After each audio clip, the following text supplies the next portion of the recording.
Hey guys and welcome back to my channel. This is part 2 of What If Naruto Was from an Immortal Clan. Before we begin, don't forget to like, share and subscribe, and also go and support the author, link in description. Hinata was walking through the woods, holding Naruto's hand, which was a miracle in itself in Naruto's mind. They walked and walked, not saying a word but their minds racing with thoughts. Hinata was surprised she didn't faint yet but knew if she lost her focus she probably will.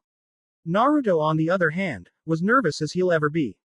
Under the moonlight, Hinata was looking extra beautiful and Naruto was starting to go insane. In all his time he's been near Hinata, his urge to kiss her has never been as stronger as it was now. They finally stopped in a lake that Naruto's never seen before. A certain memory made Hinata's blush deepened as she sat near the lake, looking up at the moon. Naruto sat down next to her and watched the moon as well. He was patiently waiting for Hinata to start talking, though it took a lot longer than he wanted it to. Hinata was just thinking about where to start. Should she start with her confession or ask about his kiss? If she confesses and Naruto's kiss was just a one-time thing, she would be devastated. Hinata's own self-doubt was something that haunted her every day. She would have confessed to Naruto before during the academy but his fangirls weren't helping out so much. Her father wasn't so helpful either. All the training and negative comments really took their toll on her self-esteem and self-image. Out of all the girls in her class, she thought she was the least appealing and the last one to get a boyfriend. As these thoughts raced on in Hinata's head, the little confidence she had to talk to Naruto alone disappeared and she stood up. Naruto's stargazing was interrupted when she stood and wondered what she was going to do. I'm sorry, Naruto-kun. Naruto was about to ask what she was sorry about when he remembered their kiss and it saddened him. I don't remember what I was going to ask why you. I hope you can forgive me for wasting your time. Hinata said, trying to hold back her own tears but to no avail. Naruto noticed that and stood up and walked over to Hinata. Hinata-chan, why are you crying? Naruto asked as he gently pulled Hinata's face up. Hinata looked at Naruto's eyes and were enchanted by them before she blinked and backed away from Naruto. Hinata-chan. I'm not good enough, Naruto-kun. Hinata said, breaking down. Of course, Naruto was confused by this but didn't stop him from comforting his friend, the word friend echoing in his head. What do you mean, Hinata-chan? Not good enough for what? Naruto asked. Hinata looked up at Naruto, her tears leaving trails on her cheeks. For anything. I'm not pretty. I'm not smart, and I'm not. She stopped when she felt warm lips lightly pressed against her own. Her eyes widened before she closed her eyes, wrapped her arms around Naruto's neck and kissed him back. Naruto was surprised by this but didn't think too much of it. He was glad he pulled his mask down before he kissed her because it would have ruined the whole kiss. They both parted for air and Naruto spoke before Hinata would ask him anything. Don't talk like that, Hinata. Please don't. I don't like to hear you talk like that. Naruto pleaded. Hinata was shocked. Naruto-kun, what? Listen to me, Hinata-chan. I have something to tell you. Naruto took a deep breath before exhaling it. Hinata-chan, it's true what you said. You're not pretty, or smart or whatever else you were going to say. Hinata was hurt and wanted to die. That was until Naruto spoke again. You are better than all those things. You are not pretty because you are beautiful. You're not smart because you are extremely intelligent. You're not whatever you were going to say because you are better than that. Hinata couldn't talk. Naruto just told her all of this, and she just couldn't believe it. Her crush, the boy of her dreams, just told her she was beautiful, intelligent and much more. It was like a dream come true. I want you to know something, Hinata-chan. Well, when I told you about me thinking that you were dead, I didn't mention one thing. After you lost consciousness, I said I love you. Naruto let Hinata go and stood back. He had his back turned to her and held his head down. He didn't want to see her reaction to the news, let alone hear it. Hinata, for her part, didn't faint yet, which was incredible really. She registered what Naruto told her and she blushed a deeper shade of red. But I was foolish to think someone as great as you would ever want to go out with an outcast orphan like me. Naruto said, crestfallen. Hinata still didn't move and when she did, it was to bring her hand over her mouth. Next thing she knew, she was hugging Naruto from behind. Naruto was surprised by her sudden action. Hinata-chan. I love you, Naruto-kun. Hinata yelled. This time, Naruto was completely shocked, he didn't even breathe. Naruto wanted to turn and hug her back. He wanted to kiss her until one of them passed out from lack of air. He wanted to hold her and make sure nothing would hurt her. But he couldn't, his body just didn't want to move and his mind shut down. Hinata didn't get a reaction out of him and wondered what was wrong. She released him and moved in front of him. Naruto felt cold for a second before realizing Hinata was standing in front of him. Naruto-kun, Hinata asked quietly. Are you telling me the truth, Hinata-chan? Naruto asked seriously. Hinata just hugged Naruto again and did something she never thought she'd be able to do. She kissed him. Naruto was the one who remained unresponsive until something snapped in his head and kissed Hinata back with all of his passion. I am Naruto-kun. I had a crush on you the day after you saved me from the Kumo ninja's second attempt to capture me. From that day on, it progressed until I realized that I didn't simply have a crush on you, I loved you. Hinata said, her stutter nowhere to be heard. Naruto was speechless. He couldn't understand how someone could be as patient as Hinata has been. You liked me for that long? Naruto asked incredulously and watched as Hinata nodded her head timidly. But how can you be so sure? What do you mean? Hinata asked. I mean, how can you be sure you love me? I didn't figure out I loved you until I thought you were going to die. The emptiness and heartache I felt only encouraged that fact that I love you. How can you be sure? Hinata sat down and motioned Naruto to sit beside her. He sat near her and she leaned on him. Her head rested on his shoulder as she looked up at him. He blushed, causing Hinata to giggle, making Naruto's heart quicken its pace. Because Naruto, my mom explained to me what love is. She told me love is a feeling you get when you're with someone special to you. Hinata grabbed Naruto's arm and made it wrap around her waist, much to Naruto's pleasure. She told me that you cherish this person above everyone else. That every moment with the person is like heaven and the moments spent apart is like hell. You would even go so far as to die for that person. And that's how I feel, Naruto-kun. That's how I feel about you. Hinata said, giving Naruto a sweet and loving smile. Naruto heard the honesty in her words and saw the love in her eyes. He had no doubt in his mind that she wasn't lying, and also that he felt the same. I feel the same way, Hinata-chan, I swear I do. Naruto told her before claiming her lips once again. Hinata's sweet, soft lips were heaven to Naruto. No amount of free ramen or the acceptance of his village was better than what he was doing at that moment.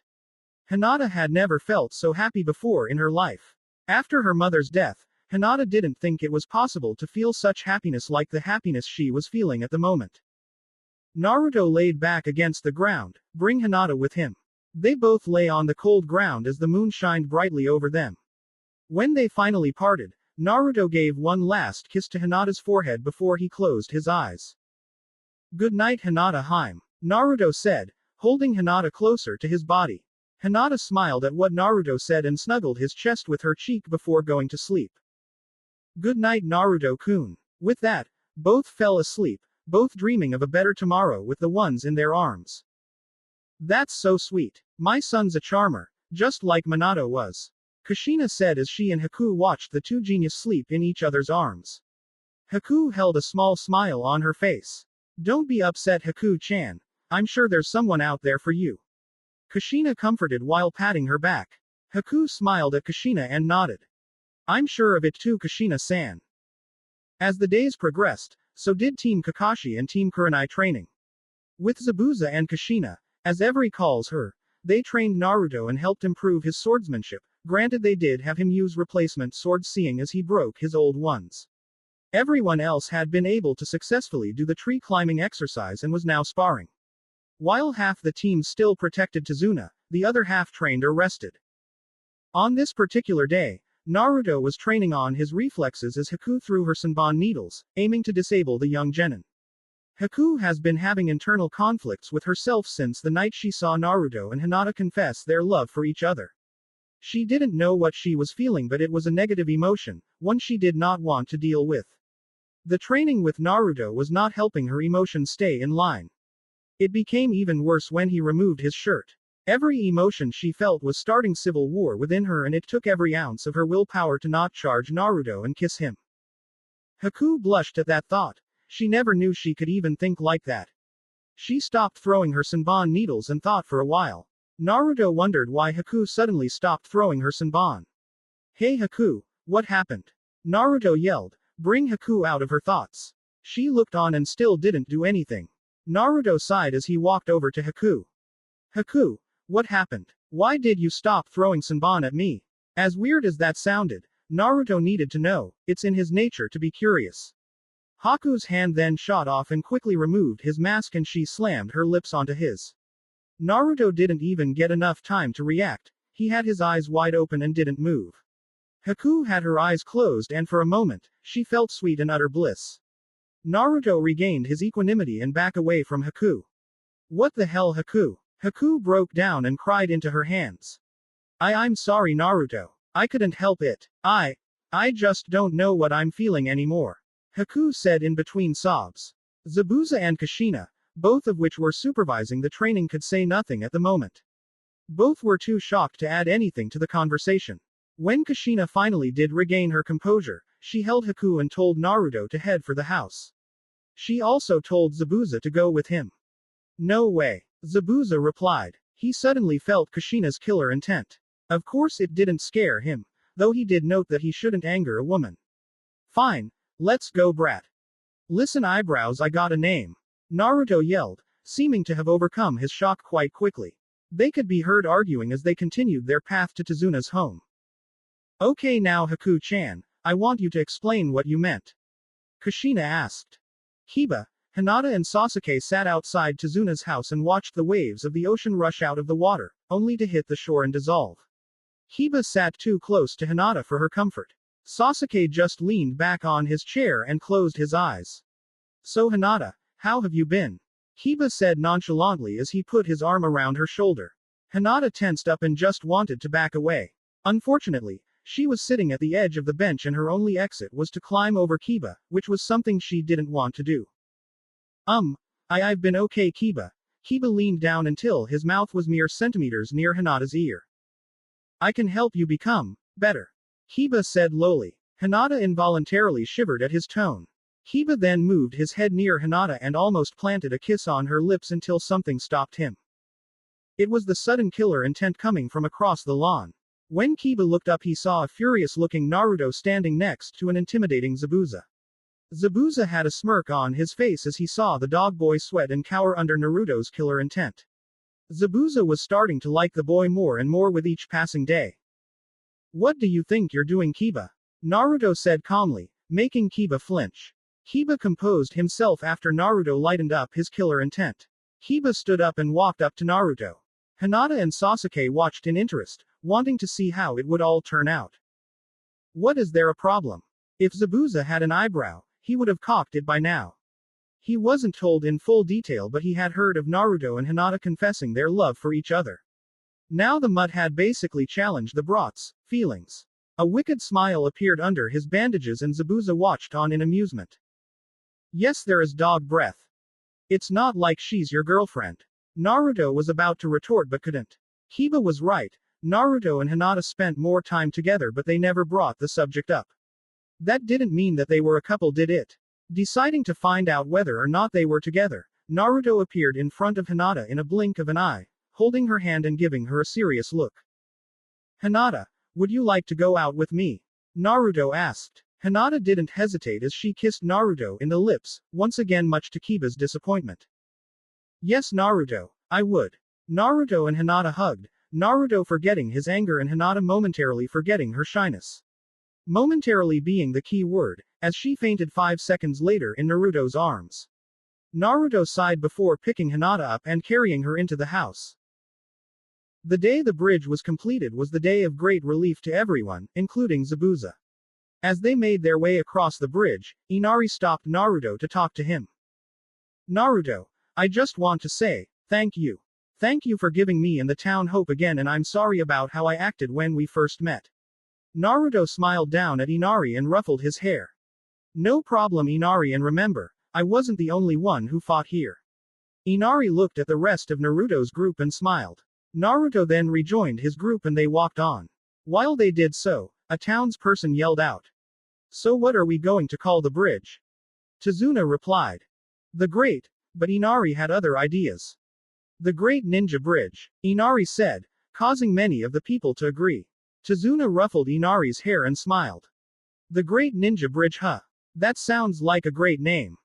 Back with Team Kakashi, Team Kurenai and Team Kushina, which was a controversial name on Zabuza's part, walked in peace and quiet. Kiba didn't say a word since losing Hinata to Naruto. Hinata was enjoying the piggyback ride Naruto was giving her. Sasuke was ignoring Sakura's pleas to do the same. After her talk with Kushina, Haku learned that she didn't like Naruto, just wanted to be comforted the same way he had comforted Hinata. Kushina, Zabuza, Kakashi and Kurenai were all talking about what they had planned and what to do. The demon brothers, well, they were just bored. Suddenly, Team Kushina stopped, grabbing everyone else's attention. Well, this is where we part, for now. Zabuza said. Haku and the demon brothers walked up to him, but Haku didn't go with them. Haku? Zabuza asked. Haku looked away before looking back at Zabuza. I was actually wondering, Zabuza-sama, if you'd let me go with Naruto and the rest of them to Konoha. Haku pleaded. Zabuza snarled but still thought about it. Kushina then came behind him and slapped him on the back. Come on, eyebrows, let the girl go. Zabuza snarled once more. Fine, but I better not find out you've been slacking on your training, Haku. Haku hugged Zabuza one last time, the only difference being that Zabuza hugged her back. Zabuza glared at everyone when he heard a chorus of, "Ah," and hurriedly left with the demon brothers, glad to be free of the teary-eyed expressions. When Kushina didn't go either, Naruto couldn't have been happier. So you're going home with us, Mom? Naruto asked. Kushina just shrugged and started following after Team Kakashi and Kurenai as they made their way to Konoha. During their trip, somehow, Naruto's broken swords came up, causing Kushina to stop. Naruto, what was so special about your swords anyways? Kushina asked. Naruto explained how they were created during his year-long training with Ymir. He also explained that the metal used to make the sword was not found in Konoha, but instead in Ymir's homeland. He told them that it would probably take a month to reach it. Kushina thought about the situation before coming to a decision. Listen, Naruto, how about we go to that place and get you some new swords? I'm sure we'll be fine by ourselves, and your team can probably handle 2 to 3 months without you. Kushina said. Naruto thought about his mother's offer seriously. The bright side was that he would be able to form a stronger bond with his mother and have new swords. The downside? He wasn't going to see Hinata for over 2 months. Hinata noticed his thoughtful expression and the way he kept looking at her.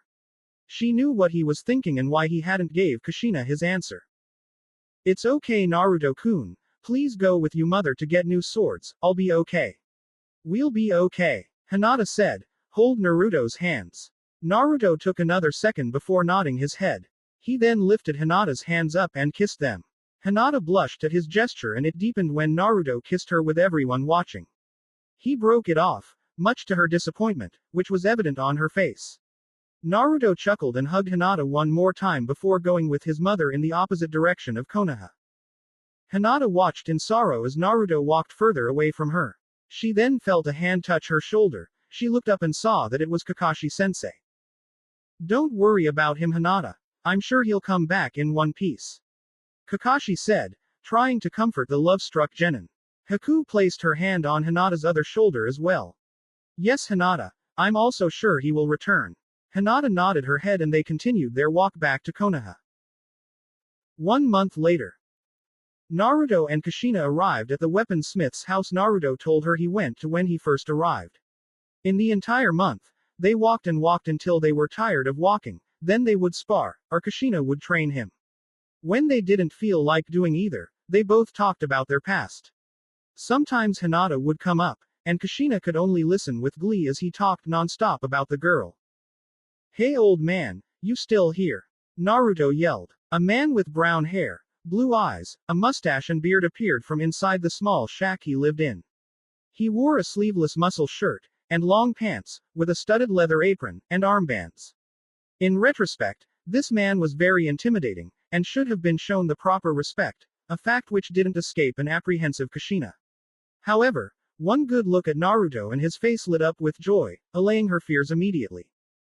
Ah, Naruto, my good friend, what brings you to my humble abode? The giant man said while he offered the 2 travelers some shelter.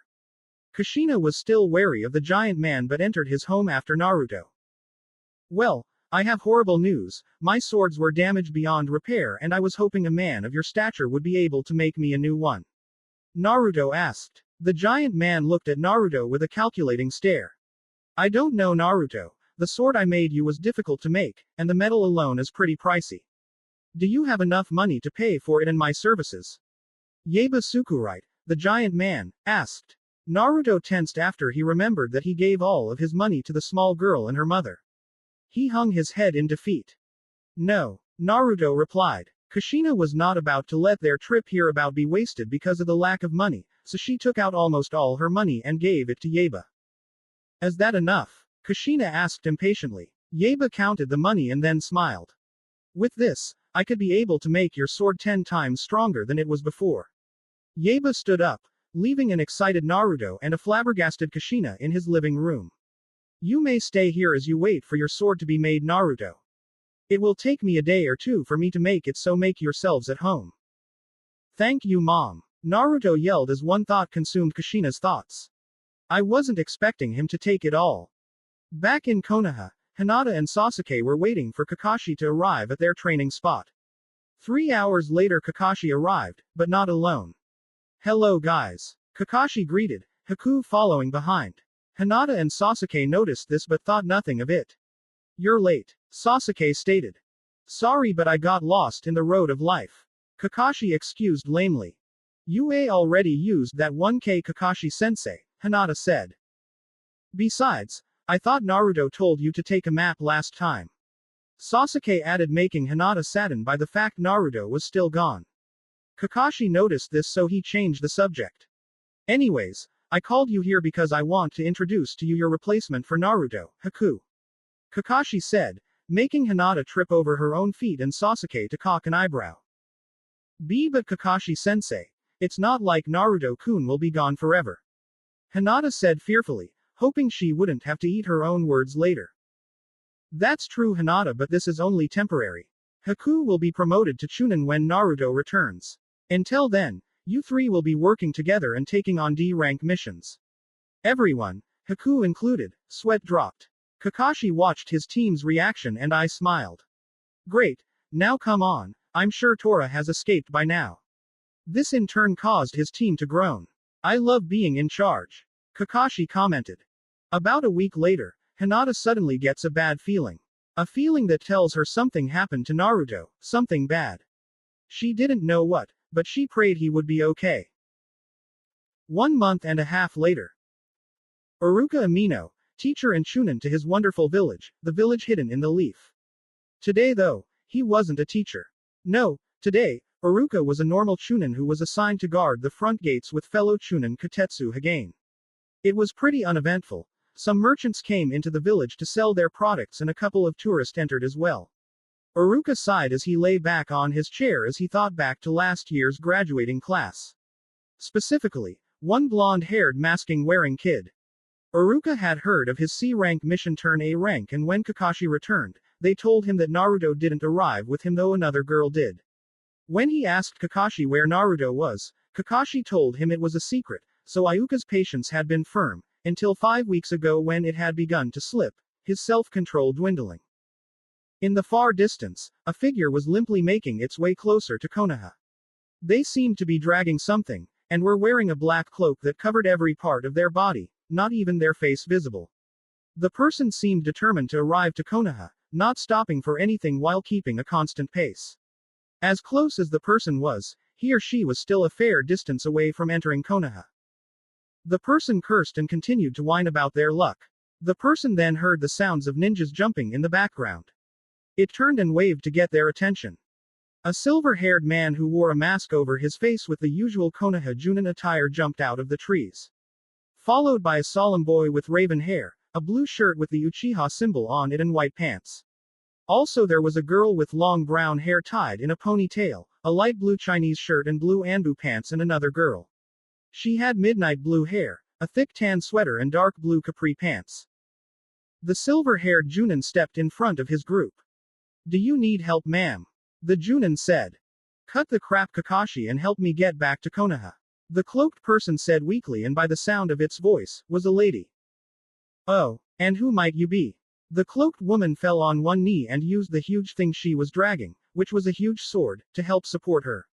Kakashi's eyes widened with recognition. Kushina? Kakashi asked as he removed the hood Kushina wore. Her face was devoid of all emotions except despair and pain. Kushina, what's wrong and where's Naruto? Kakashi said urgently. Hinata quickly walked over to Kushina and helped her up. Kushina fainted. She was low in chakra and her heartbeat was starting to weaken. Kakashi picked her up and Team Kakashi dashed for Konoha's hospital. A day later, Kushina awoke to the sounds of an irritating beeping. She just wished it would stop so she could go back to sleep. She cracked open one eye and saw a white ceiling. She wondered why she saw this since she didn't even remember going to sleep. In fact, she didn't even remember what happened after. Kushina shot upright and looked around, looking for a specific someone. She started to panic and she just wanted to scream. Instead, she did the next best thing. She picked up her giant sword and started wildly swinging. She sliced all wires, all tubes, and all screens in half, and would have cleanly sliced a doctor if it wasn't for the fact that they were on a lunch break. Where's my son? Where's Naruto? Kushina yelled, alerting everyone in the hospital and surprisingly half of Konoha. Doctors soon started rushing in and trying to calm Kushina down. Don't you dare touch me. Now, is someone going to tell me where my son is or do I have to help refresh your memories? Kushina threatened. Every doctor in the room soon disappeared and she would have followed, but a cloud of smoke enveloped the room. Kushina put her defenses up and waited for the people to reveal themselves. It's been a long time. Kushina, the third Hokage said with two Anbu standing behind him. Old man, what the hell are you doing here? Kushina asked. The third then motioned the Anbu to guard the door and told him not to let anyone in. When they left the room, the third faced Kushina once again.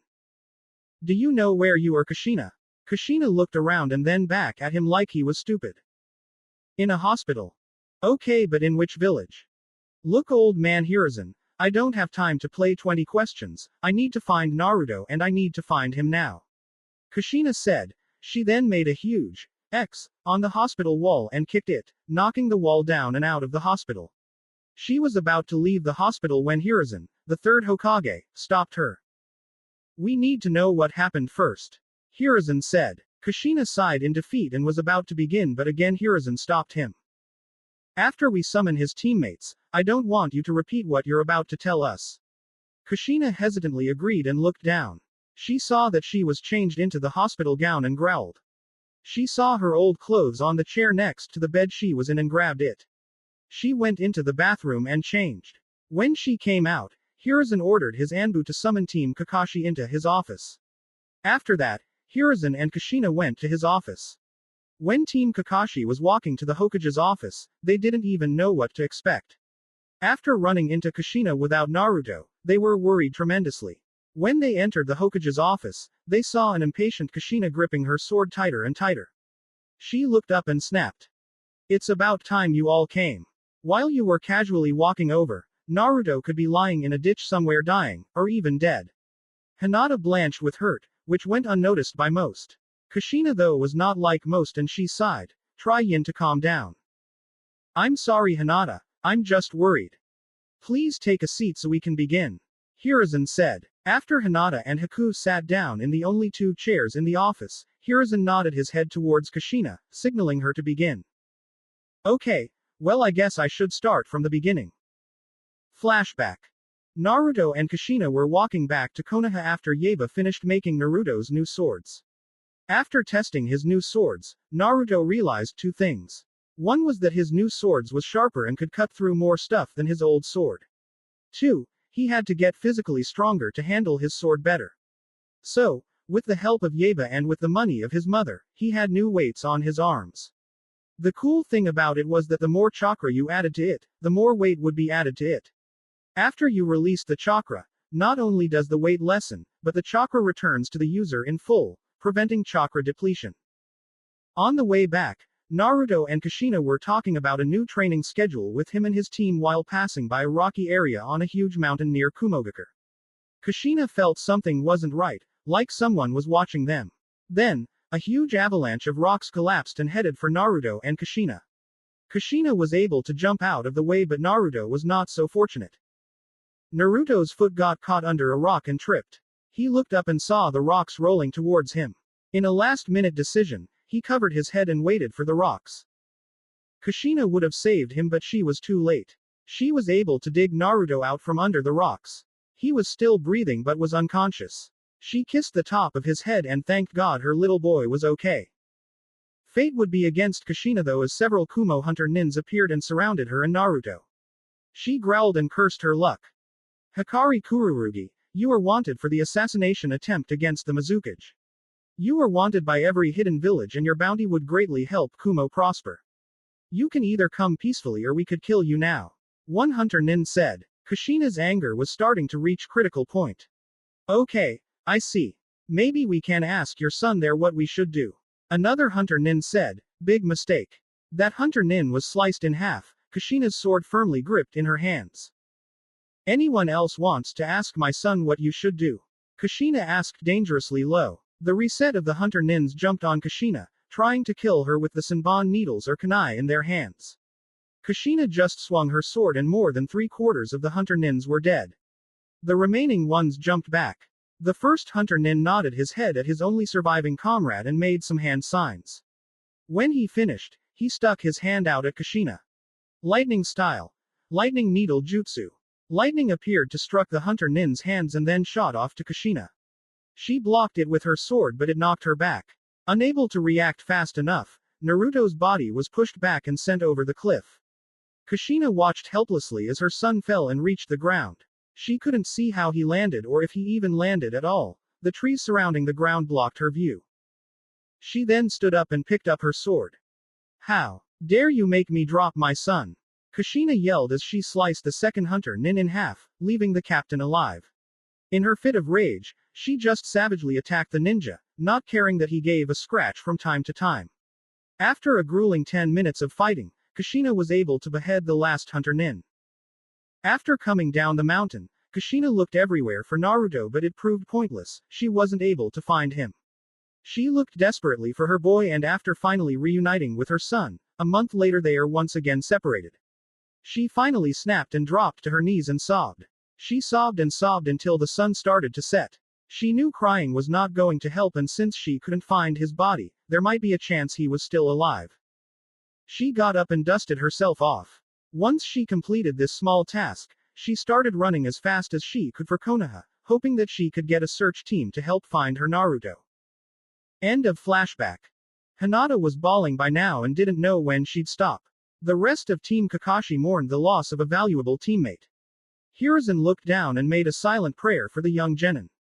Kushina snapped at everyone in the room. What the hell are you all doing? He's not dead, he's not. She yelled. If I didn't see his body, that either means he's up and running, or healing himself. Either way, he is not dead. Now, I think we should send a search team out for him, me included. Kushina said, Hinata still crying over the loss of her first and last love. 4 months later. So Kakashi-sensei, why have you brought us here only to be late? Again, Sasuke asked angrily. Hinata just sat off on the side, unresponsive to anyone. Since finding out the news of Naruto's disappearance, Hinata has shut everyone out. She would participate in missions and team training and actually exceed her past performances, but it was only because she knew Naruto would never forgive her if she ever quit. And as her performances increased, her social life decreased. She was even more reclusive than Sasuke was. Well, I wanted to ask you guys if you want to participate in the Chunin exam. What do you say? Team Kakashi looked at one another before each shrugging and nodding their heads. Kakashi only sweat dropped at their eagerness. He handed them out to his team and told them to hand them in at the start of the exams. After filling out her application, Hinata folded it and put it in her sweater pocket. She moved some of her hair out of her face and walked away. Another thing that had changed about Hinata was her long hair. She had kept it short for Naruto. She knew he liked her short hair, so she had grown it long, a constant sign of her mourning.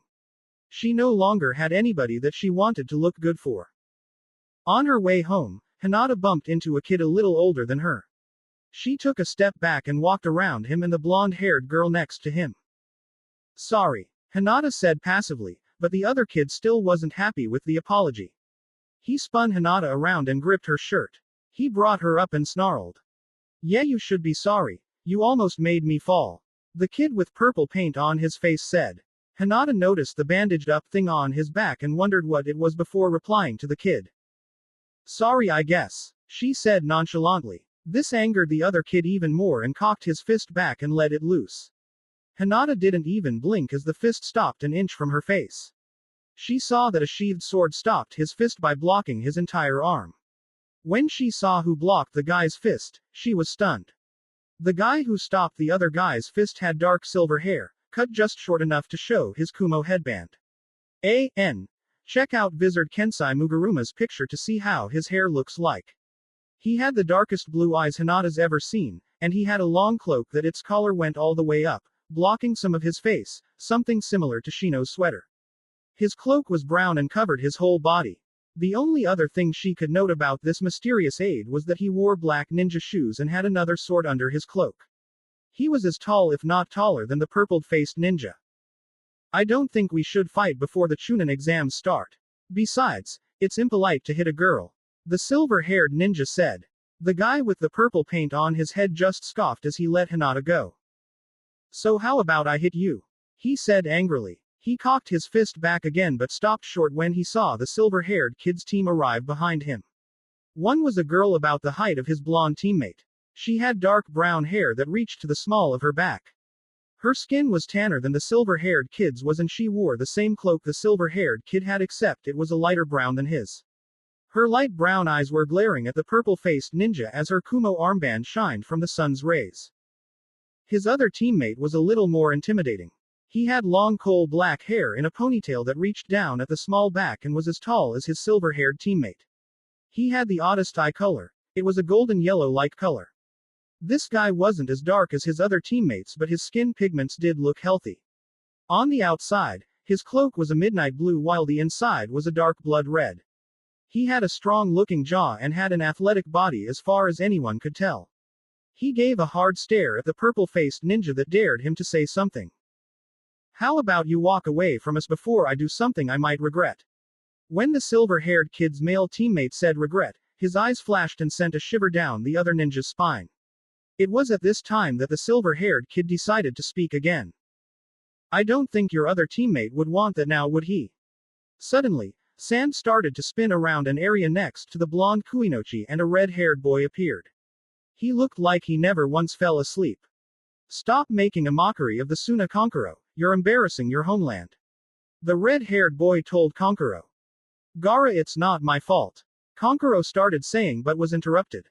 Shut your mouth, Konkuro, or I'll make sure it'll never open again. Gaara threatened. The blonde-haired Kunoichi just remained silent, not wanting to anger Gaara even more. We need to get going, Konkuro, Tamari. Gaara said before walking by the mysterious team from Kumo. Wait. The silver-haired Kumo ninja said to Gaara. Gaara stopped and answered the silver-haired kid. What? What's your name? He asked. Gaara of the desert, and yours? Gaara asked. My name's Takeo Ryusaki. Takeo announced. Gaara let a small smirk reach his lips before walking away. You are an interesting ninja, Takeo. Gaara said before disappearing. Takeo turned around and saw Hinata still on the floor. He stuck his hand out and she accepted it. Are you okay? Hinata just nodded, not trusting her voice.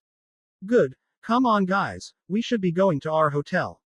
Takeo said, earning a nod from both teammates. But before they left, Takeo looked at Hinata, her hand still in his. What's your name? Takeo asked. Hinata only said one word. Hinata. Takeo smiled under his cloak as he leaned down and kissed her hand. This action caused a small blush to appear on her face and caused Takeo's smile to widen after letting her hand go. Sunshine, huh? Well, I'll be seeing you around, Sunshine. Takeo said as he walked with his team back to the hotel. Kumo ninjas. Hinata said quietly. It was odd for her, seeing a Kumo ninja save her after trying to kidnap her 2 times. She shook it off and started walking home and wait for the Chunin exams to start tomorrow. Something was telling her that this was going to get interesting. It was the day of the exams and Hinata was already late. She was running to the academy, hoping her teammates would not mind her being a couple minutes late. She did not want to be late. It's not like she wanted her father to give her a lecture on how he was expecting her to pass. She blocked out most of it but made it seem like she was paying attention. When he finally let her go, she was already late and rushing out of the house. She ran across Ichiraku's only to stop. She looked back at it and a small tear came to her eye. She brushed it away and smiled at the memories she had with Naruto. She especially remembered that one time when Naruto and her stayed to wash the dishes. But before she could continue that thought, she saw Takeo walk by the ramen bar with his two other teammates. It was odd for Hinata. She wanted to be afraid of them, hate them at least for Kumo's previous attempts, but somehow, she couldn't bring herself to hate or be afraid of them. Though she didn't really want to talk to them, so she continued to make her way to the academy. Sunshine. Sadly, fate would conspire against Sunshine as she turned around and saw Takeo running over with his teammates following. He stopped in front of Hinata and gave her a large smile. "Hey Sunshine, how you been?" Takeo asked. Hinata felt her blood rushing to her face, making her sport a small blush, though her heartbeat remained on a constant pace. She wondered why she was blushing but decided to answer Takeo first. I've been fine, thank you Takeo-san. Takeo just waved her off. Don't add the san. Takeo is fine. Anyways, where you headed off to? Hinata went back to her nervous habit of pointing her index fingers together. I'm going to go take the Chunin exams. Hinata answered nervously. But that's what worried her. Why am I so nervous? Hinata made an inaudible gasp. Do I like Takeo? Hinata shook herself mentally. I only have one person that I like, and he'll always be the only one. She was brought out of her thoughts when Takeo shook her shoulders. Huh. I said that was great and I went on saying that I wish you luck. Takeo said. Hinata's blush darkened into a deeper shade of red. Takeo's female teammate walked closer to Hinata and gave her a calculating stare. She looks tough but she could be better, she stated, though Hinata didn't care. Takeo glared at his teammate. Come on Nozomi, don't be like that. Of course anyone could be better, but you didn't have to put it like that. Takeo said, defending Hinata. His other teammate walked near Hinata, also giving her a calculating stare. It's a pleasure to meet you. My name is Cross Xavier. I am both Takeo's and Nozomi's teammates. I hope these two children haven't bothered you. Cross said. Takeo glared at Cross, letting go of Hinata's shoulders. What did you say? Takeo asked as Nozomi also gave him a hard stare. I'm sorry, adults. There, is that better? Cross questioned sarcastically. Takeo lifted up his fist but stopped when he heard Hinata trying to stifle a giggle. He smiled at her and smiled. There you go Sunshine, glad to see you're happy. Takeo said loudly. Takeo heard Cross chuckle. What's so funny? Takeo asked. Cross kept chuckling until he calmed down. Nothing, but I just figured out you're an idiot. Cross replied, angering his silver-haired teammate. Takeo stood up straight and went face to face with Cross. What did you just say? Takeo yelled. Cross just smirked. Now I think you're an idiot and deaf. Now let's go, I don't want to be late for the Chunin exams. Cross said as he walked for the academy. Hinata was giggling at Takeo's and Cross banter. It somewhat reminded her of the banter between Sasuke and Naruto-kun. Hinata said softly, all happiness she felt leaving her body. You say something Sunshine? Takeo asked, concern evident in his voice. Hinata looked up for a moment before shaking her head and going in the same direction Cross was going. Takeo walked quickly to catch up with her. So from what I can see, you're from this place aren't you? Takeo asked curiously. Why yes. Hinata answered. Cool. I always thought this was a cool place. Hey, do they have? Damn, what is it called? Ramen. Takeo asked. Hinata looked at him, a cocked an eyebrow. Yes, why do you ask? Hinata asked, curious as to why he wanted to know. He just shrugged his shoulders and put his hands behind his head. This guy once told me about it. It's supposed to be really good or something. He seemed really obsessed with it. Hey, maybe sometime you and me can go try some. How about it? Takeo offered despite Nozomi's killer intent suddenly appearing. Hinata also noticed the sudden killer intent but chose to ignore it. She was thinking about Takeo's offer. While she thought it over, she was having a hard time coming up with an answer. Some part of her, a part that she knew wasn't to do with attraction in any way, was screaming to say yes. Another part, a stronger part, was also telling her she couldn't betray Naruto by going on a date with Takeo, even if she was only doing it to get information, to allay her suspicions, but she knew that something was wrong. AD date. Hinata thought frantically. Why you mean like AD date? Hinata asked. Takeo smiled broadly. Yeah, I guess you can call it that. Takeo said casually. Hinata again couldn't speak. She was still struggling with her loyalty to Naruto and her want to find out why she felt something was wrong with the ninja in front of her. Takeo took her lack of an answer as her answer. That's okay then, Takeo said sadly. Hinata looked up and heard the sadness in his voice. Something inside her snapped. Naruto trusts me to be loyal to him, and I always will be. He would know that I wouldn't love anyone else but him. I'd love to, Hinata said with a small, forced smile that she hoped looked genuine. Suddenly Nozomi's killer intent skyrocketed, but neither seemed to mind. Takeo's attitude brightened substantially and he smiled an ear-to-ear smile. Great. I don't know when that'll be but I can't wait. Takeo yelled. Cross happened to be close enough to hear Takeo's yell and wanted to know what he was talking about so he stopped walking so Takeo could catch up. Can't wait for what? Cross asked. Takeo just scowled at him, and then smiled as he stuck his tongue out at him. I got a date. Cross stifled a laugh, then he chuckled and finally busted out laughing. What the hell is so funny? Takeo screamed. Cross replied after calming down. That last thing you said. It sounded like you said you got a date. That earned Cross a bump on his head. He fell back and grabbed his head. Ow. Yeah, hurts don't it? Next time maybe you should keep your mouth shut. Takeo said as he, Hinata and Nozomi walked on by. Cross stood up and followed after his comrades, grumbling on the way there. When the four of them finally arrived outside the academy, Sasuke and Haku were waiting for Hinata, and by the looks of it, Sasuke was starting to lose his patience.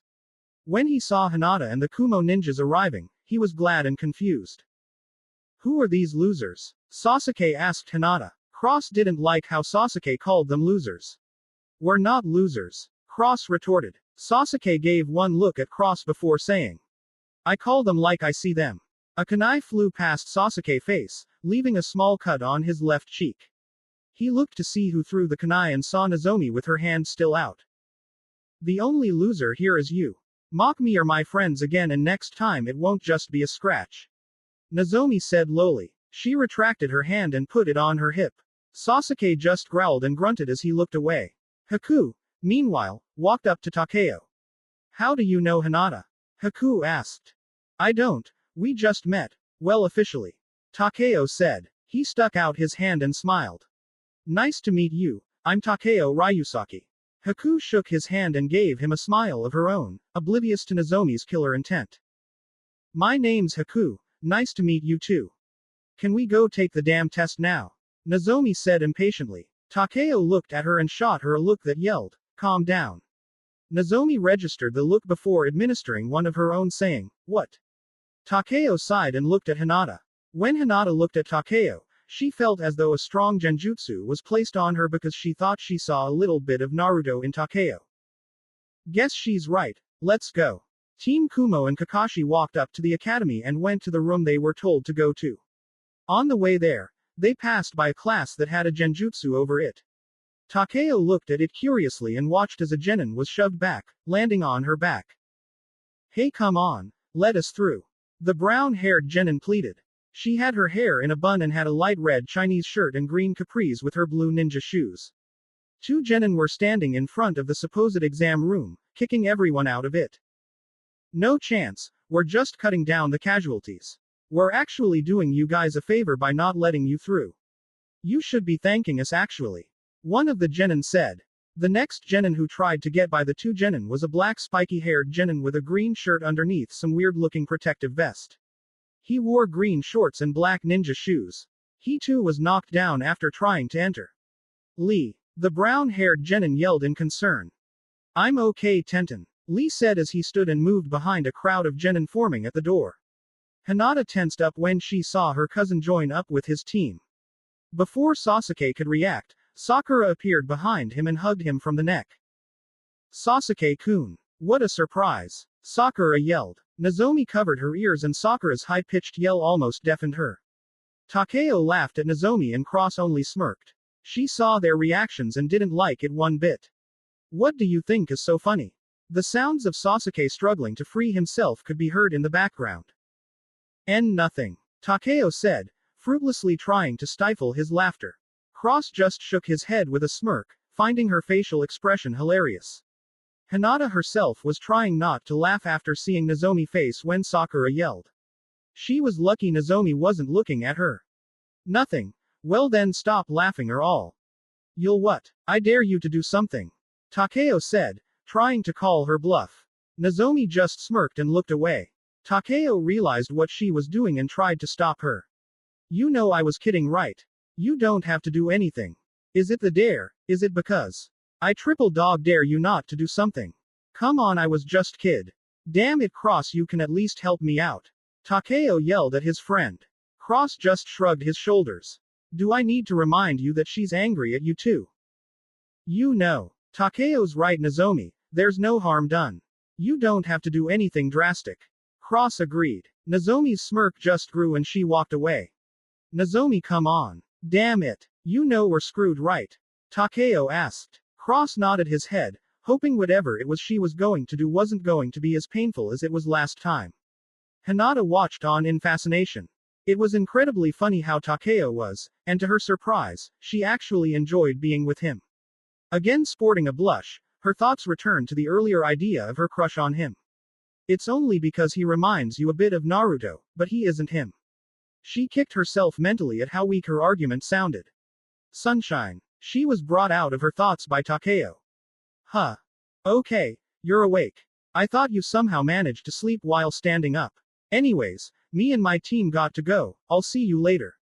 Takeo said before running off with Cross to catch up with their teammate. Hinata watched him go and was a little bit saddened. No one had been able to make her feel happy since Naruto. This silver-haired ninja made her feel that way for the first time in months. She hated herself with how quickly she had gotten over Naruto. She just couldn't deny it anymore. She had taken a liking to Takeo and there was nothing she could do about it. However, she still had the feeling that something was wrong, and so held on to her love for the blonde-haired ninja that she loved. Hinata then turned her attention to her teammates who were having a bit of a situation. Haku and Sakura were trying to convince Sasuke not to fight Lee just to see who was stronger. After making eye contact with her cousin, Hinata looked away and sighed. The exams hadn't even started and already she wished they were over. She followed after Sasuke and the other Leaf Genin, ignoring the other Genin who obviously haven't seen the Genjutsu yet, while thinking about Takeo. Why does he enter my mind? Why won't he just leave? His silver, short hair. His dark blue eyes, which seemed to glisten when the sun got in it. The way he smiles at me. The WH. Wait a minute. Hinata abruptly stopped thinking about that and thought back to Takeo's face. She wasn't so sure if he had it, but she was sure that she hadn't seen it. She could be wrong, but the next time she saw Takeo, she would find out. After Sasuke had lost his battle to Lee, badly, Team Kakashi went to the third floor where they saw Kakashi standing at the door. Kakashi-sensei, are you guarding the door? Haku said warily. Kakashi cocked his only visible eyebrow. No. I'm actually here to tell you guys to be careful. Also, don't forget about teamwork. His team just nodded and he smiled. I'm sure wherever Naruto is, he's probably eating ramen. Kakashi said, trying to lighten up the mood. It worked to some extent, just more so on others. Haku and Sasuke took it lightly and let a small smile tug on their lips, but Hinata tried not to shed a tear. No matter how long he went missing, she would never forget Naruto. She wanted more than anything to taste his lips once more, to have him hold her tightly and never let go. Sadly, that would never happen, in her mind at least, not so long as Naruto remains wherever he was. Now go out there and take that exam. Kakashi encouraged. Team Kakashi looked at one another and nodded before entering the room. When they entered, they saw genin from around the nation. They saw some from Suna, Kumo, Kiri, Iwa, and Oto, and even from Konoha. It was amazing the number of genin who were taking the Chunin exams. Unfortunately for Sasuke, Team Kakashi weren't the only ones looking around the room. Sasuke-kun. Ino and Sakura screeched simultaneously as they jumped Sasuke. Ah! A yell pierced through the room. silencing other conversation and getting their attention. Nozomi was on the left side of the room, holding her ears after hearing the two banshees screech. Damn it! Don't you two ever shut up! Nozomi yelled, causing many of the other genin from various places to chuckle. Takeo and Cross stood by Nozomi, trying to calm the scary when angry girl down. Sakura and Ino stuck their tongue out at her and blew raspberries, again causing most of the genin in the room to chuckle. Takeo and Cross held Nozomi back as she tried to rip the two fangirls limb from limb. When she calmed down, Team Kumo walked over to the rest of the rookie 12-1. Hey there Sunshine. All the girls, save Nozomi, chuckled at Hinata's nickname. Of course Hinata's reply was to blush. All the guys were indifferent, save Kiba and Neji. Neji didn't think very highly of Hinata, so when he heard Hinata's nickname, especially coming from a Kumo ninja, it didn't exactly look good to him. His facial expression summed up exactly how he felt about Hinata, which didn't go unnoticed by Takeo. Kiba was furious. No one's been able to make Hinata blush since Naruto. With Naruto gone, Kiba saw no one to compete with for Hinata's affection. But now, some lowlife punk had already done what most haven't been able to do. Who you calling Sunshine? Kiba questioned. Takeo cocked an eyebrow while a small smirk appeared on his lips.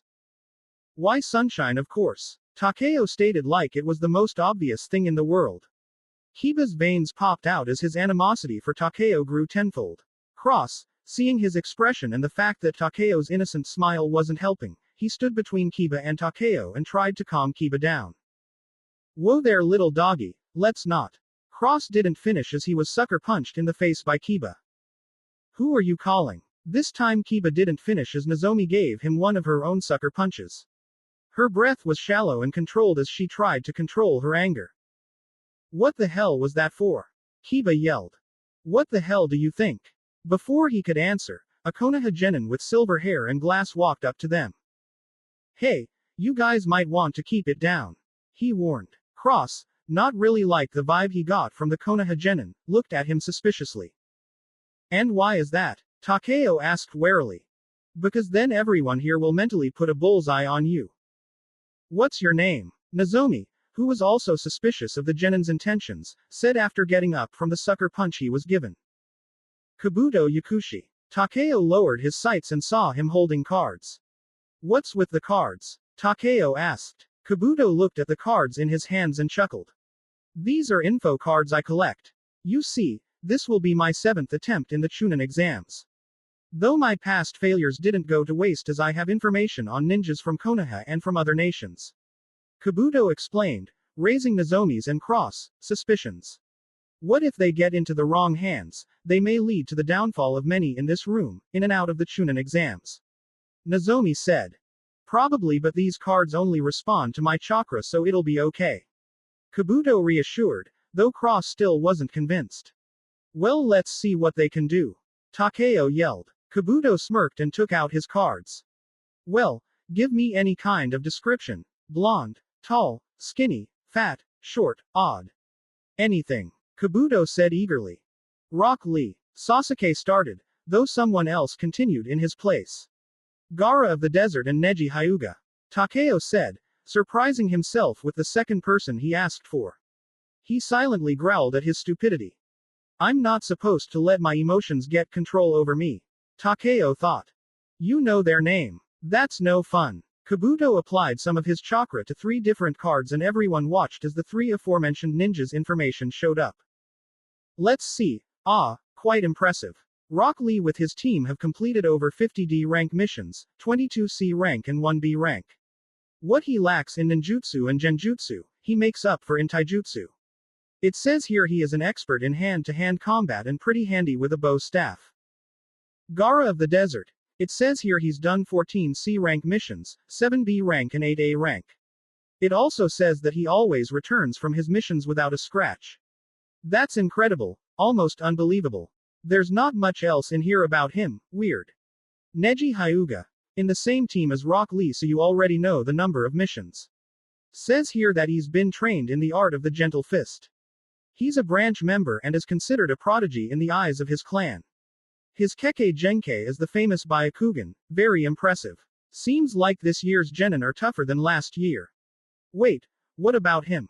Sasuke asked, pointing at Takeo. Me? Takeo asked. Kabuto looked at him and searched his cards.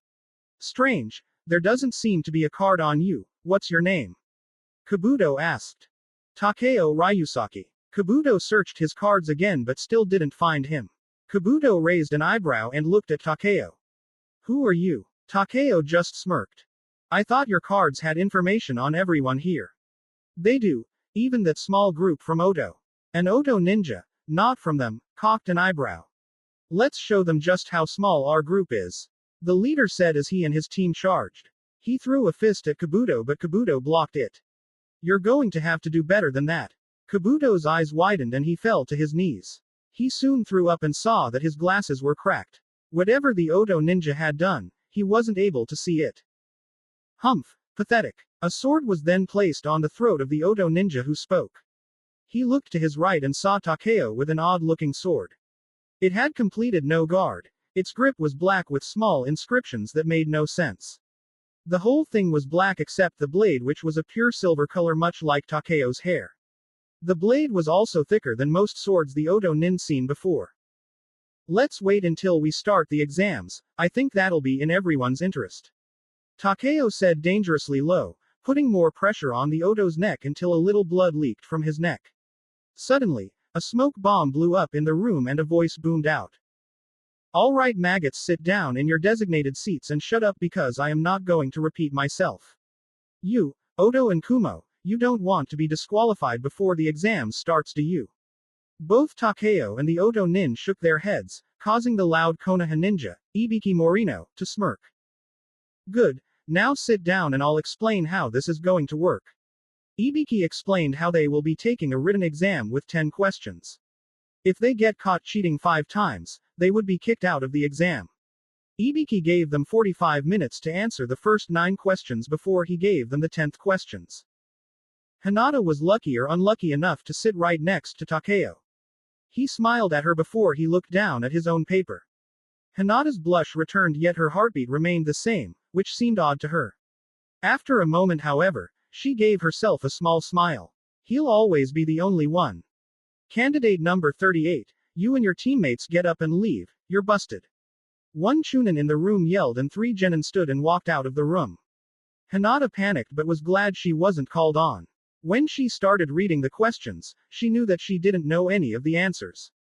She inconspicuously looked around and saw 1 or 2 people furiously writing down the answers. Then she saw some on the other genin using their Kekkei Genkai or other abilities to cheat. Kiba was using Akamaru, Shino was using his bugs, Sakura didn't have to cheat, Sasuke used his Sharingan and even her cousin was using his Byakugan. It suddenly clicked in Hinata's head, they wanted her to cheat. It was so simple and yet cleverly deceitful. She quickly activated her Kekkei Genkai and started copying off one of the genin who answered all the answers. When she was done, she put her pencil down and waited for everyone to finish. She put her head down and closed her eyes. She fell asleep soon but woke up again because she felt something painful in her arm. She opened her eyes and saw Takeo asleep as well with drool over his test. Hinata tried not to laugh at the sight in front of her, it reminded her so much of Naruto when he took a test in the academy. She then remembered what she wanted to find out about Takeo and looked at his face. I knew it, Hinata thought, but she couldn't get further with her thoughts as Ibiki yelled. Alright, that's it for the first 9 questions, now it's time for the 10th question. Now let me warn you, those that do not answer the 10th question correctly will be dropped from the program and never be allowed to take the Chunin exams ever again. This brought everyone's attention on Ibiki. Many looked like they were about to complain but Ibiki spoke up first. Before any of you start crying, you can leave now and take the test next year. So you have 2 options. 1. Leave now, fail and take the test next year, or 2. Risk your whole shinobi career on one last question. It's so peaceful without the genin running around. I almost miss them. Kakashi commented, taking out his perverted book. Asuma took another breath from his cigarette and blew out the smoke. Kurenai held her breath as the smoke traveled through the room. Don't worry. They'll be back before you know it. Asuma said. Why's that? I heard their first examiner this year is Ibiki. Kakashi put down his book and looked at Asuma with a questionable stare. Kurenai just watched as they spoke. Great. Already I don't think they'll make it. Funny how they gave them that sadist right off the bat. What sadist? Kurenai asked. Asuma laughed as he took in another smoke. I guess you are a new Junin, otherwise you wouldn't have to ask that. Kurenai glared at Asuma. So I'm ignorant. Who is he? He's what you might call a specialist. In what? Asuma took some time to answer but answered nonetheless. Interrogation. Torture. Of course it's nothing physical, not like he needs to. He likes to work on the mind instead of the body, he's famous for that. Everyone knows he's head of the Anbu Torture and Interrogation Corps for Konoha. Kurenai gasped, wondering how smart it was to let her genin take the Chunin exams. That's bull, man, Kiba yelled at Ibiki. I've seen people take these exams more than once, what's up with that? This caused Ibiki to laugh and laugh, confusing many of the genin. Maybe so, but Ibiki's demeanor suddenly got serious as he spoke. They didn't have me supervising the exams those years, but you have the misfortune to have me this year. So if you're not feeling confident about it, then by all means, drop out and try again next year. Many of the genin looked at each other with uncertainty. Team Kakashi didn't care though, they were going to stay and take the 10th question. After a couple of minutes of people dropping out of the exams, Ibiki decided to end the exam. So you're all that's left, huh? 72, huh? That's a lot more than I expected. This year seems like it's going to be interesting. Those of you remaining, I'd like to say, you pass. Everyone was shocked. Sakura though decided to speak up. Wait, what do you mean we pass? What happened to the 10th question? Ibiki laughed and answered. There was no 10th question. Well, not technically. You see, in a way, your decision to stay and answer the 10th question was the 10th question. Wait a minute, so we wasted our time answering the other nin question. Is that what you're saying? Tamari questioned. No, not really, on the contrary. They served their purpose, to test your ability to gather strategic intelligence under the most adverse circumstance. Oh well, that explains everything. Cross said sarcastically. Then let me explain. You see, I not only had to test you individually but as a team and how well you function as a team. That's why every time you did something or failed to do something greatly affected your team, to see how you'd handle the pressure. Takeo nodded his head. I thought it was something like that. Takeo's other teammates just sweat dropped and Hinata giggled at his antics. As you probably realize by now, the questions were hard, too hard for normal genin to answer or even understand. Most of you realized this and started cheating. The fact is that this test encouraged cheating, it almost demanded it.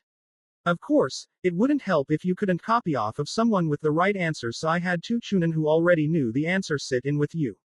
Takeo's sweat dropped and lowered his head. Better to not cheat than to do it badly. Ibiki removed his headband and showed everyone the scars on his head. Everyone freaked out at it, most handled it well compared to others. He continued to talk after putting his headband back on. Depending on how well you can gather information can determine whether a mission is a success or a failure. But you got to be careful of who you get your information from. Getting it from the enemy doesn't necessarily mean it's accurate. In fact, disinformation is worse than no information. It could mean the death of a comrade or the loss of a village. That's why I forced you all to cheat to pass. Those who could not do so without getting caught were dismissed. Okay, but I still don't get the whole 10th question.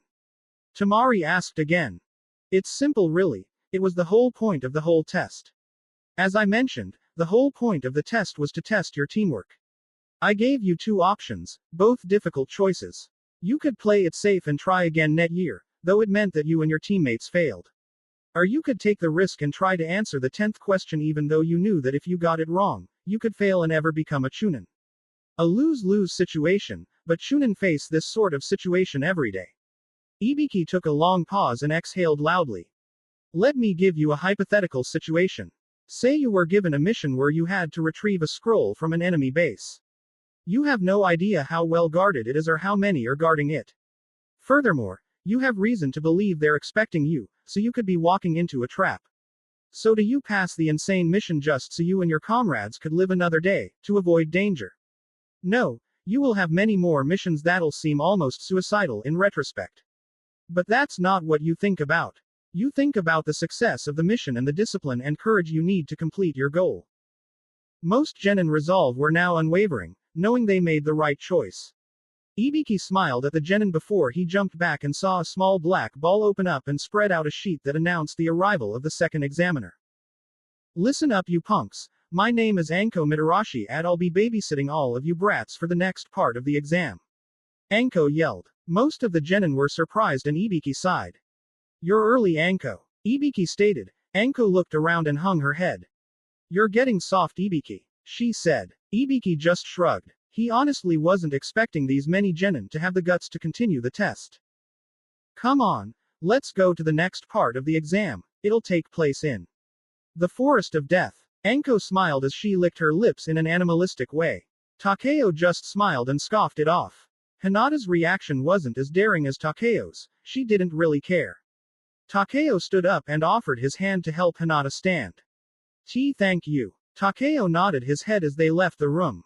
When they were outside, Hinata asked Takeo something. Takeo, why are you so nice to me? Hinata asked curiously. Takeo got into a thoughtful pose. Because I made a promise, and I always keep my promises. Before Hinata could question him more, Takeo changed the subject.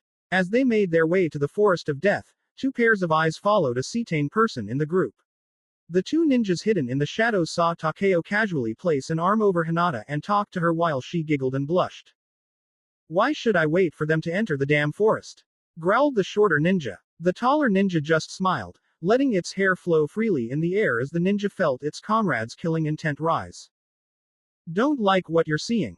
The second ninja asked. The shorter ninja just glared. No, I don't. You know I bloody don't. This is a load of bulls, the shorter ninja yelled as he was clapped across the back of his head. What did I tell you? The taller ninja scolded. The shorter ninja grumbled and looked at the rest of the genin walk to the Forest of Death. Come on, let's get going. We don't want to lose them. The taller ninja nodded and they followed the genin, all of whom were unaware that they were being followed. Angry eyes flared and another pair of eyes filled up with excitement and bloodlust as they continued to watch the Kumo and Konoha genin interact. Then, a ninja with a black cloak appeared in front of the two ninjas following the genin. I've found you. Where have you been? The new ninja said. I was tied up at the moment. What do you want? I've come here to train you. The shorter figure thought about it. Let's just wait until after the second part of the exams. Trust me, we'll have more time then. But why wait until then? The third ninja asked, causing the shorter ninja to smirk. Because a promise is a promise. The third ninja nodded and disappeared. This time I will get my revenge. This time it will be you who loses. Just you wait, Takeo Ryusaki. So Sunshine, you ready to take the exam? Takeo said after turning in his application and getting a heaven scroll. Anko explained that all teams will be given one scroll, whether it is a heaven or earth scroll, with the objective being to take the other scroll from another team and proceed to the castle in the center of the forest in the next stage of the exams. They first had to sign and return a form that explained that they could die during the exam and they accepted this fact. Why yeah, what scroll did you get? Hinata asked. Takeo showed her the heaven scroll and she sighed in relief. Her team got the heaven too, meaning that she didn't have to go against Takeo's team. What did you get? Hinata showed him the heaven scroll and he nodded his head. He smiled at her and whispered something in her ear, causing her to blush and the massive killer intent to rise. Hinata felt this killer intent and wondered for a minute. Two were obviously coming from Nozomi and Kiba, though the other one was unfamiliar yet familiar to her. She looked around and couldn't spot anyone else whose killer intent was at a dangerous level. What do you say? Takeo asked after he parted away from Hinata. I guess. Hinata answered. What Takeo just asked for her right now was a lot, but she just couldn't say no. It was like a genjutsu was placed on her or something. She shook her head and watched Takeo walk with his teammates over to the gates they were assigned to go to. Hinata walked over to her teammates and watched as Sasuke and Haku gave her curious glances. She cocked an eyebrow. Anyo, why are you looking at me like that? Hinata asked. Haku looked away but Sasuke kept looking at her. No reason, though it seems that you've been hanging around that silver-haired idiot a lot. Sasuke commented. Hinata registered his words and what he implied by them. She blushed and walked past them. We should be getting to RG gates by now. Haku followed her, her thoughts clouding her mind, and Sasuke wasn't far behind. When they reached the gates, They were surprised to see Kushina casually leaning against the fence, apparently waiting for someone to show up. When Team Kakashi appeared in front of her, she opened an eye and closed it again. Well, it's about time you guys got here, Kushina said, getting off the fence. She walked up to Hinata, grabbed her arm and dragged her behind a tree. It'll be fine. I just need to talk to Hinata for a moment. Sasuke looked at Kushina for a second before leaning against the gate. Haku sighed and waited for Kushina and Hinata to return. Hey Hinata, how you been? Kushina said sweetly, which put Hinata on alert. She wouldn't get this sweet unless she needed money or a favor, both of which were never a good thing. Hello Kushina-san. Kushina just smiled, starting to scare Hinata. Hinata could see behind her smile lay some sadness. What's wrong Kushina-san? Kushina's smile disappeared as a small tear fell from her eye. I still haven't found Naruto. Kushina said somberly. Hinata's heart still felt the pain from the day she found out Naruto wasn't coming home. Small tears escaped from their imprisonment at that thought. Oh, Hinata said in a disappointed tone. Listen Hinata, I want to find Naruto just as much as you but maybe. Every word that came out of Kushina's mouth hurt her deeply and it just hurt more until Hinata stopped her. No. Kushina looked up in shock at Hinata's shaking form. She wasn't looking at her. She was looking at the ground, tears falling from her eyes. Hinata. Kushina lifted her hand to place it on her shoulder but Hinata stepped back. Hinata looked up and Kushina could see the pain and rage in her eyes. You can give up but I won't. I know he's out there. Somewhere. I know it. Hinata yelled, calming down at the end and placing her hands over her heart, almost as if clutching at it, trying to dull the intense pain that she felt there. Kushina hung her head in shame for suggesting giving up, and she looked back at Hinata with tears in her eyes as well. You're right Hinata, we shouldn't give up. I'm sorry for suggesting it. Hinata hugged Kushina and she hugged back. In the distance, the shorter ninja from before was being held back by the taller ninja. Come on, this is the perfect chance, look at them. The shorter ninja whispered loudly. The taller ninja only sighed at the shorter ninja's ignorance. No, not now besides, remember who your target is. I'm surprised you chose to follow the Hyuga girl instead of that idiot Takeo. The taller ninja scolded. The shorter ninja just scoffed. Shut up, I have my reasons. Besides, even though Takeo is my target, that doesn't mean I can't have more than one targets does it? The taller ninja cocked an eyebrow with a smile. The shorter ninja responded by hitting him on the head. You know what I mean. Anyways, I got someone watching over Takeo so I've got nothing to worry about. Kushina, with Team Kakashi waited as they announced the Junin to open the gates to allow the Genin to proceed with the second part of the Chunin exams. Kushina caught up with Haku, talking about recent events and how she had been. The Junins then got the signal to open the gates and Kushina unlocked the gate, though she didn't open it. She turned to them and started speaking. I can tell you by experience that this won't be easy. Teamwork is the key to this exam being a success. Please heed my words and take them to heart. Kushina then stepped to the side, letting the Genin in front of her run into the forest of death. Good luck, she said quietly as she walked away, hoping they survived and became Chunin. In the forest of death, Team Kakashi ran in their usual positions, Sasuke in the front, Hinata in the middle and Haku behind her. They traveled deeper in the forest and stopped after running for 5 minutes. Hinata, take on last surveillance before we rest. Sasuke ordered. Hinata nodded and checked her surroundings with her Byakugan before sighing in relief and deactivating it. It's clear. Takeo shouted to his teammates as he returned from his surveillance. Nozomi relaxed and sat down, releasing her hair that was in a ponytail. Cross stared as he also sat down. So Takeo, what's up with you and the Hyuga girl? Takeo cocked an eyebrow and smiled. Why do you ask? Are you jealous? He then wiggled his raised eyebrow.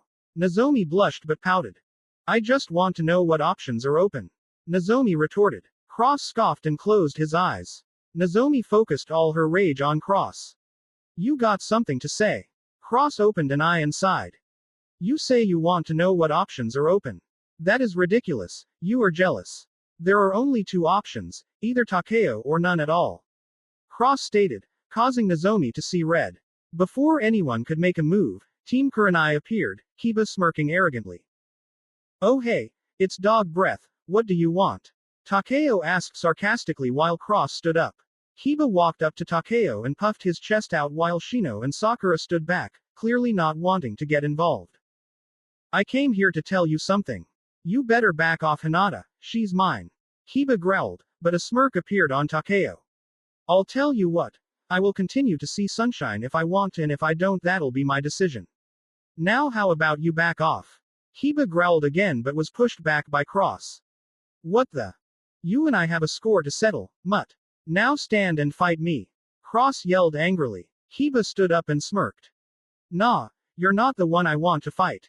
I'm not interested, Kiba said as he redirected his attention to Takeo, who still had that smirk on his face. Cross snarled and rushed towards Kiba. Well, get interested. Sasuke jumped back as he dodged another kunai thrown by the odd grass nin. Haku and Hinata stayed back as they watched Sasuke handle the grass nin like he said he would. Unfortunately, it didn't seem like Sasuke was handling the grass nin. In fact, just the opposite, as the grass nin kicked Sasuke back and landed on his back. Truly pathetic, Sasuke. If you keep going in this pace, you'll never catch up to Itachi. Sasuke eyes filled with rage as he once again ran at the grass nin. That was exactly what she was hoping for. She was about to extend her neck when suddenly a weird ice mirror appeared in between Sasuke and the grass nin. Haku's image then flashed in the mirror as she threw Senbon at the grass nin. The grass nin moved out of the way and threw her own kunai, but they parried off the mirror. Sasuke roared out in anger. What the hell do you think you're doing?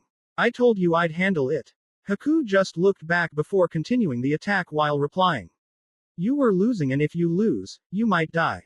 That is not an option when it comes to this exam and to being a Konoha ninja. Haku stated, dodging the grass nin's latest kunai. Sasuke growled and seethed. He didn't believe teamwork actually worked, he thought it actually softened you up. If you rely on someone, that only meant you were too weak to rely on yourself. Sasuke then got up and went to fight the grass nin. If Haku got in the way, he wasn't to blame. Hinata watched as her two teammates fought, staying behind to guard the heaven scroll they had. A mile away from their fight, Kiba and Cross were in a fight of their own. Cross blocked a savage punch aimed at his head and twisted Kiba's hand. Kiba yelped as he backed away, though he couldn't. Cross backed his left fist and hit Kiba in the gut, sending him into the air. Cross took advantage of the situation and started doing hand signs. Lightning style. Lightning needle jutsu. Lightning struck Cross, left hand, and he aimed at Kiba. Thousands of lightning needles headed for Kiba's body. Kiba closed his eyes and awaited the pain. Each needle struck the front of Kiba's body. Kiba fell down, having to obey the law of gravity, and slammed into the ground, unmoving and smoldering. Shino moved to pick him up but was stopped by cold metal touching his neck. Well, how about you show us your scroll, and depending on which one you have will depend on how long you'll live. Takeo said coldly. It shook Shino to his core, though he didn't show it. He nodded his head to Sakura and she pulled out a heaven scroll. Takeo growled and re-sheathed his sword. Take your teammate and go. Takeo ordered. Shino went over and picked up Kiba. Then he and Sakura disappeared, leaving Team Kumo alone again. Well, almost. Elemental style. Bane Wei Molten Whirlpool Jutsu. A vortex whirlpool of fire and water attacked the Kumo group, causing them to separate and regroup. Sadly, the attacks after blast made Takeo fly deeper into the forest. His team was about to follow after him, but a strong genjutsu was placed over them, causing them to lose consciousness. A cloaked figure appeared in the clearing and dragged them to the side of a tree. The figure looked in the direction where Takeo went and smirked. Pay back is sweet. A second figure with a similar looking cloak jumped into the same clearing and looked at the shorter figure. Looks like you mastered that jutsu. The shorter figure shook its head and explained. No, I still have a little trouble controlling it. I meant to hit Takeo, but he moved at the last second. Luckily, it still was enough to hurt him. If my guess is correct, he should be unconscious right now. Fire style. Fireball jutsu. Sasuke roared as he spat out a huge fireball. It headed for the grass nin, who summoned a huge snake. The grass nin jumped off the snake as it was engulfed by the fireball, making it return to its world. Haku quickly appeared behind the grass nin and threw a senbon made of ice. It scratched the grass nin's face, making her skin to peel. Look what you did, that's not good. The grass nin was suddenly out of sight. Haku. Sasuke and Hinata looked everywhere for the odd grass nin. With her Byakugan, Hinata saw a chakra signature behind Haku. Haku, behind you. Hinata warned but was too late. The grass nin morphed out of the tree branch Haku was standing on and chopped Haku behind the head, knocking her out. Before the grass nin could do anything else, Sasuke sent a barrage of shuriken at the grass nin. She jumped back and watched as they barely missed Haku. Sasuke, be careful of Haku. Hinata said, but Sasuke just scoffed and continued to fight the grass nin. Sasuke took out shurikens and threw them at the grass nin whose back was against a tree. The shuriken missed the grass nin and she was about to mock him when she noticed the shuriken return and tie her up to the tree with wire. She struggled against the wire but stopped short after Sasuke continued his attack. Fire style. Dragon Flame Jutsu. A huge fire rapidly formed on the wires and headed for the grass nin. The grass nin had only time to scream before the fire engulfed her. Sasuke kneeled down panting. He had an arrogant smirk on his face and was about to pick up Haku when a neck extended itself and the grass nin's head rushed at Sasuke. Sasuke was too tired to move so he couldn't move out of the way when the grass nin bit his neck. Sasuke grabbed his neck in pain and fell down. The grass nin retracted her neck and Hinata and Sasuke saw more of her face peel off. Under her skin, another skin as pale as snow was there and her eye looked like one of a snake. What did you do to Sasuke? Hinata yelled in anger. The grass nin just chuckled in a manly voice. Just something to remember me by. Sasuke will soon seek me out, just to obtain my power. But I can't have you three not continue the exams, so as my parting gift, the grass nin threw her earth scroll and it landed at Hinata's feet. You can have my scroll, it has no use for me. I'll see you around. Sasuke. The grass nin vanished and was nowhere to be seen. Hinata picked up the earth scroll and ran over to Sasuke after picking up Haku. Sasuke meanwhile was on the floor, holding his neck and groaning in pain. Sasuke, are you okay? Sasuke didn't answer. He was too busy groaning from all the agonizing pain he felt on his neck. Suddenly, Takeo appeared from the sky and crashed into a branch 10 feet away from Hinata. Hinata gasped and went to see if he was alright. When she got there, she saw that he was unconscious. She sighed and wondered how she was going to help her team and Takeo as well. Hinata was sitting in front of an empty tree while her teammates and Takeo rested inside. She was able to set up traps before it became night. Now she was currently resting and was holding up fine until she was starting to feel sleepy. She closed her eyes for a second before she opened it again because she heard someone walking towards the tree her team was resting in. She got up and pulled out a kunai. She looked around and saw no one, not a single thing. She went back in the tree and waited for her teammates or at least Takeo to wake up. She noticed earlier that his right leg was burned by fire and yet his clothes showed signs of being wet. Actually, almost his entire right side of his body was burned and wet. What happened to you? Hinata asked quietly. I think I can answer that. Someone said from outside the tree. Hinata once again got in her defensive mode and slowly went outside the tree. When she was out, she saw a clocked figure standing nonchalantly outside, not moving as his clock flowed with the wind. Who are you? Hinata asked, not wanting to take any chance. The mysterious person chuckled and walked closer to Hinata. Don't come any closer and reveal yourself. Hinata warned. The figure's chuckle grew into laughter as it walked closer and closer to Hinata. Her hand started shaking until she gripped it tightly and ran towards the mysterious person. The person removed his hood, showing who he really was and made Hinata stop in her tracks. The mysterious person smiled as his blonde hair flowed freely in the air. Hey Hinata Haim, long time no see. Naruto said as he stood in front of Hinata. Hinata just stared with wide eyes as her first love, her only love, stood in front of her. After all she had felt and been through for a whole 6.5 months, he was just casually standing in front of her like nothing has happened. Her anger boiled up and she pushed him back, shocking him in the process. Long time no see. Is that all you have to say, Naruto-kun? After 6 months of not seeing each other, that's the best you can come up with. I have waited for you to come back and every day I grew more and more disappointed when I didn't see you, and then you come here and tell me, long time no see. Do you even care about me? Hinata yelled, tears streaming down her face. Naruto pulled down his mask and smiled a sad smile. You're right, I should say something else, but I can't take those words back. And yes, I care for you deeply. I told you before I love you and I always will.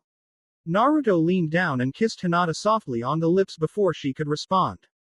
Hinata's eyes widened as she felt Naruto's lips softly touch hers. She felt the warmth she got from his kisses again, and it felt just as warm and great as it was the first time. She could feel her anger at the blonde ninja begin to fade, and she tried to force it back. But it was when she felt Naruto's tears on her cheek that she realized that he had been through the same pain. She closed her eyes and wrapped her arms around his neck as she cried happily into the kiss, and he gently wrapped his arms around Hinata's waist, pulling her closer to his body. When they parted for air, Naruto snuggled Hinata's neck, hastily wiping the tears away from his eyes. Please don't leave me, not again. Hinata pleaded as she felt his lips kiss her neck. It sent small shivers all over her body and she enjoyed every minute of it. Naruto brought his head up and stared at her eyes with such intensity that she started to blush. Naruto then smiled warmly and kissed her again. I won't leave you again, Hinata. I finally have you again and I won't give you up without a fight. Like you told me, when people are in love, the time they spend together is like heaven and the times apart is like hell. I've spent the last 6.5 months living in hell without my beautiful angel there to lead me to heaven. I wish I could be in the exams with you, but I can't. It'll confuse everyone and complicate everything. I'll be watching over you, Hinata. A promise is a promise after all. One last thing. Naruto kissed Hinata, this time with more love and passion than the one before it. He picked her up and walked inside the hollow tree. He laid her down as he removed his cloak while still kissing Hinata. He put his cloak under Hinata's head and she let her head rest on it. Naruto then started kissing her neck. She arched her neck so he could get more access. She had a small smile on her face. This was the happiest she had ever been. Naruto stopped and looked Hinata in the eye, giving her a serious expression. Be careful of Takeo. I know you've felt it. He's not who you think he is. He warned before Hinata fell asleep. While all of this is happening, a second Naruto was at Ichiraku's, waiting for Ayame to return. Even though he was a clone, he was still hungry, which he thought was odd. Therefore, he ordered a ramen and started eating. Soon, that one ramen became 2, then 5, and then 10 until Ayame came back. Hey Naruto, here's the pictures you wanted. Ayame said, handing Naruto about 5 pictures. Naruto looked through them and smiled. Alright, Hinata Haim is going to love these. Hinata fluttered her eyes as she woke up and saw Takeo. Takeo was over her and smiled when he saw that she was awake. Hey there sunshine, how'd you sleep? Hinata sat up straight and looked around. The sun was rising and Takeo still badly injured. She then remembered the night before and what Takeo just said. It was a dream. Naruto-kun didn't really come here. Hinata thought depressingly. She lies back down and felt something soft under her head. She picked it up and saw it was the cloak Naruto had been wearing. She smiled brightly and hugged the cloak like her life depended on it, one single, solitary tear of happiness soaking into the dark material. Takeo just watched, confused. That yours, sunshine? Takeo asked. Hinata looked at him and smiled. Yes, it is. Hinata relived the whole night in her mind, from her angry shove to their breathtaking kiss. She smiled so brightly that even a blind person would need to block their eyes so then he wouldn't suffer from its radiance. Though Takeo was just confused, he didn't understand what was so special about the cloak. The sounds of a trap being set off filled the morning air and Hinata and Takeo looked outside to see the only team from Odo standing casually in the clearing. Well, what do we have here? The leader of the Odo team said. The female of the team scoffed at Hinata. She looks weak, not worth my time. The girl said. The leader who looked like a mummy laughed and replied. Yes, she does, doesn't she? Zaku, you take care of the silver-haired brat. Kin, you handle the girl while I go after the Uchiha. A mirror made of ice appeared in front of the leader and Haku's image appeared and threw her senbon at them. Zaku moved in front of everyone and wind started coming from his hands, making Haku's senbon useless. Zaku smiled haughtily as he saw Haku's reaction. It's useless to use your kunai or shuriken. I have tubes in my arms that when I apply my chakra to it, it releases pressurized air and sends it out of my arms. Watch. Zaku explained as he released more pressurized air, shattering Haku's mirror. Haku fell down and panted. I guess I still haven't recovered enough chakra. Haku stated as she stood. She vanished and reappeared in front of Zaku and grabbed both his hands with one of hers. He smirked. Now what? Haku smiled as well and made one-handed hand signs. Secret Jutsu. 1,000 Needles of Death. She jumped back before the 1,000 ice needles struck Zaku. In another area of the clearing, Hinata was avoiding the kin Senbon. Hinata noticed each had a string attached to it and a bell at the end. Then, everything started getting hazy and there were multiple kins around her. Hinata closed her eyes and shook her head, but she was still a little dizzy and was starting to sway. A hard kick in the gut sent Hinata flying back and landed on the ground, coughing and spitting out a little blood as she stood. She took out a couple of kunai and threw one at each kin. The kins jumped back, which didn't help Hinata figure out who the real one was. She then remembered the bells. They were probably the reason why she felt dizzy. She looked back and saw the Senbon with the bells. Hinata took out her last kunai and placed an explosive tag on it and threw it at the bells. They went off immediately, destroying the bells and giving Hinata her stability back. She looked for kin and ducked under a punch meant for her head. She jumped back from a leg sweep and activated her Byakugan. Takeo punched Dosu, as the mummy called himself, but was blocked by Dosu's left arm. When he hit, Takeo felt something hard and saw it was a sound gauntlet. He jumped back and waited for Dosu to do something. Dosu just smirked as Takeo's vision became blurry and he felt sick to his stomach. He fell to his knees and held his ears. Blood started to escape as he yelled in pain. He looked up, one eye closed, and saw Dosu look like he was talking but he didn't hear a word. He slowly stood up and made some hand signs. He then held his left hand out and aimed at Dosu. Elemental style. Bane Wa. Takeo once again fell to his knees, his whole right side of his body hurting from yesterday's ambush, not to mention the fact that he felt lightheaded. Damn you Naruto. Dosu walked closer to Takeo, Takeo still not hearing what Dosu had to say. He was in deep trouble and he knew it. It would take a miracle to pull off a victory in his condition. His pain was starting to catch up to him as he fell face first to the ground. He was going in and out of consciousness and the last thing he saw was Dosu backing off and someone jump in between them. Zaku had managed to send pressurized air around him in the last second, so he didn't die, but that didn't mean he was left unscathed. Haku was currently panting as she tried to catch her breath. It was difficult for her to use chakra to make ice needles out of the condensation in the air. Luckily, the morning dew was around to make it easier for her. Now she was faced with a problem. She was almost out of chakra and Zaku was still in decent shape to finish the fight. Fortunately for her, Cross jumped from nowhere and punched Zaku in the face. While Zaku flew back, he started making some hand signs. Fire style. Misty flames dance jutsu. Cross spat out a mist of some liquid and it went all over Zaku. When he got up, he started to blow most of the liquid away from his body until only his arms were still wet. Before he was able to blow it off his arms, Cross appeared behind him and sends a small spark to his arms, igniting the liquid and engulfing Zaku's arms in flames. Zaku acted quickly and blew the fire away, saving his arms in the process. Though they were burned and hurt badly, he was still able to use them. Then he felt a dark presence that made itself known. Hinata was able to block out most of Kin's, the Oto Nin, chakra points and Kin was done. She was trying hard to stand but Hinata blocked the chakra points on her legs too.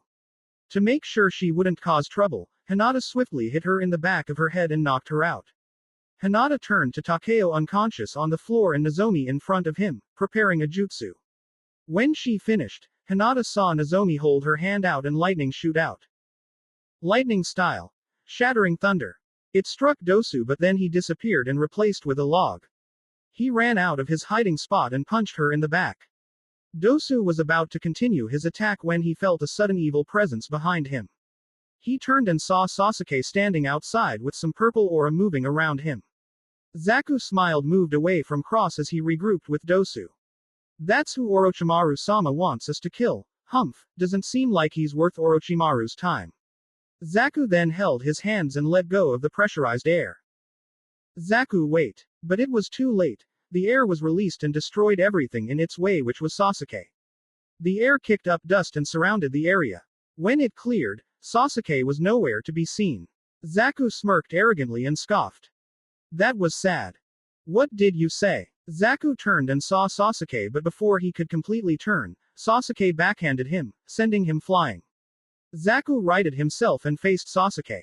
Sasuke started making hand signs and put his hand to his mouth. Fire style. Phoenix flower jutsu. 3 small-sized fires flew to Zaku. Zaku again released air and blew the fires away, but hidden in them were shuriken. Zaku's eyes widened in pain as the shurikens buried themselves in his skin. Faster than anyone could follow, Sasuke grabbed Zaku's hands from behind and put his left foot on his back as Zaku kneeled down. Sasuke started pulling his arms out of their sockets and Zaku yelled in agonizing pain. "So, you must be proud of these 2 arms, huh?" A loud popping sound could be heard all around the forest along with an ear-piercing scream of pain. Zaku fell down unconscious, his arms bent back and broken as they fell at his side.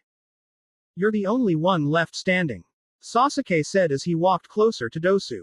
"I hope you put up a better fight," Sasuke said before rushing forward only to be stopped by a running clothesline. Sasuke fell hard but jumped back, regaining his composure.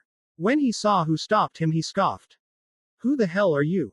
Sasuke asked the guy in front of him who was wearing a cloak with a hood, blocking his face. The only thing visible about the mysterious person was the lower part of his face, and even then it wasn't seen because of the mask it wore. The person just smirked and disappeared. Sasuke jumped to the left, expecting the person to show up and hit him from behind, but the mysterious person actually sent an axe kick from the air. When it connected, Sasuke's head hit the ground, forcing him once again to lose consciousness. The mysterious person turned to Dosu and Dosu gasped. Dosu hasn't felt this much chakra since Orochimaru. It wasn't as much, but it was way beyond anything he could handle. "We can't defeat you at a time like this. Let us go and we'll leave you the Earth Scroll." Dosu put the Earth Scroll on the floor. He looked at the mysterious person, looking for signs of approval. When he didn't do anything, he continued. "Let me warn you now though, if we meet again during the Chunin exams, we'll neither hide or run. We will win and gain Orochimaru's approval." Dosu collected his unconscious team and made to leave only to be stopped by Hinata's question. "Who's Orochimaru and what does he want with Sasuke?" Dosu turned to look at her but then turned back. "Answer her," the mysterious person roared. Dosu stopped and turned to Hinata. "I don't know. We were just ordered to search and kill Sasuke." Dosu then jumped out of the clearing and of sight. Hinata relaxed and fell back, only to be caught by the not-so-mysterious stranger. "I'm fine, Naruto-kun. You don't need to hold me," Hinata said, not wanting to be too spoiled, though she really didn't mind it in the least. She saw Naruto smile under his mask. "I know." Hinata blushed and giggled while pulling his mask down and giving him another kiss. During their little make-out, the tall ninja, Naruto's comrade, was in the shadows, writing down something in a pad. Luckily for Hinata, Sasuke was unconscious, Nozomi was checking on Takeo and Cross was checking on Haku while she told him she was okay. They were all too busy to see what Hinata and Naruto were up to. When they parted, Naruto hugged Hinata one more time before getting the Earth Scroll and tossing it to Hinata. When Hinata caught it, she looked back up and saw that Naruto was gone. She was somewhat disappointed, but that wasn't enough to bring her down since she now knew he was safe, alive, in Konoha, and most of all that his love for her, and hers for him hadn't faded in the slightest, if anything it had grown stronger. She walked over to Sasuke and made sure he was okay. He was breathing and that was good enough for her. She had been having a tough week and it was only half over. She still had about 3 more days until she and her team had to arrive at the tower in the middle of the forest. She wished she could be at home taking a long, hot shower or at least with Naruto. She saw Takeo starting to regain consciousness, so she dragged Sasuke over to the others and would hope the Kumo ninjas would help them out for a while, at least until Sasuke woke up. Up in the trees, Naruto met up with the 2 other ninjas in cloaks. The bigger, taller ninja smirked while the other stayed passive. "Good job, Naruto." The bigger ninja praised. Naruto only smirked. "It seems you have a deep relationship with the Hyuga, but why didn't you take out Takeo now? Then you wouldn't have anything to worry about later." The other ninja stated. Naruto just shrugged. "I'm sure I can take out Takeo now, but then again he's not fit to fight. Where's the fun in that? Besides." The other 2 ninjas listened closely as Naruto spoke again. "When I fight him, I don't want him to complain that it wasn't fair. Even though he is similar to me, he's nothing like me and I'll prove it." The bigger ninja smiled and patted his back while the other nodded. So Itachi-sensei, Ero Sennin. How about we get out of here and start my training? I have a feeling I'm going to need it. Naruto jumped back as a blade came down on him. As the battle toad lifted his weapon again, Naruto ran at him and jumped over him to kick him behind the head. The battle toad came down hard and returned to the world he was summoned from. Naruto instinctively jumped up and watched as a tongue tried to grab him. Naruto landed on the toad's tongue as it retracted back to its mouth. At the last second, Naruto jumped up and kicked the battle toad on its head while he was upside down. It disappeared and Naruto was left victorious from his brawl with Jiraiya's battle toads.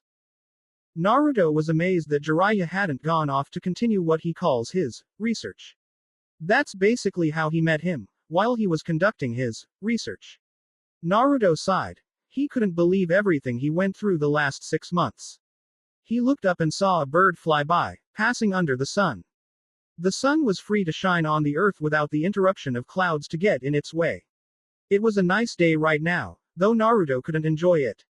He was too busy thinking about Hinata and the loneliness he's endured in the last 6 months. Before he could continue to reminisce, he flipped back a couple of times when he sensed Jiraiya running up to him with a massive amount of chakra in his palm. When he looked, he was amazed by what he saw. He saw a spiraling orb made from chakra rotating at an insane speed while maintaining its structure in his palm. Naruto was shocked after he saw the amount of damage the spiraling orb does when it comes in contact with something. The spiral left a decent-sized crater after Jiraiya finished his attack. Whoa, what was that? Naruto asked in amazement. Jiraiya just smirked as he dusted himself off. He then jumped out of the crater and stood tall. That brat is the number 1 jutsu of the 4th Hokage. He made it in 3 years and taught it to me. I guess I could teach it to you. Really? That would be great. Naruto said excitedly. Though, I don't know if I have the inspiration to teach right now. Naruto's hopes were crushed. He knew what he meant and seriously hated him when he got like that. But of course, Jiraiya had to wiggle his eyebrows, telling him what he wished wasn't so, was true. Fine, but only if you promise that you'll teach me that move. Jiraiya nodded his head eagerly and Naruto sighed. You're getting too dependent of this jutsu, you know.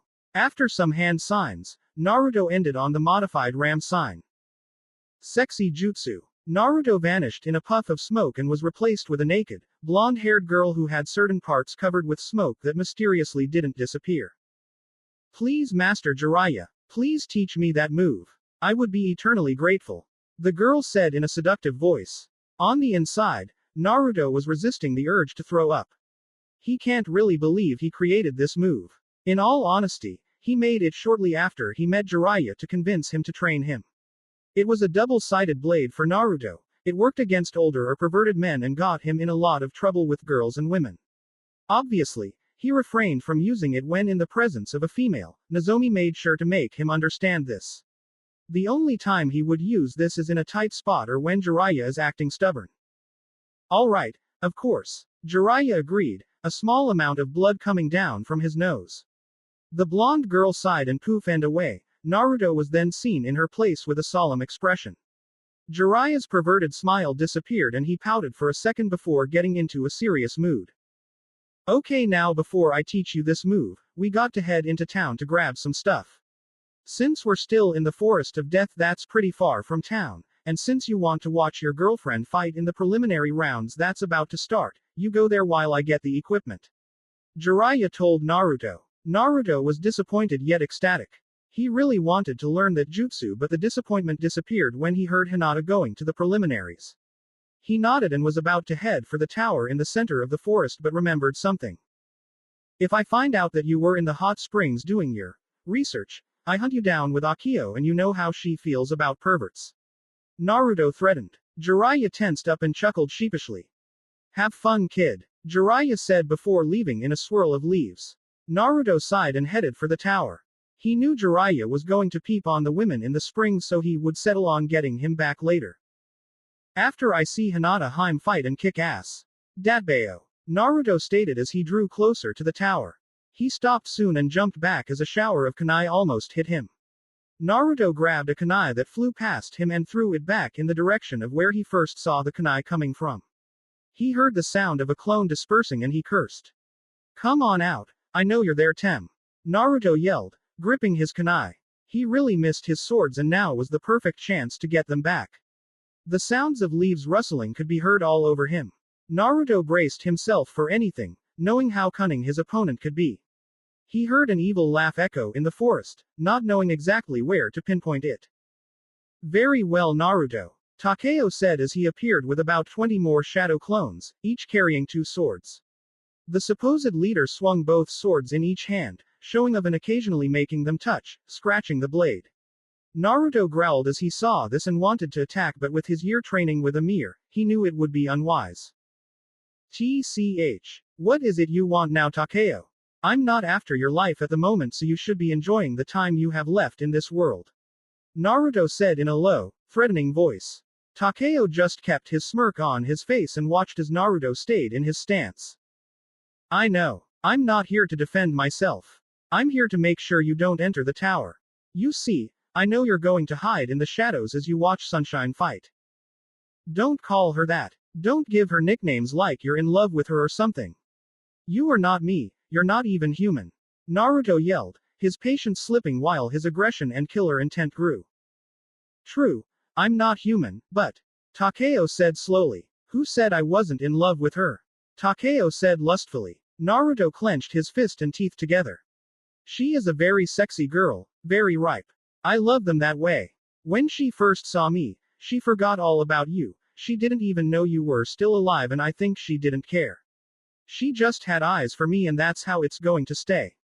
You two might have developed feelings for each other in the beginning, but she'll start a new life, a new family with me.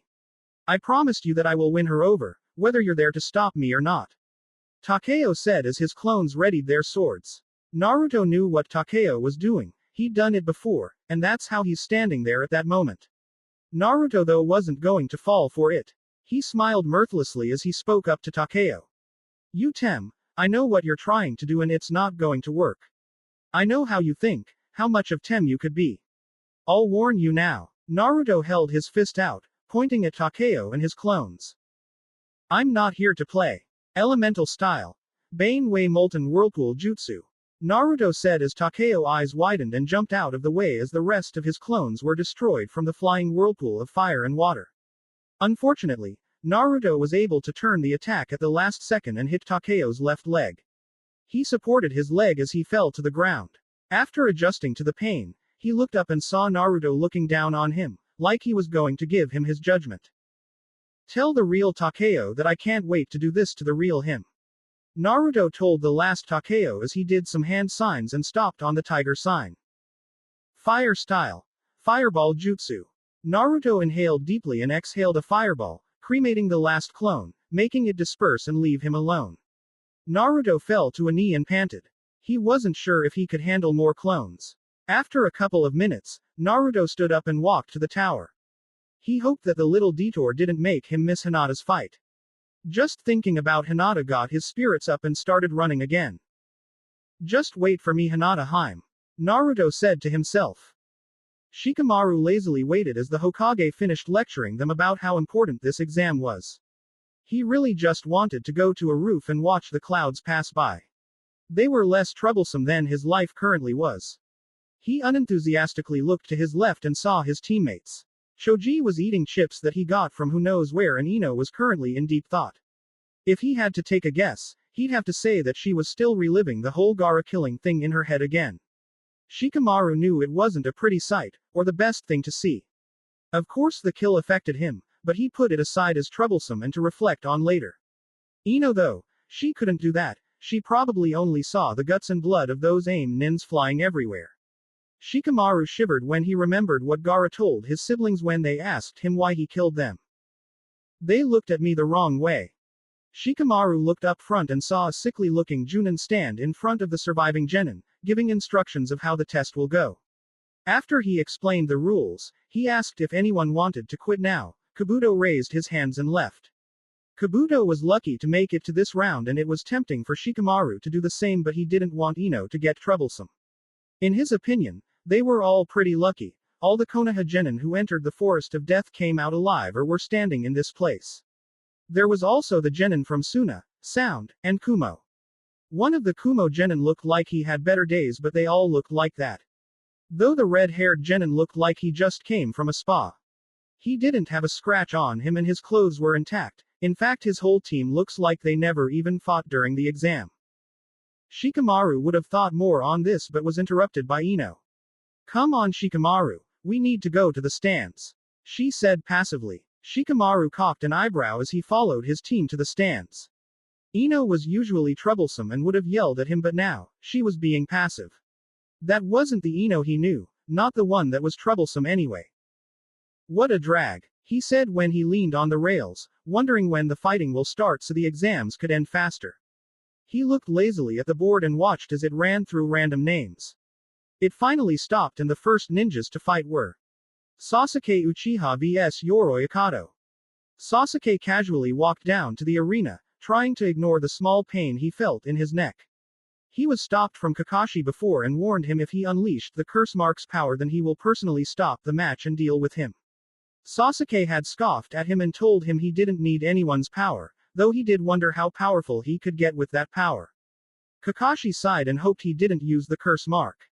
Yoroi jumped over the rail and landed on his side of the arena. He smirked at Sasuke and he stood passively on the other side and Sasuke scoffed at Kabuto. Whatever, let's get this over with, he said arrogantly. Hayate Gecko, the exam's sick-looking proctor, looked towards both fighters to see if they were ready. Well, if you're ready, let the match begin, the proctor announced lazily. Oh, I'm ready, Yoroi said as he started summoning chakra while Sasuke got into his stance. They both decided to start with a little target practice. Yoroi threw 3 shuriken and Sasuke retaliated with 3 kunai. Yoroi ducked and Sasuke fell, feeling the curse mark activating. He suppressed the pain and noticed Yoroi disappear. He looked up and moved just in time as Yoroi punched the ground. Sasuke rolled and stopped himself with the 4th kunai he took out. He used the momentum and timing to hit Yoroi behind the knees and brought him down. As he was coming down, Sasuke grabbed his arm and put him in an arm bar. Sasuke smirked victoriously but then Yoroi's arm started glowing with chakra.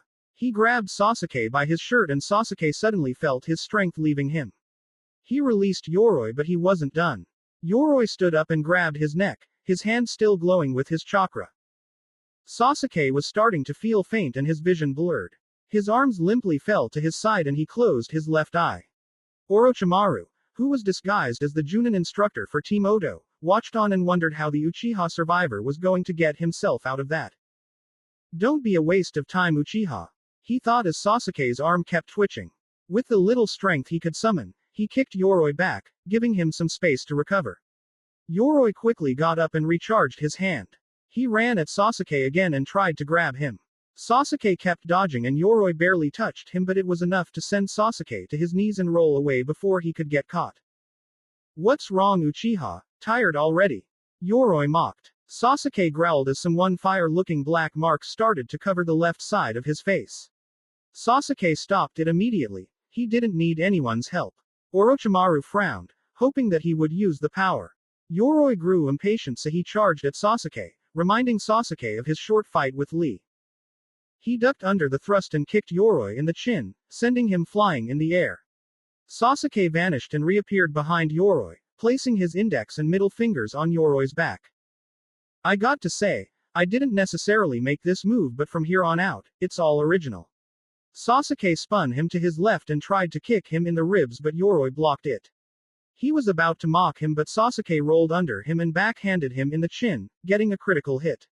As they both headed for the ground, Sasuke forced his fist on Yoroi's gut and then spun around again. Before either hit the floor, Sasuke delivered one last axe kick to Yoroi's stomach, causing the concrete under them to crack. Lion's Barrage, Sasuke yelled, completing his attack and ending the match. Sasuke weakly stood up as Yoroi remained unconscious. Lee's eyes widened but then he clenched his teeth. Hey, get your own damn move, he yelled, causing Tenten to try to calm him down. The winner of this match, Sasuke Uchiha, the sick Hayate said, causing 2 of Sasuke's biggest fangirls to cheer loudly. Kakashi poofed next to Sasuke and placed his hand on his shoulder. After a small talk, Kakashi and Sasuke both disappeared in a cloud of smoke. A cloaked boy entered the arena quietly and walked up the stairs to the stands, making sure no one noticed. He entered right when Sasuke landed the kick, making him smile. That's Sasuke, always trying to one-up everyone. The boy walked up the stairs and walked over to where he saw Takeo. Takeo walked over to where he saw Hinata and stood next to her. Hinata looked at him and smiled brightly, forcing it onto her face.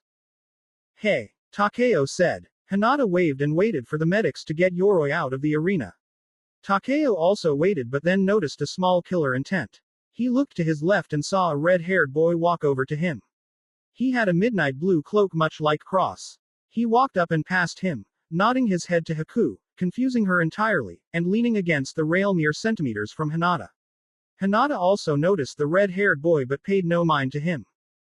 Hello there, Haim. The mysterious boy said to Hinata. Takeo and Kiba, who really had no business listening but decided to anyways, both got mad while Hinata blushed and wondered why he called her that. After looking at his unbelievable blue eyes, she understood why. Her blush deepened and she giggled happily. Hello there, kind stranger. She greeted back. The mysterious boy closed his eyes and smiled. You're a very beautiful girl. You wouldn't by any chance have a boyfriend, would you? The boy said. Hinata giggled louder, knowing what he was doing. Actually, I do. He's a very special boy, one that has my whole heart. The boy's smile grew and he rubbed the back of his head while Takeo and Kiba's anger kept growing. He's a lucky dog to have a devoted girlfriend like you. I'd be careful if I was him or someone just might try to take you away from him. The mysterious redhead said as he silently sent a glare at Takeo. Hinata caught it and lightly slapped the boy on the arm. Don't worry about me, I'm a strong-willed girl and besides, she placed her right hand on top of the redhead's left hand that was on the rail. No one can compare to my Naruto-kun. Takeo raised an eyebrow at this interaction between the two and wondered if they had met before. Kiba was fuming but Shino held him back. Before anyone could do anything about the redhead's presence, the next fighters' names were chosen. Shikamaru Nara vs Kinsuchi. Shikamaru lazily made his way to the arena below while Kin jumped over the rail, much like Yoroi. When Shikamaru finally came down, Hayate had let them start. Kin jumped back and took out some Senbon. Shikamaru raised his eyebrow and was wary of the Oto Nin. She then threw her Senbon and Shikamaru dodged them, letting them hit the wall behind him. He heard a small jingle behind him but thought nothing of it. He waited for Kin to continue her attack but then noticed everything get fuzzy and saw more Kins. What? Kin smirked as she crossed her arms over her chest. I guess you see it now, you see about 5 of me. That means that my trick worked. Men are such idiots. Shikamaru grunted while trying to get orientated again. He looked back at the Senbon and saw small bells, and a wire barely visible that was attached to the Senbon to make the bells sound off, completing her genjutsu trick. He smirked and made a hand sign. Justice aren't going to help you if you don't know who to aim to. She then felt her body stiffen. She tried to move her right arm but it wouldn't listen. She tried her left leg but it still wouldn't move. She looked up with wide eyes and saw Shikamaru smirk. Shadow possession jutsu success, he said as he walked back, making Kin copy his movements. He stopped about 4 feet in front of the wall behind him. He moved his right hand to his pouch, taking out a couple of shuriken while Kin took out some Senbon. What are you doing? You throw yours, I throw mine and then you'll dodge and so will I. All you'll be doing is wasting our weapons. Shikamaru's reply was a smirk. You say that. Shikamaru then threw his shurikens, making Kin throw hers as well. Shikamaru bent back and the Senbon missed. Kin smiled as she did the same. But I beg to differ. He finished saying as she slammed her head to the wall behind her. She was out cold and fell to the ground when Shikamaru released his jutsu. Troublesome woman, he said. The winner of this match. Shikamaru Nara, Hayate announced. Ino was surprised he won. Of course she knew he was smart but she didn't think he'd actually take the time to win. Shoji happily munched his chips while congratulating Shikamaru on his win. Tamari smiled as she watched the lazy ninja walk to his spot in the stands. In her mind, he was a very interesting ninja and hoped she fought him in the finals. Shino Aburame vs Zaku Abumi. Shino walked passively to the arena and Zaku also walked down, his arm still damaged from his encounter with Sasuke. When they both go down, they started the fight. Zaku removed his left hand from the cloth holding both his arms and pointed his open palm at Shino. Even if my right arm isn't in great shape, I bet I can still beat you. He said haughtily. I'll only give you one warning. Give up now or suffer a humiliating defeat. Shino warned. Zaku scoffed at his warning and released the pressurized air in his arm. Shino moved out of the way and sent his bugs after Zaku. Some landed on his shirt but Zaku blew them away. Is that the best you can do? Shino remained quiet, silently letting his bugs reach Zaku. Too scared to talk. I don't fight with my words, I fight with my skills. Shino retorted as he released majority of the bugs in his body. Zaku tried to blow them away like before but these bugs moved out of the way while still coming at him. You'll have to choose, fight me or the bugs. Zaku hesitated but took his right arm out of the cloth and pointed it at Shino while his left arm pointed at the bugs. I don't have to choose, I could just destroy you both. He said, letting the air escape his arms. Oddly enough, nothing happened. Before Zaku could do anything, air started escaping his arms, from behind his elbow, to his forearm and bicep. He yelled in pain as both arms exploded. Zaku looked questionably at his arms and saw bugs blocking the tube that led the air out of his arms. I sent my bugs to block your tubes when you weren't looking. Since they blocked the only means of air escaping, the air started to build up until it exploded and created holes in your arms to allow it to escape. This fight is over, Shino said as he walked back to his place in the stands. The winner of the match, Shino Aburame, Hayate announced. Hiba patted Shino in the back and congratulated him. Shino nodded his head as Kurenai and Sakura congratulated him as well. The board then started to randomly pick names to fight. Nozomi Kurosaki vs Haku. Haku smiled, excitedly happy she's next to fight. She happily walked down and saw the mysterious redhead nod his head and nodded back, a little confused but that didn't stop her happiness. As she and Nozomi walked down, the mysterious boy felt killer intent directed at him. He looked up and saw the Suna redhead looking at him then tilting his head, signaling to meet him outside. The redhead nodded and tapped Hinata's hand, giving her a message in Morse code. Hinata nodded her head and both redheads disappear. Hinata looked down and watched as her teammate fought against the strong Kunoichi from Kumo. Haku dodged the many lightning bolts coming from Nozomi's hands. She was very skilled with the lightning. One false move and it could mean the end of the exams for her. Gaara waited for the other redhead to appear. When the other boy appeared, Gaara's sand started spazzing out. Gaara restrained his sand from attacking the mysterious boy. The hooded boy just waited there in front of him so he could tell him what he wanted. I see you came, that's good. The other redhead nodded his head. Yeah, I came, so what do you want? The redhead asked. You are a Jinchuriki, are you not? The redhead stiffened but nodded his head anyways. Gaara cocked his eyebrow. So what's with the other silver-haired boy? He's giving out the same presents you are. Granted, his is lesser compared to yours, but the chakra and aura is there nonetheless. Gaara asked. The boy sighed. He was hoping no one would notice. Before I answer you, can you answer one of my own questions? Gaara nodded. How do you know I am a Jinchuriki? Are you one yourself? I am the host for the one-tailed demon, Shukaku. By the way, take out that ridiculous genjutsu. I already know you're not really who you appear to be. The boy nodded and his hair turned bright blonde, and he was now wearing a mask that covered everything under his eyes. I see I'm not as good with genjutsu as I thought. Naruto confessed as he rubbed the back of his head. Gaara just cocked an eyebrow and shook his head. Now, answer my question. Gaara said coldly. Naruto got serious as he sighed. He really didn't feel like telling his whole story but it didn't seem to be an option. Well, about half a year ago, I went to a faraway place to remake my swords. After I had them finished, I was walking home with my mom when a rock avalanche happened to occur during my trip. I was knocked out and don't remember much after that. Basically, he is like a clone of me. I host the nine-tailed fox, Kyuubi, and I'm guessing some or a lot of Kyuubi's chakra was drained from me and sent to the silver-haired Tem. Naruto explained. Gaara yelled an unreadable expression on his face. His sand was still shaking but it held its ground. Interesting, but since you're not in the exams, I can kill you and enjoy your blood on my sand. Gaara said passively as his sand ricocheted to Naruto. Naruto instinctively reached for his swords but remembered he didn't have them so he jumped out of the sand's way. He applied some chakra into the soles of his feet and stuck to a nearby tree. He waited as Gaara made his sand attack him again. Naruto jumped out of the way and started making hand signs. Summoning jutsu, Naruto said as he touched a tree with his hands and summoned Akio. Akio jumped into the air and roared as he landed. He looked around and spotted Naruto and a red-haired boy with sand floating around him. He looked at Naruto questionably. He's insane and wants to kill me, help me out.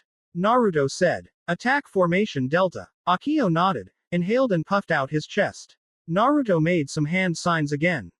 Fire style. Fire bullet. Akio roared as a massive fire bullet came out of his mouth. Wind style. Air bullet. Naruto and Akio's attack combined and headed for Gaara. Gaara redirected his sand to protect him and the jutsu exploded on impact with the sand wall. When the dust cleared, the sand turned into glass and fell to the ground, shattering as it hit the ground. Wind blew through the forest as Naruto, Gaara and Akio remained still and quiet.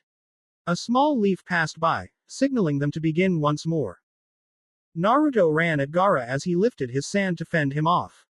Naruto slid under the sand and then flipped over the sand in his way. He threw a kunai at Gaara and then jumped back. Gaara's sand caught the kunai and he smirked victoriously. Boom. Naruto said as a paper tied to the kunai lit on fire. Gaara looked at the kunai before it exploded. It wasn't a major explosion, so only a small portion of sand was reduced to glass. Gaara sneered as Naruto smirked. Why are you fighting me? Naruto asked after getting serious. Because mother screams for your blood. Gaara answered solemnly again. Naruto got out of his stance and looked around. He completely turned his body but still didn't see anyone. But I don't hear anyone screaming or see anyone at all. Naruto said confused. But I hear her screaming in my head. Gaara stated. Must be Shukaku. This boy must not have been properly sealed when Shukaku was placed in him and now the boy is going insane with Shukaku's constant chatter. A voice said in Naruto's head, a voice he hadn't heard in a long time. Kyuubi, where have you been? I haven't talked to you since the rock avalanche. Naruto thought.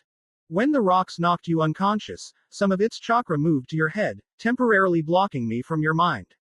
Naruto mentally nodded and saw Gaara trying to attack him again. Wait, Naruto said, stopping Gaara. What if I can help you? I can make the voices in your head stop talking to you, or at least limit it. Gaara's sand returned to his side and he crossed his arms. He was thinking about the proposition and was very intrigued. How? Gaara finally said. Naruto scratched the back of his head and snapped his fingers. I know somebody who's a master when it comes to seals. And peeping, but that doesn't count. Naruto said, saying the last part quietly. Gaara cocked an eyebrow. Why should I trust you? Because you're like me. You were hated for the demon in you and shunned by your village. I think we Jinchurikis should stick together. Naruto said, giving Gaara a thumbs up.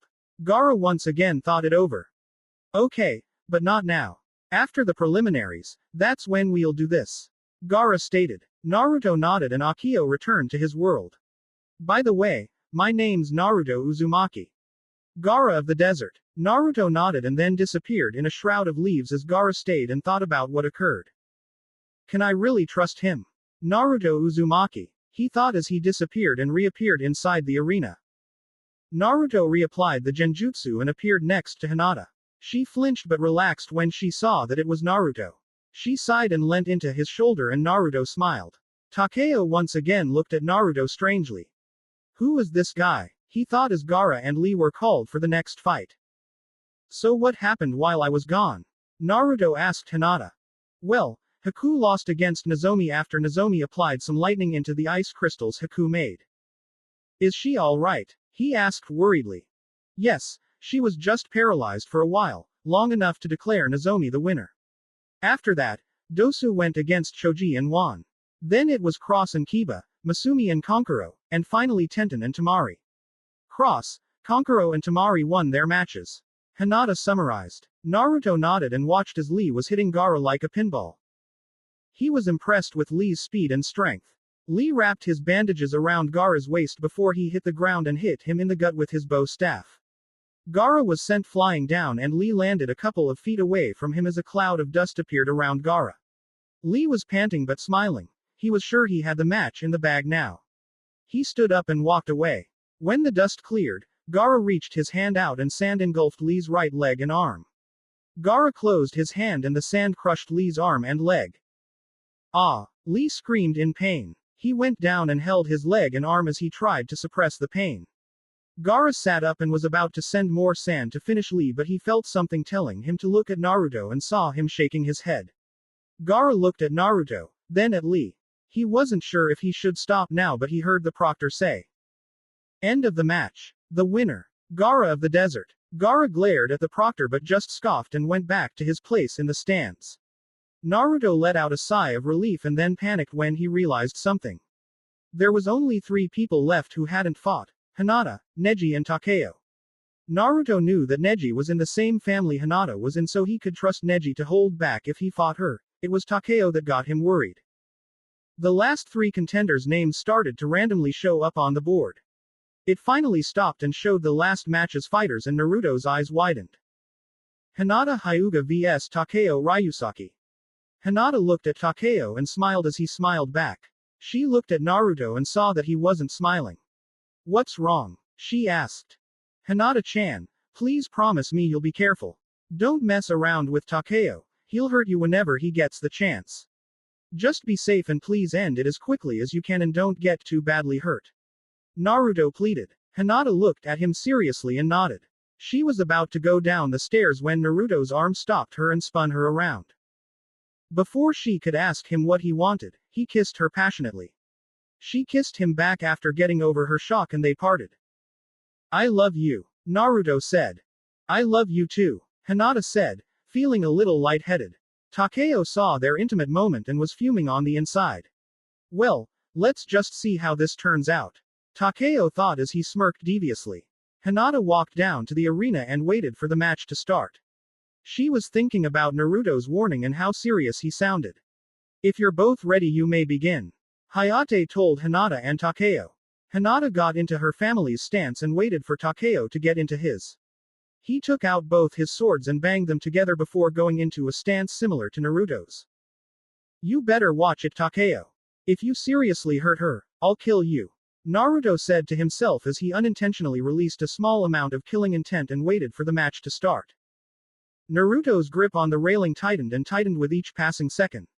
So far, the fight looked even. Hinata was landing a couple of hits while Takeo was leaving small cuts on her. Naruto knew he was holding back, which was a good thing. For Takeo anyways. Naruto tensed up every time Hinata was hit and every time Takeo got a wild look in his eyes. From what Naruto knew about Takeo, things weren't adding up.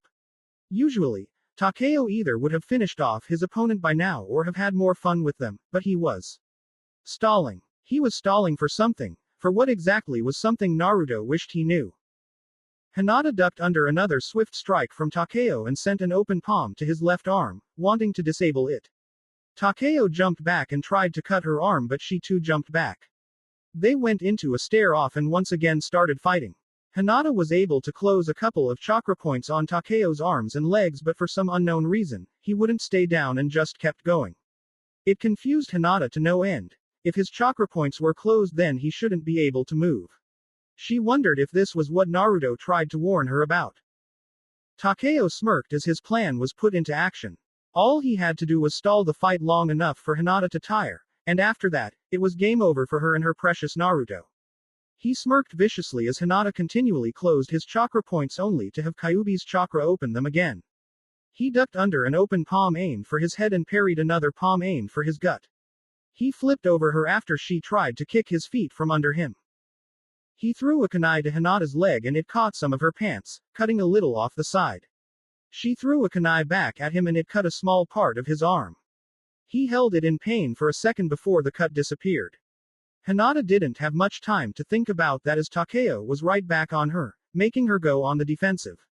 She parried off Takeo's side arc with her kunai and jumped over him to flip around and kick him behind his head. He took 2 steps forward before turning back to stab Hinata. Hinata once again parried his swords off and then landed an elbow to his solar plexus. He had to take a couple of steps back. That last hit took his breath away. Hinata was an incredible fighter, even a little better than Nozomi. He smirked again as he caught his second wind. He jumped forward to slash her in half, but she fell to the ground and brought her feet up to send him to the air. After he was in the air for a good while, he came back down to have Hinata send a chakra-powered open palm to his stomach. Takeo let the blood come out of his mouth as he flew back. He got up and wiped the blood out of his lips. He was starting to lose his patience with Hinata. If she kept this up, he might even want to kill her. He took a deep breath and then made some hand signs. Shadow Clone Jutsu. He yelled as 7 other Takeos showed up and surrounded Hinata. She looked around her and smiled. She had trained a bunch of times with Naruto's clones, this probably wasn't any different. They each came at her, their swords up and ready to slice. She jumped up and dodged an oncoming swipe from one of the clones. She landed on the swords and kicked 2 Takeos in the face, dispersing them. She got in between 2 others and ducked when they both tried to cut her and instead, stabbed the other, taking them out as well. She flighted back and watched at a small crater was where she once stood after one clone tried to cleave her in half. She took out some kunai and threw them at the remaining 3 Takeos. One was actually stabbed and dispersed. The other 2 deflected it, but because they were near each other, Hinata was able to hit them at the same side. She suddenly appeared in between both of them and sent open palms at both of the Takeo's stomach. The clone poofed from existence and the original flew back, landing on his back and cursing under his breath. I can't take this anymore. She's kicking my ass and she hadn't even activated her Byakugan yet. Takeo smiled evilly at a sudden thought. Takeo stood straight and started making some long and complicated hand signs. Hinata knew she had seen this jutsu somewhere but she couldn't remember where.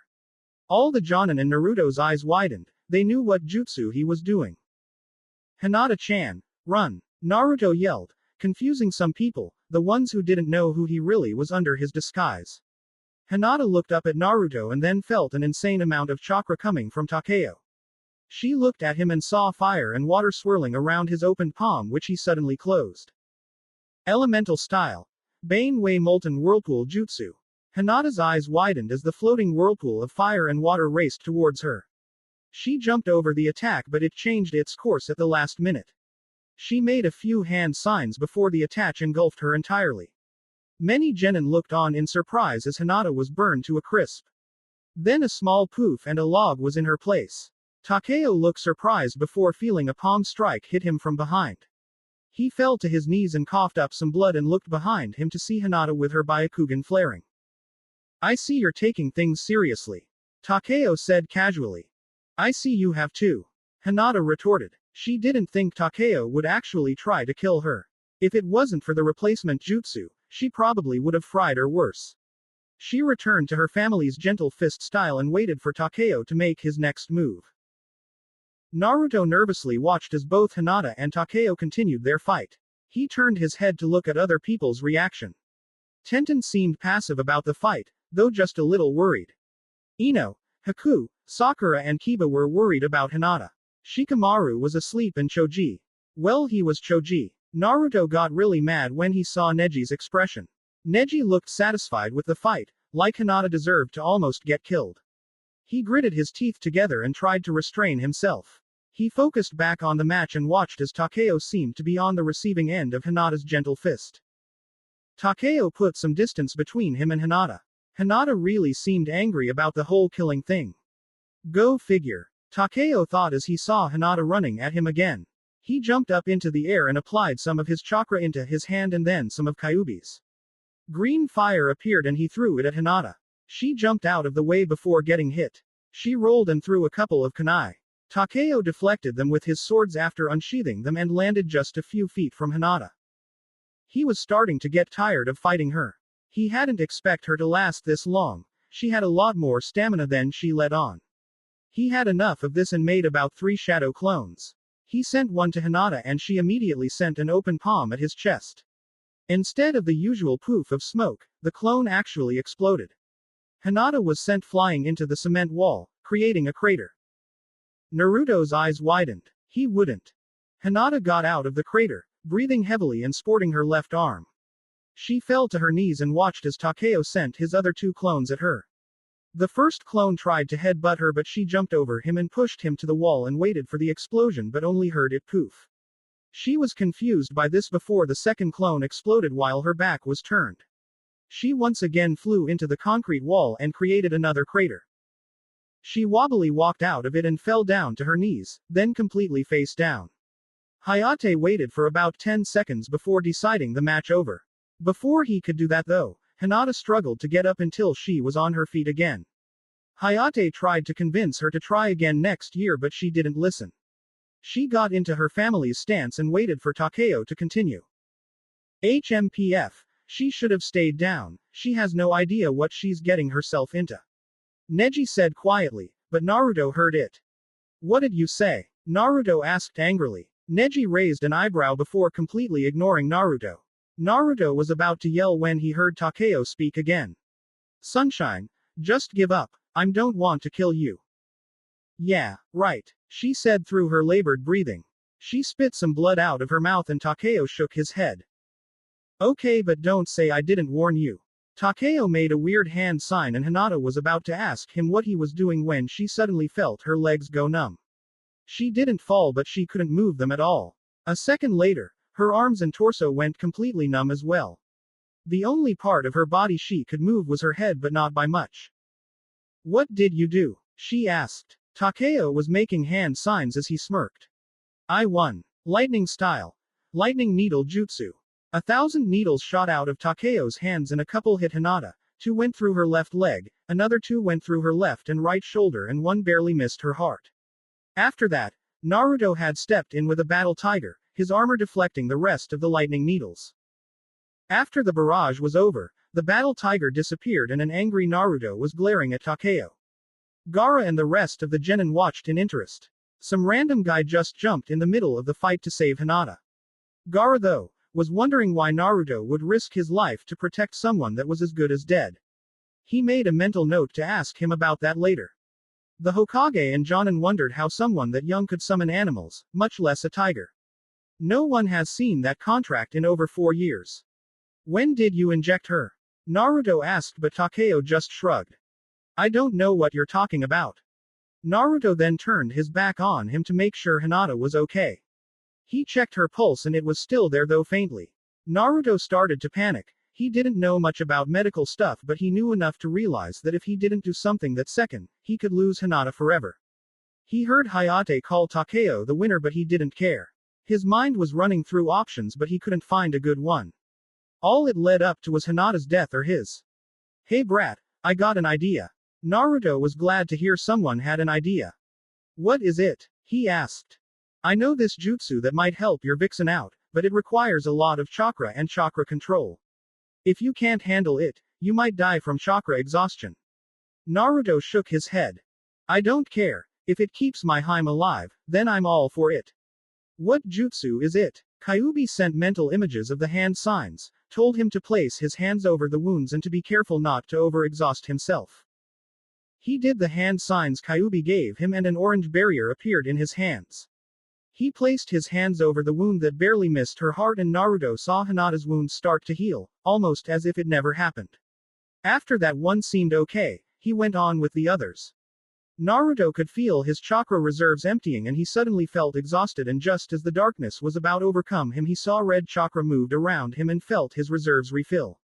The next thing he noticed was the orange barrier suddenly got a darker, more red color, and Hinata's wound healed faster. He was surprised at first but figured it was the demon inside him. Idiot. I warned you not to overdo it. Naruto ignored Kyuubi for the moment, concentrating on bring Hinata back. Hinata awoke to see Naruto over her with a red-orange barrier over her wounds. Naruto noticed that Hinata woke up and smiled as he finished the jutsu. He had done enough, now it was her turn to finish the healing with some rest. How are you holding up Hinata-chan? Naruto asked softly. Hinata smiled as she weakly searched for Naruto's hand. Naruto caught her hand in his and she gave it a quick squeeze. Be better. Now that why you're here. She answered, letting her eyes close for a while. She snapped them open before once again resisting the urge to close them. Naruto chuckled quietly. It's okay my Hime, you can go to sleep, everything is fine now. Naruto told her after he kissed the back of her hand. Hinata smiled and thanked him before going to sleep. Naruto weakly picked Hinata up and let the medic nins place her on a stretcher and take her to one of the healing rooms. Naruto then radiated an incredible amount of killing intent, aimed directly at Takeo. You bastard. Naruto said dangerously low. I warned you. I warned you not to hurt her, but you almost killed her. Don't you even feel even a bit remorseful? Naruto asked, but Takeo just smiled and shook his head. Nope. He simply said before leaving to go to the stands. Serves her right. She knew exactly what she was getting herself into, but the fool continued to fight anyways. Naruto heard Neji say. Naruto was starting to lose his patience and had to relieve it somehow. I guess that's it for. Hayate started to say, but Naruto interrupted him. Wait a minute, let me compete. Naruto told Hayate. Hayate cocked his eyebrow. Bad idea, Kit. You're almost out of chakra, and if you keep using mines, you'll transform. Kyuubi warned him, but Naruto wouldn't have it. Don't worry, I know what I'm doing. Sorry, but there's not a good reason to let you. I'm not even sure if you're allowed to be here. Who are you anyways? Naruto dropped his genjutsu. My name's Naruto Uzumaki. I was born in Konoha. I deserve a chance to participate in these exams. He stated. Hayate still looked unbelieving. Suddenly, a white-haired man walked into the arena. Let the kid fight. Come on, look at him, he's a natural-born fighter. Jiraiya said while most Jonin watched in shock. Besides, the brat was with me, cut him some slack. Hayate looked at the third Hokage. The third shrugged and so did Hayate. I guess we might as well. Last match. Naruto Uzumaki vs Neji Hyuga. Naruto smirked when he saw Neji's shocked expression. Get down here, Hyuga. Neji got out of his shock and walked down to the arena. He stood a good 10 feet away from Naruto. You know, this is really pointless. Destiny has already determined me as the victor. All you're doing is wasting time. He said, but Naruto scoffed it off. I don't care, let's just fight. If the contestants are ready, you may start the match. Naruto didn't hesitate to attack as soon as he was told. He disappeared from sight and reappeared behind the Hyuga prodigy. He reared his fist back before shooting it forward straight for Neji's head. Unfortunately, Neji activated his Byakugan and saw the punch coming, so he ducked. He then spun on his heels and tried to close the chakra points in Naruto's heart, but Naruto disappeared again and was across the arena. Neji couldn't believe how fast Naruto was. If he didn't do something soon, he might actually lose. He jumped back as a massive fireball came his way. Naruto came behind Neji, but Neji turned around and closed most of the chakra points in his right arm. Naruto felt his arm go numb and was momentarily distracted, giving Neji exit Cly what he need. Everything turned black and white for Neji except for the green seal under him and Naruto. Just face it, fate and destiny have shown me the way to defeat you. You're in my field of divinity. 8 trigrams. 64 palms. Neji's ran the short distance between him and Naruto and started closing a lot of Naruto's chakra points. 2 palms. 4 palms. 8 palms. 16 palms. 32 palms. 64 palms. Neji finished his attack and Naruto fell to the ground with a dull thud. Neji smirked victoriously and stood over Naruto's unmoving form. Before he could make a move, Naruto suddenly exploded, sending Neji through the air and into the ground. He got up and saw a crater where Naruto once laid. Suddenly, a knee sent Neji into the air. A second kick to Neji's gut sent him higher into the air. One more kick on his chin before Naruto appeared over Neji and axe kicked him over his head and let him fall to the ground at a fast pace. Right before his head hit the ground, a last Naruto kicked Neji in the gut and was sent through the air and into the concrete wall. Neji looked up at Naruto after he fell. He couldn't move, his whole body was in too much pain. Tenten and Guy were shocked. Neji was a high-level genin and Naruto took him out as if he was still an academy student. Tenten and Guy watched in interest as Naruto walked over to Neji. Neji, Naruto said, getting his attention. If you can remember something from today, remember this. Fate and destiny do not control our lives or tell us how we should live, they just give us the option to follow the path they made for us. Naruto said as medic Nins put Neji in a stretcher. Naruto sighed and was disappointed that Neji hadn't put up much of a fight. The 64 trigrams surprised him, but it wasn't enough to win. He squinted his eyes as he felt his muscles tense up. He knew he pushed it with that last hit, but he really had to relieve some stress and anger.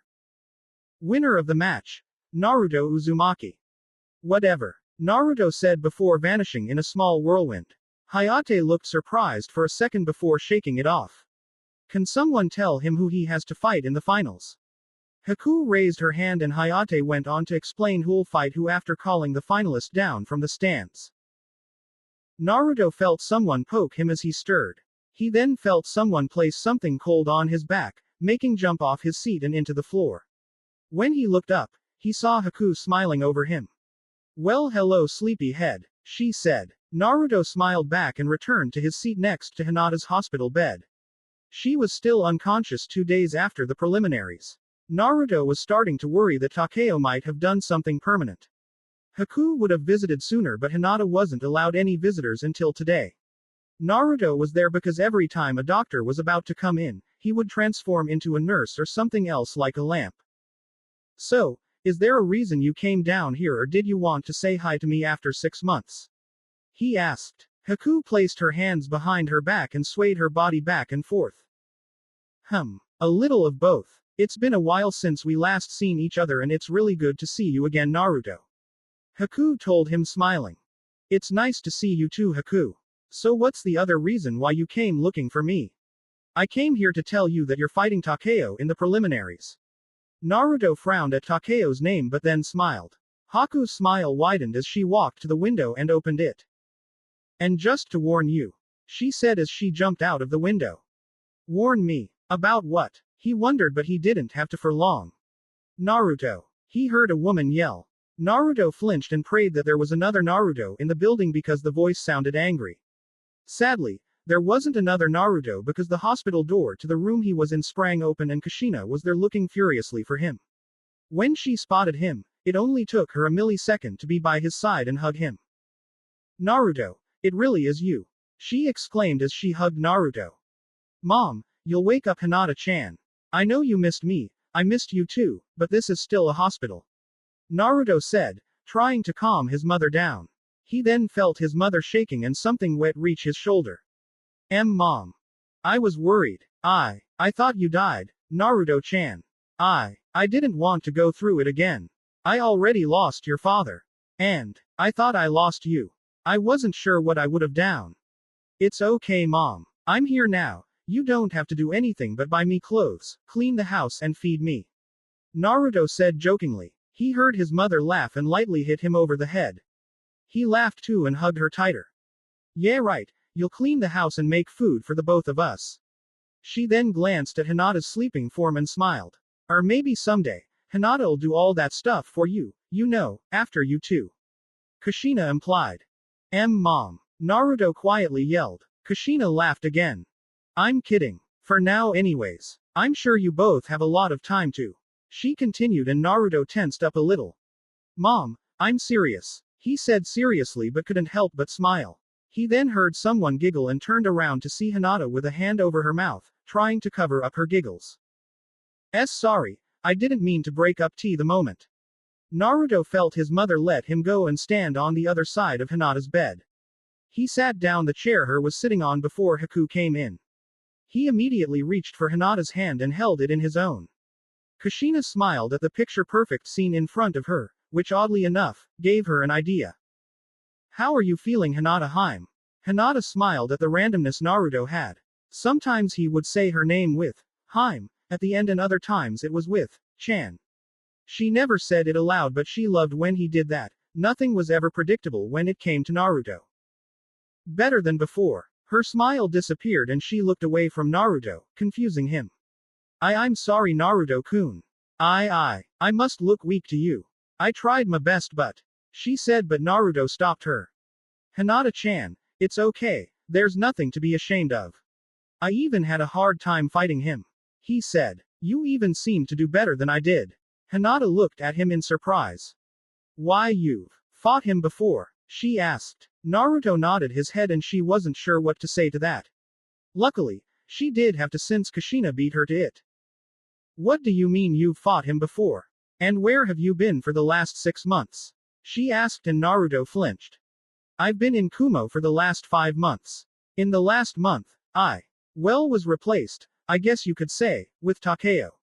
I'd really like to tell you everything but I don't want to repeat it over and over again so I'd like to hold a meeting between the Hokage and anyone else who wants to know," he said. Kushina nodded her head and headed for the door. "Naruto-kun." Naruto smiled as he looked at her. He asked before he felt her bring his mask down and kiss him. He was surprised for a while before smiling happily and kissing her back. Out of the corner of their eyes, they saw two flashes go out. It interrupted their kiss, and when they turned, they saw Kushina with a camera while she smiled victoriously. I finally see your face and got two cute pictures of you too. Bye, she said before she disappeared. Naruto sighed and then looked at Hinata. She was confused, but Naruto smiled as he resumed the kiss they were interrupted from. Sasuke woke up as he felt an incredible amount of chakra radiating from the hospital. He felt like he had sensed this chakra before but couldn't remember where. However, there was someone in the hospital whose chakra actually exceeded anyone he's ever felt, even Zabuza's. This intrigued him and wondered who it was. However, it also angered him that someone was stronger than him. The door to his room opened and he saw Sakura with Ino and Haku walk into the room. Sakura and Ino both had flowers with them while Haku looked uncomfortable. Hey Sasuke-kun, how you feeling? Sakura asked. Sasuke's answer was a scoff. She placed her flowers on the desk next to his bed. Ino followed shortly after and smiled. I'm glad to see you're okay. Haku said solemnly. Sasuke arched his eyebrow. He wondered what was up with the cold treatment he was getting from Haku. He didn't say anything about it since he was still tired from his match and of the exams. Oh, Sasuke, we came here to tell you that you're fighting that Gaara guy. Thanks, he said passively. Oh, and that Naruto came back and is in the exams too. Haku said. Sasuke's eyes widened and he looked incredulous at Haku. He then realized that the huge chakra was Naruto's. How much stronger is he? Sasuke thought before feeling another familiar chakra presence. His eyes widened when he realized whose it was. Yeah, but so what? It's not like he could win the thing anyways. He's just going to lose to that weird Kumo guy. What's his name? Takeo, I think. Ino said. Sasuke jumped out of his bed and left his room, leaving three kunoichi in confusion. Sasuke ran all the way to the roof of the hospital to see someone standing over the ledge. It's been a while, little brother, Itachi said as he turned around and Sasuke saw his Sharingan activated. Sasuke activated his and stared at his brother. So I finally get a chance to defeat you, brother. I finally get the chance to avenge our clan for what you've done. Sasuke said. Itachi closed his eyes and shook his head. I'm sorry Sasuke, but I have no time to play with you now. Besides, Itachi opened his eyes and his three tomos were spinning. You're in no condition to fight. Sasuke started feeling a bit lightheaded. His eyes closed for a while before he noticed Itachi disappear and he was left alone on the rooftop. He growled and hated himself for letting himself get caught in another genjutsu. He cursed under his breath and decided to rest up for the finals that he had a month to prepare for. On his way back to his room, he stopped at a door. In it, he felt a huge amount of chakra, though a second later, it disappeared. He looked at the file that was hung next to the room and saw that it belonged to his teammate. That couldn't be Hinata, Sasuke thought as he knocked on her door. He heard someone giggle, which he guessed was Hinata, and someone laugh, which confused him. See, come in, he heard Hinata say. He opened the door and was surprised to see Naruto lying next to Hinata. Hinata hugged Naruto while her head rested on his chest. Naruto had his arms wrapped around her waist as he smiled. Sup Sasuke, how you been? Naruto said, mask covering his bottom half of his face and eyes smiling while Hinata waved. Sasuke couldn't help but smile. He would never admit it, but without Naruto, everything seemed dull and boring. He wouldn't go so far as to think he missed him, but he was content on the fact that he was back home. Hey, Sasuke said, just wanted to see if the rumors of you returning were true. And to make sure that Hinata was okay. I heard you were badly beaten, Sasuke said, trying to sound sincere. He felt Naruto's killing intent rise and recede. He arched an eyebrow but didn't say anything about it. Yeah, I'm okay. Thanks for worrying Sasuke. Sasuke nodded his head and left the room. Now, where were we? Naruto said as he took his mask off and kissed Hinata. When they parted, a thought suddenly came up in his mind. Oh, I just remembered, I got something for you but I got to pick it up. Naruto said but then sighed. But I don't want to leave you. He said and Hinata giggled. It's okay Naruto-kun. Naruto didn't let her finish as he summoned a clone to go get him the present. The clone opened the window and jumped out. Naruto then sighed contentedly as he let his head rest on top of Hinata's. She smiled as she tightly hugged Naruto. Soon enough, both fell asleep again and each had a smile on their face. It was long before Naruto felt a familiar presence in his room. He slowly opened one eye and saw Itachi waiting patiently for him to wake up. He yawned and then completely opened his eyes. Itachi-sensei, what are you doing here? You're not supposed to be here for another week. Naruto said groggily. I just came here to tell you that I won't be able to train you for the next couple of weeks. Akatsuki has me going after some tailed beast in Kumo. Normally, I wouldn't be sent, but something has happened that needs me to go with my partner, Kisame. So this might be the last time I train you for a while, so let's go. Itachi said, heading for the window. Wait, Naruto said, stopping Itachi. Right now. But I can't leave Hinata-chan here, it wouldn't feel right. Naruto told him. Well, it's now or never. Itachi told him. I'll be at the training spot where we first trained. I'll only wait for half an hour before I decide to head back.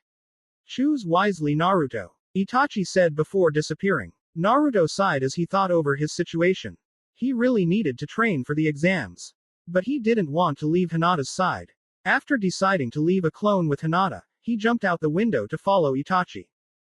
Naruto missed the other chakra signature that was waiting outside Hinata's window. The person smirked and jumped into the room, quickly taking the shadow clone out and chuckling. The chuckling woke Hinata up and she was surprised to see Takeo standing across from her and Naruto not by her side. Takeo. What? She didn't get to finish her sentence because Takeo had one of his swords pointing at her throat and another at her heart. He smiled sinisterly as he let the tip of his sword touch Hinata's skin. Before she could even think, Takeo smashed his lips on top of hers. Hinata's eyes widened and she tried to push him off her, but her arms suddenly felt heavy again. When he stopped kissing her, he started tracing her body with the tip of one sword while the other was still pointed at her neck. The other sword skimmed through her stomach and was now rubbing against her thigh. Hinata felt tears stain her eyes. Please. Don't. Hinata said tearfully. Takeo smirked smugly and tilted his head. Don't what, sunshine? Takeo said. He ripped part of Hinata's pants. She let out a pained gasp and Takeo was enjoying the whole thing. Before he knew what happened, someone punched him and sent him to the other side of the room. When he looked up, he saw an angry-looking Naruto. Naruto-kun, Hinata said. Naruto turned around to look at her, but before he could say anything, two swords pierced his heart. Hinata screamed as more tears fell from her eyes. Naruto fell back off the swords, eyes widened in surprise before he poofed and a small package fell to the floor. Both Takeo and Hinata were surprised, but Takeo recovered first. Well, that was interesting. I was kind of hoping that was the real Naruto. Oh well, Takeo said as he slowly walked to Hinata's bed. When he got there, he cut more of Hinata's clothes, leaving her in some of her pants and a little less than half of how her shirt first was. She had to cover herself up. Luckily she was still able to do this. Takeo eyed Hinata and she saw the lust in his eyes. Stay away, you monster. Hinata yelled. It surprised Takeo, but it didn't stop him. It actually gave him an idea. Hey now sunshine, why are you calling me a monster when Naruto is the real monster? He said, but Hinata shook her head. Don't believe me, huh? Well, let me ask you this. What do you think happened to the Kyuubi who attacked all those years ago? He was killed. By the Yondaime. Hinata answered, a little confused to why he would ask that.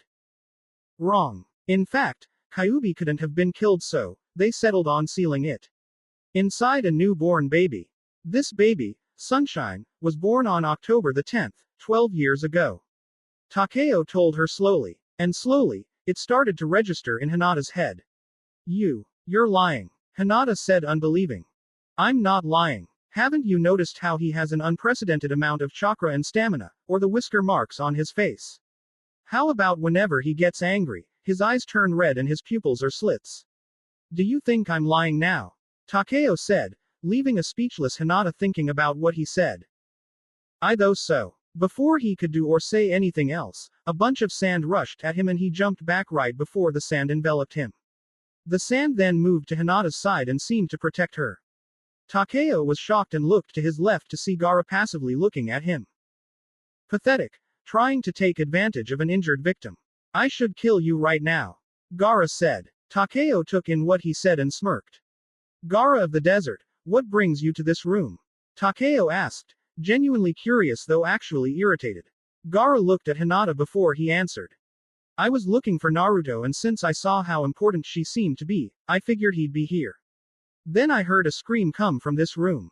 Unfortunately, I ran into a weasel instead of a fox, he said as Hinata looked at Gaara. Gee Gaara. Gaara looked at her but then his sand rose up and protected him from Takeo's sneak attack. Very good Gaara, but why don't you kill me now? What's stopping you from killing me? Takeo asked. Gaara didn't reply immediately, he just made his sand pushed him back and sent 2 sand shuriken at him. Takeo sliced both shuriken in half and smirked again. Gaara suddenly felt someone outside, watching them but more so on Hinata and he mentally smirked. Nothing's stopping me. I'm just not the one who's going to end your pitiful existence. Gaara answered. Oh yeah, then who? Takeo asked again but no one was able to answer him because a lightning-fast, chakra-powered punch hit him directly on his left cheek. He sped through the air and went through the hospital wall, then another and another until he stopped on the 4th wall. He unsteadily got up with the help of a nearby desk and looked through the walls he went through with widened eyes. The killing intent in the hospital rose to new levels as green fire lit Naruto's hands. Hinata saw Naruto's eyes glow red with slit pupils.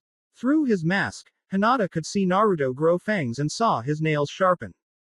I don't care if our fight's in a month. I am going to kill you right where you stand. Naruto yelled as he held his right fist back and ran at Takeo. Everyone in the hospital shook in fear as the very foundation of the hospital shook to its core. Killing intent filled the air and everyone could sense it.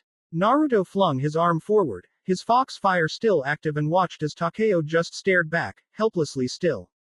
Naruto's eyes screamed for Takeo's blood and in a couple of seconds, it could happen. Could being the operative word.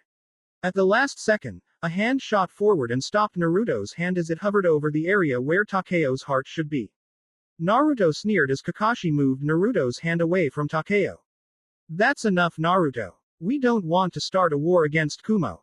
Naruto gave Kakashi a cold stare. I know that, but I still want to kill him. Naruto and Kakashi just stared each other down until Naruto sighed and cancelled his fox fire. Kakashi then let him go and sighed as well. He turned and was about to question Takeo but he noticed that he got away. This could be a problem. Kakashi said as Naruto took off his long cloak. Under his cloak, he was wearing a sleeveless black muscle shirt and black cargo pants. Naruto, you should really have more self-control. You probably could have destroyed the hospital with your killing intent alone. Kakashi scolded him. Naruto ignored him and covered Hinata with his cloak. She was still too shocked to respond to the waking world. I don't care. He tried to do something inappropriate to my hime and that is where I draw the line. He better hope I don't see him before the finals. Naruto turned around and looked at his sensei. Speaking of which, what are you going to teach me for the finals? He asked Kakashi. Kakashi shook his head and had a thoughtful expression on his face. Naruto, I don't know how to tell you this but you're not going to train me. Naruto finished for him. Kakashi nodded and the room suddenly got colder. So what about Hinata-chan? Are you just going to abandon her too? Naruto questioned angrily. Kakashi tried to calm him down a bit but his last question took him off guard. But she didn't make it to the finals. Kakashi said, not very smart on his part. Naruto's eyes narrowed and he clenched his teeth and fist. So what if she didn't make it to the finals? You think that excuses you from teaching her anything? You are our sensei. It's your responsibility to teach us new things, regardless if we did or did not make it to the finals. So what are you going to do with your newfound time? Naruto asked, not even trying to sound civil. Gaara could sense the betrayal Naruto felt and wondered why he felt so deeply about it. People were bound to betray you, sooner or later. I'll be training Sasuke for his match against Gaara. You've seen what he did to Lee. Sasuke's going to need my help if he wants to win. We have to make sure he wins. Kakashi said in his defense. Gaara shook his head as Kakashi once again said the wrong thing to the wrong person. We are just you Kakashi because I'm really okay with Sasuke just surviving. He doesn't have to win, just survive.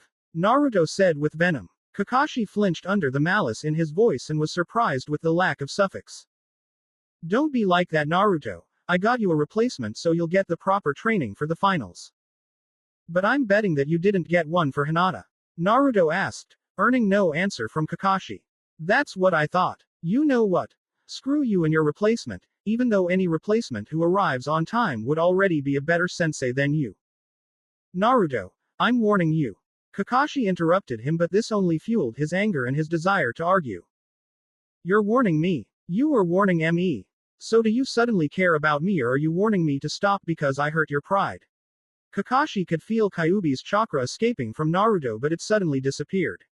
You know what? I don't need you or your replacement. I did well the last 6 months without you, and I could still do better without you.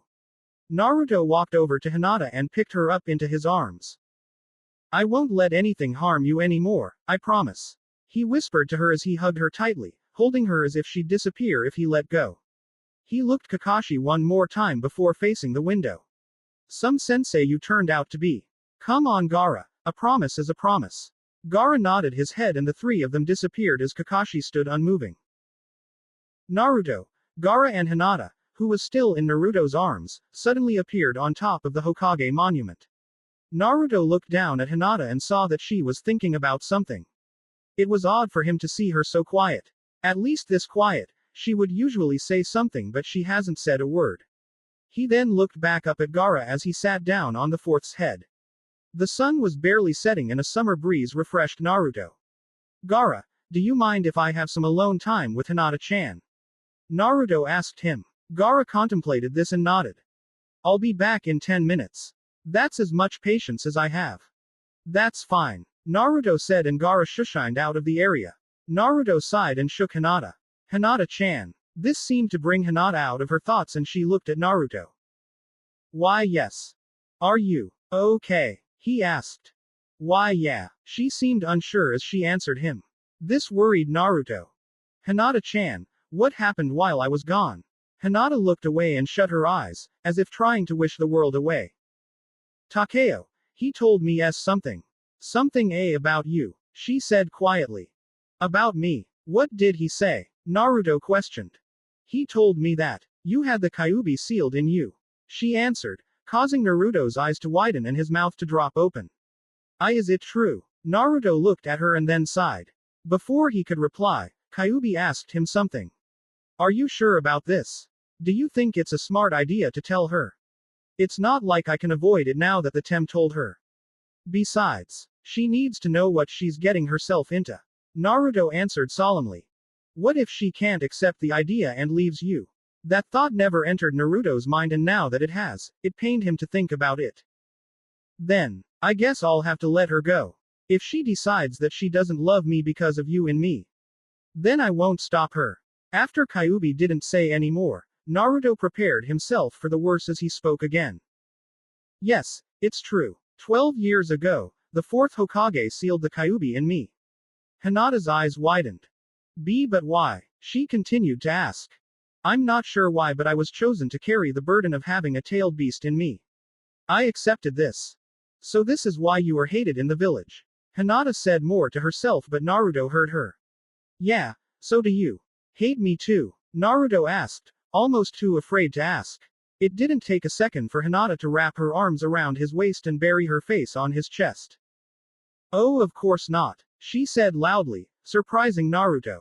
Naruto-kun, I don't care if you hold a demon in you or even an angel. You are still you, no matter what anyone thinks. You are the one who always saves me, the one who's always there for me, the one. Hinata lifted her head off his chest to look at him in the eyes. The one I fell in love with. Naruto had a hard time believing what he just heard. She had accepted Kyuubi and still loved him. He didn't think he could get any happier than this. Hinata slowly pulled his mask down and softly placed a kiss on his lips. Naruto kissed her back, just as softly. He could feel Hinata smile and couldn't help the one that came to his lips. It may have been a soft kiss, but it didn't matter because both felt the electricity they always felt when they kissed. When they parted, Naruto pulled his mask back on, and a second later, Gaara appeared with his arms over his chest. Right on time, Gaara, Naruto said cheerfully. Gaara cocked his eyebrow and wondered what had gotten in Naruto. He guessed the girl had something to do with it. Then he remembered what he wanted to ask him. Naruto Uzumaki, why did you save that girl during the preliminaries? Gaara asked, confusing Naruto and Hinata. Why? Because she means the world to me, he said, his grip on Hinata tightening. Hinata could feel the love and certainty in his voice, and felt safe and secure in his arms. But why? Everyone is bound to betray one another. You should only love yourself because you can only count on yourself. Gaara said. Naruto stood up and helped Hinata up as well. Hinata, though, spoke up before Gaara or Naruto did. That's what I thought too, she said, surprising Naruto. After my mother died, my father became cold and distant and only cared about the success of his children.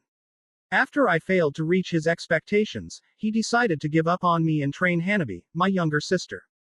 Naruto lowered his head until his lips were near her ears. You never told me this, Naruto whispered.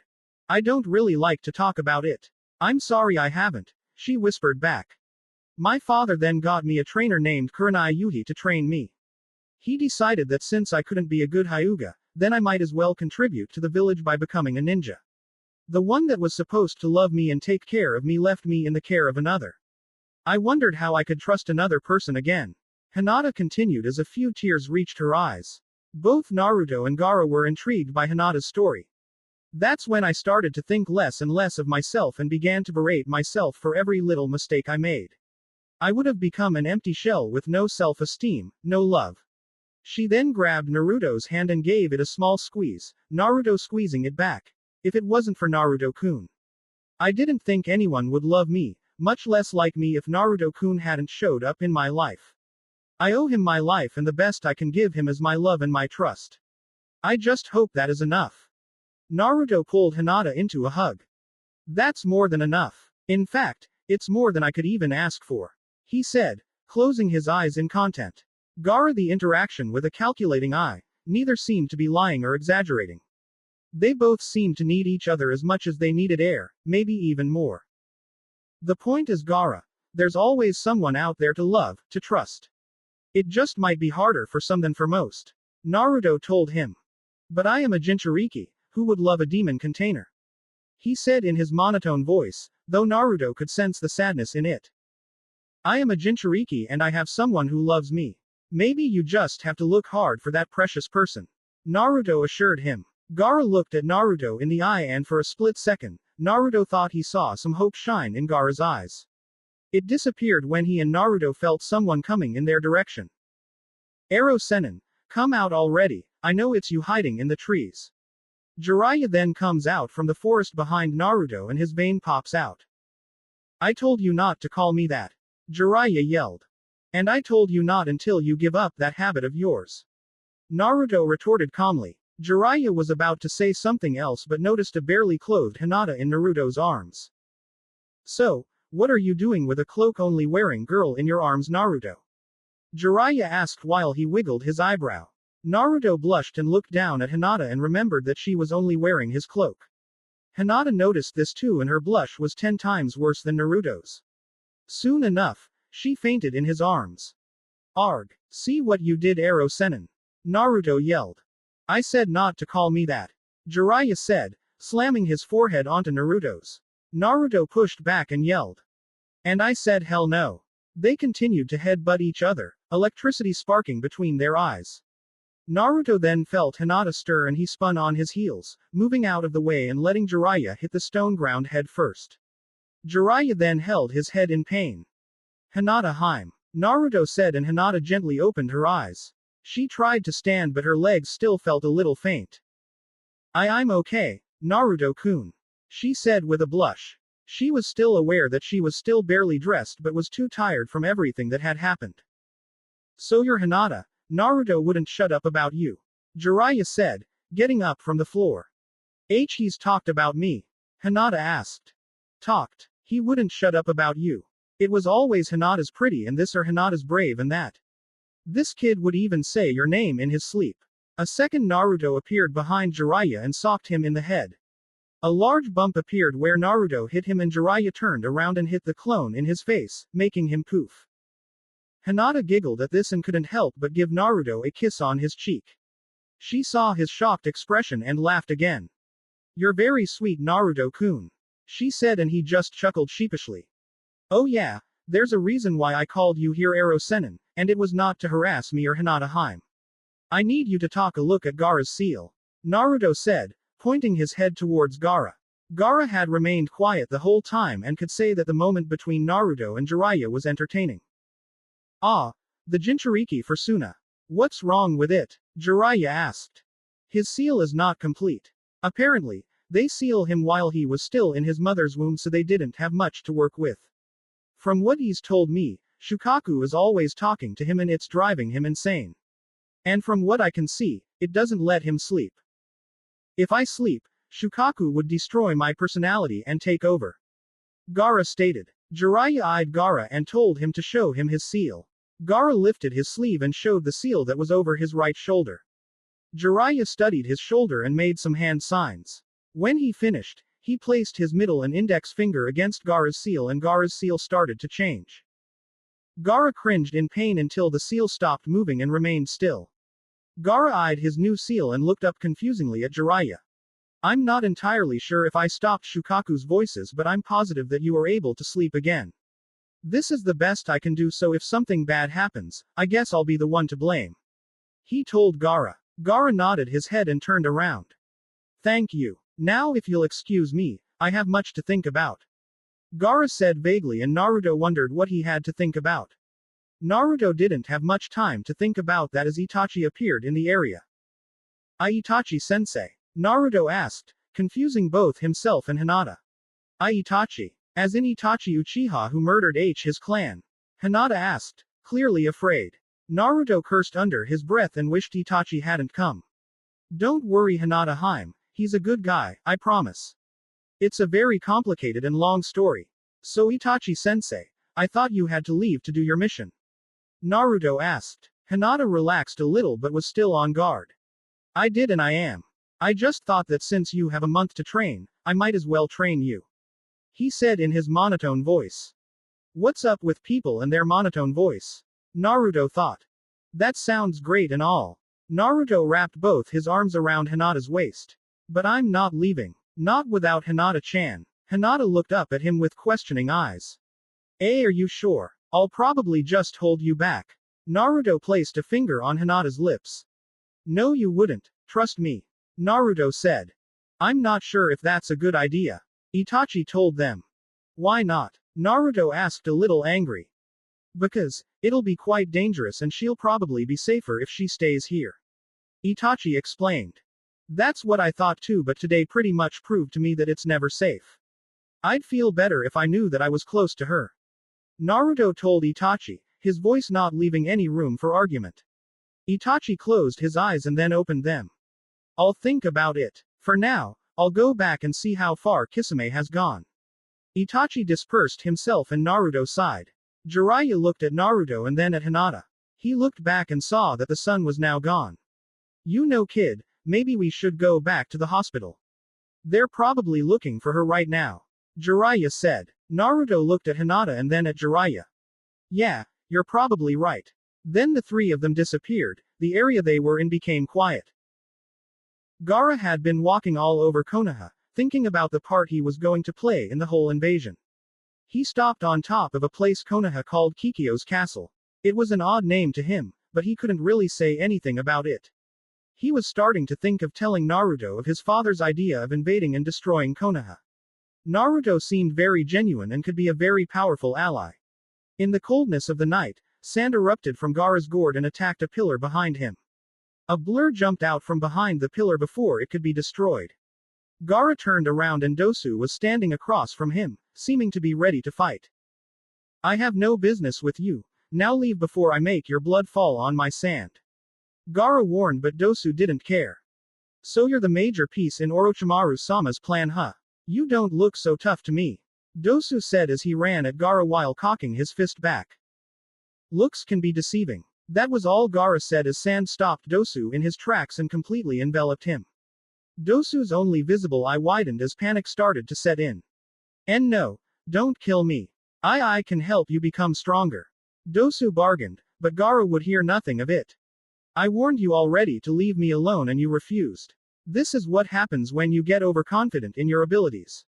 Gaara held his hand out, his palm open and pointing at Dosu. His hand then snapped shut as his sand obeyed. Sand coffin. The sand then packed together and squeezed the life out of Dosu until he exploded in a bloody scene of blood and organs. Gaara cherished the feel of Dosu's blood on his sand. Now that his existence was proven once again, he suddenly felt calm and excited at the same time. Gaara heard Shukaku's voice scream for more, but it was quiet and faint. Gaara smiled at this revelation and continued his walk around Konoha. When he returned to the hotel he and his siblings were sleeping in, he saw Konkuro sleeping noisily and Tamari reading some book. Shouldn't you be asleep? Gaara asked, scaring Tamari out of her skin. Huh, oh, yeah, well I found this book and... She started but stopped. Never mind, it's not important. I guess I'll go to sleep now. She closed her book and gently placed it on the table she was sitting near. She stood up and walked over to her bed and lay down. She placed the covers over her and before she turned around, she looked at Gaara. Good night, she said. Gaara nodded and she turned around. Little brother, she said quietly. Gaara however heard her, and felt an unknown feeling in his stomach. He then looked at the book his sister was just reading. The front cover had a picture of a girl sitting down on the ground with her back against a wooden fence and a younger-looking boy sleeping next to her. He skimmed through the book and saw that there were a couple of more pictures with both boy and girl. A love story. Gaara thought aloud. Tamari stirred in her sleep so Gaara left the room and sat on the balcony right outside their room. He turned on the light outside and read the back of the book that had a summary of the book.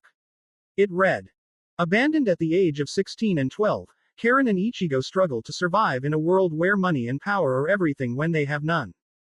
Karen, the 15-year-old works 2 jobs while Ichigo remains passive to the world. Karen was getting worried about her little brother. He used to be caring and happy but ever since their parents abandoned them 3 years ago, he became cold and uncaring. She tried everything in her power to help him out but he refuses to take it. Will she give up and let him stay passive or will she have to risk everything just so she could have her little brother back? The book suddenly sounded interesting to Gaara and he opened to the first page and started reading. After the first page, Gaara couldn't put the book down. He read the book until he noticed the sun coming up. He looked back at the book and continued reading the book. He was more than halfway through with the book when he heard Konkuro yawning and Tamari getting up to use the bathroom. Gaara returned into the room and placed the book back where he found it. Something then clicked in his head and he looked back at the book. Why would Tamari read this book? He thought as many other thoughts popped in his head. Naruto squinted his eye as the sun's light shined down on him and Hinata. He looked down at the short-haired ninja and smiled when he saw her peaceful face. Some of her black hair was in her face so he gently swiped the loose tendrils back in behind her ear. He then saw a flash go off and looked up. He saw his mom holding the same camera from the day before and smiling victoriously. Kushina smiled as she got another picture of Konoha's cutest couple, as she liked to put it. She put her camera away and became serious. Come on Naruto, the meeting is in 5 minutes. She said, and Naruto also got serious. He nodded his head and gently shook Hinata awake. Wake up Hinata-chan, we need to get ready. He whispered in her ear. 5 more minutes, she said and Naruto couldn't help but laugh. But 5 minutes is all we have. He told her and she turned her head in the other direction, trying to go back to sleep. Naruto then heard a muffled, too bad, and laughed again. Hinata-chan, come on, wake up. This time she shook her head and Naruto sighed. Okay but don't say I didn't warn you. Hinata was about to ask what he meant but Naruto started to tickle her. She laughed loudly as she tried to move away from Naruto but every time she moved, Naruto moved closer. Hinata had moved too close to the edge that she almost fell over. Naruto caught her but her instincts made her hold on to Naruto as well, making them both fall to the floor. Lucky for Hinata, Naruto had moved fast enough to that she fell over him, giving her a softer landing than Naruto. They were both still under the covers and were now an inch apart from each other. They both stared at each other and smiled simultaneously. Another flash went off and once again Kushina looked victorious while Naruto's patience was starting to disappear. Give us a minute mom. Kushina nodded and left the room. If you'll need me, I'll be outside. Naruto nodded and stood up while making Hinata stand as well. She blushed when she felt a sudden breeze. She grabbed the covers that was on the floor and wrapped it around herself. This sudden action confused Naruto until he remembered why she would do that. What am I going to get changed into? Hinata asked, and then Naruto stretched his hand out and grabbed a bag that was thrown in Hinata's direction. He turned around and saw Kushina holding the door while Hiashi was standing next to her. Hiashi looked very passive, but Naruto felt some hostility from him and he sweat dropped and smiled. Hey, I know what this looks like, but let me explain. Naruto said, but Hiashi just cocked his eyebrow. Kushina then walked over to Hinata and Naruto and started pushing Naruto out of the room. What are you doing, mom? Hinata needs to change and she can't do that if you're in the room. Kushina then stopped pushing him and gave him a sly smile. Unless, you know, it's okay with both of you, she said while pointing at both of them. Hinata brought her covers over her mouth and shook her head while Naruto also shook his head. I thought so, she said while she once again shoved Naruto out of the room. Hiashi stood at the door thinking about what just happened. Kushina then shoved him out of the way. I know you're her father, but a girl needs her privacy, you know, she told him as she looked back at Hinata and winked. Hinata giggled and mouthed a thank you before Kushina closed the door. After she was sure no one was looking, Hinata started to strip down. Outside of her room, Hiashi was looking at Kushina in interest. He had heard of her and didn't necessarily think she was Naruto's mother. So you're Naruto's mother? He asked her and she nodded while hugging her son around his neck. Yup, this little knucklehead is mine, she said proudly, ignoring Naruto's hey. Hiashi nodded and sat down as he waited for his daughter to come out. Gaara seemed to be sleeping because his breathing was calm and his eyes were shut. Either he was sleeping or meditating, but Temari wasn't so sure. Usually, if he slept, Shukaku would take over and destroy everything in sight and whatever was in his reach. But here he was, sleeping or meditating, and Shukaku was nowhere to be seen or heard. Temari looked at her brother in wonder, interested in how he was able to stay so relaxed with the one-tailed demon in him. She hasn't seen him this calm since. Temari shrugged. It wasn't of importance if there was ever a last time, only that it was happening. She sat near her younger brother and took out the book she has been reading ever since she came to Konoha. She had found it lying under the bed she was sleeping on and was about to throw it out, but the cover page caught her interest. Whenever she wasn't training at the usual training spot she went to, she would relax and read the book. Ever since she found the book, Gaara had seemed to take a special interest to the book as well. He might not think anyone noticed, but she has. As a ninja, she had a very good memory and an eye for detail.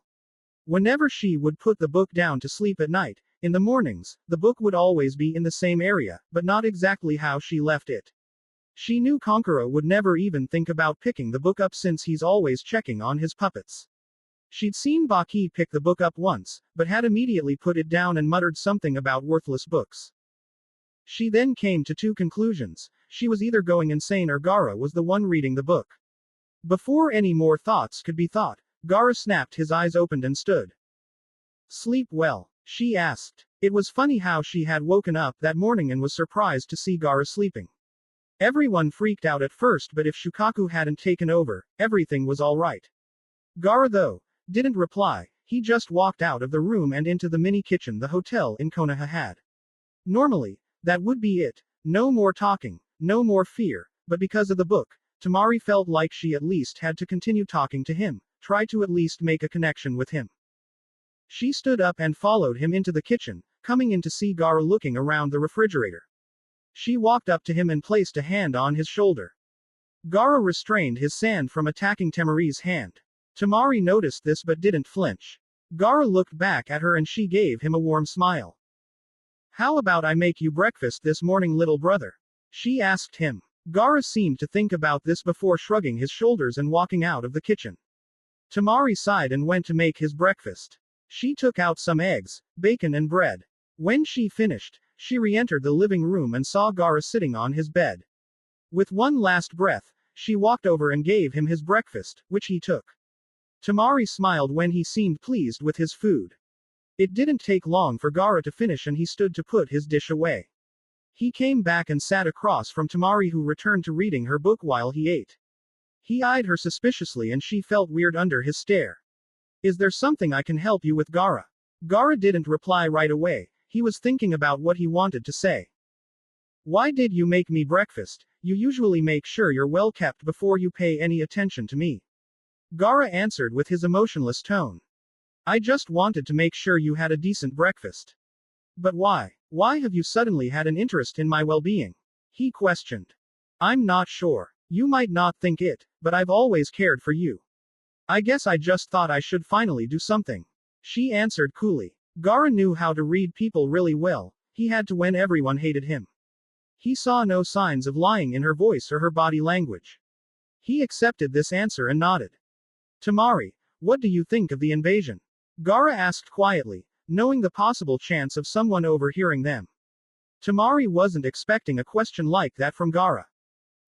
Well, I don't really want to do it, but it's not like I have much of a choice. Father is the cage, and whether or not we like him, we have to follow his orders as the ninjas that we are that serve under him. Why do you ask? She asked, genuinely curious. Gaara shook his head followed by a grunt. It seems pointless to me. I know we have Odo to reinforce us, but Konoha seems to have very strong ninjas in its arsenal. Granted, we have the element of surprise, but I still feel like we will lose more than just the invasion. Gaara answered, shocking Tamari. That's interesting of you to say, Gaara. I would have thought you'd be excited to be part of the invasion, seeing as you're going to massacre a huge part of Konoha and its people. Tamari commented. I wish to prove my existence, as you have stated, I just can't do that if I kill weaklings and children. I see no point in wasting my time with defenseless targets. Gaara defended. Tamari chuckled. I'm sorry if I offended you, I just thought you were starting to reconsider the whole invasion. She joked, but when she saw Gaara's look of uncertainty she was shocked. Gaara, you don't plan on defying father, do you? She asked slowly. I am not certain. The last couple of days have left me time to think of my past actions and future decisions. I'm still a part of the invasion, I'm just no sure how long that will last. Gaara told her. Tamari, what I have just told you was in confidence. I expect you not to tell Baki or anyone else. Don't make me regret my decision. Gaara warned as he stood and left the room. Tamari remained unmoving, still thinking over her younger brother's words. Surprisingly, it wasn't about his doubt in the invasions that was on her mind. He told me that, in confidence. Naruto remained in his seat while he faced a room full of people who had come to hear his story. Kakashi, Kushina, Iruka, Hiashi, and the third Hokage waited patiently as Naruto thought about what he was going to say. Hinata was sitting right beside him, only because he had insisted she join him. No one under the rank of Junin, besides Naruto, was allowed to be at the meeting, a matter of security, as the third put it. Naruto didn't want to tell his story without his girlfriend, so he stubbornly held on to Hinata until the third agreed, much to Hiashi's displeasure. That is one thing that confused Naruto to no end, Hiashi. He remembered the time when he first met him. He showed very few emotions in the presence of an outsider, but Naruto knew he loved his daughter and wife. Now, he was cold and distant when it came to Hinata. It worried him and he had to wonder how long he had been like this.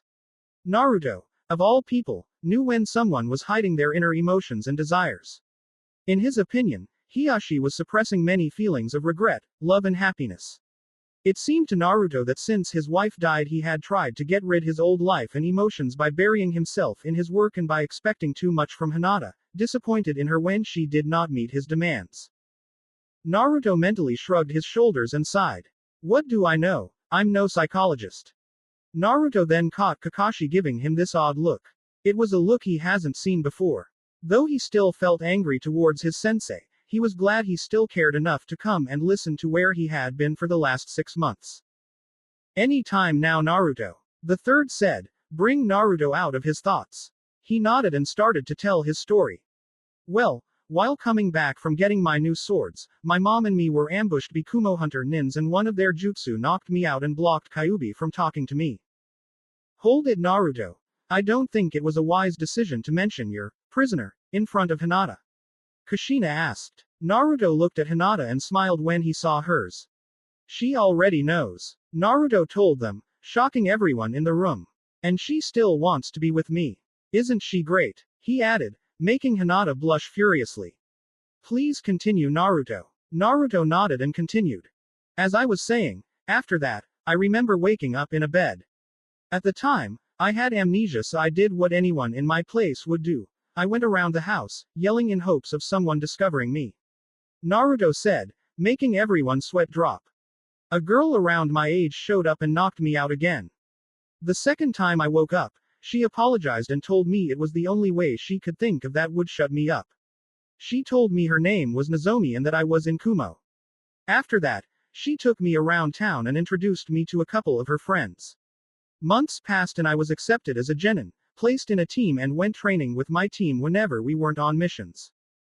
During that time, I kept having dreams of my old life, my life that I had here. Though I didn't really understand it at that time, I was slowly getting my memories back. 5 months after I first joined Kumo, I met Ero Sennin. I told you not to call me that. Jiraiya interrupted, surprising everyone in the room, except for the Hokage. I told you no way. Naruto retorted. Jiraiya would have said more, but when he felt cold steel pressed against his bare skin, he knew something was amiss. He saw Kushina standing to his left, a kunai in her hand, and she had a wicked smile plastered on her face. Well, if it isn't Master Jiraiya. My, how old you've grown. Kushina greeted in a fake sweet voice that scared everyone in the room. Jiraiya couldn't even gulp because the sudden action would make his throat touch the kunai in Kushina's hand. Hello there, Kushina. My, you look lovely today. Jiraiya greeted back, as nervous as the time he was caught peeping on the women's hot spring that one time when it was filled with kunoichi. He had an idea on why she was angry, he was hoping he was wrong though. I'm guessing by your nervousness that you know why I'm holding a kunai right at your throat. She said in her sweet voice. Jiraiya tried to nod, but his range was limited. So you also know that we're going to need to talk about it later, right? This time, she moved her kunai up and down his throat, making him follow it too. She put the kunai away and went back to where she was sitting. Good. Jiraiya rubbed his throat, but had the sudden thought that he was lucky she had the kunai pointing at his throat and not at another precious place. You people have to stop interrupting me, it's starting to get annoying. Anyways, I met Ero Sennin when he was doing his research, and made him train me. It wasn't easy and it took some convincing on my part, but he agreed and trained me. One night, it suddenly hit me that I was actually from Konoha and who I really was. However, it was also the night when I was abducted and taken to a remote location. They did all kinds of tests on me, blood test, psychological test and similar ones. I didn't really get what was going on until I saw a clone of me floating in a test tube next to me. An insane scientist was apparently messing with my DNA and made a clone of me. The scientist explained to me how he was able to extract half of my chakra and placed it in the clone.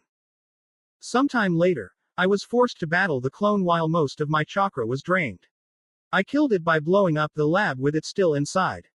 The only reason I am not dead is because I was able to escape at the last minute. Ero Sennin found me and that was when I lost consciousness. Nothing much happened after that. I left. With Ero Sennin, I trained some more and came back to Konoha. And yeah, that's about it.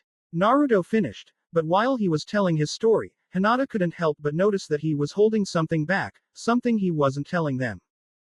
Is that all? The Hokage asked and Naruto nodded. Are you sure? Naruto nodded his head again. The third sighed and dismissed everyone in the room. Naruto was the first one out, followed by Hinata. Hiashi left without a word and Kakashi surprisingly didn't take out his book, he seemed to be sulking about something. Before Jiraiya could leave, Kushina grabbed him by his collar. Where do you think you're going? We have a few things to discuss, Jiraiya, all of them including my poor, lonely son. Kushina said with her teeth clenched and her eyes screaming for blood. Jiraiya gulped and wondered how he got himself into that situation. Naruto-kun, slow down. Hinata said as she tried to stop Naruto from running. He stopped walking but didn't turn around, he was completely silent.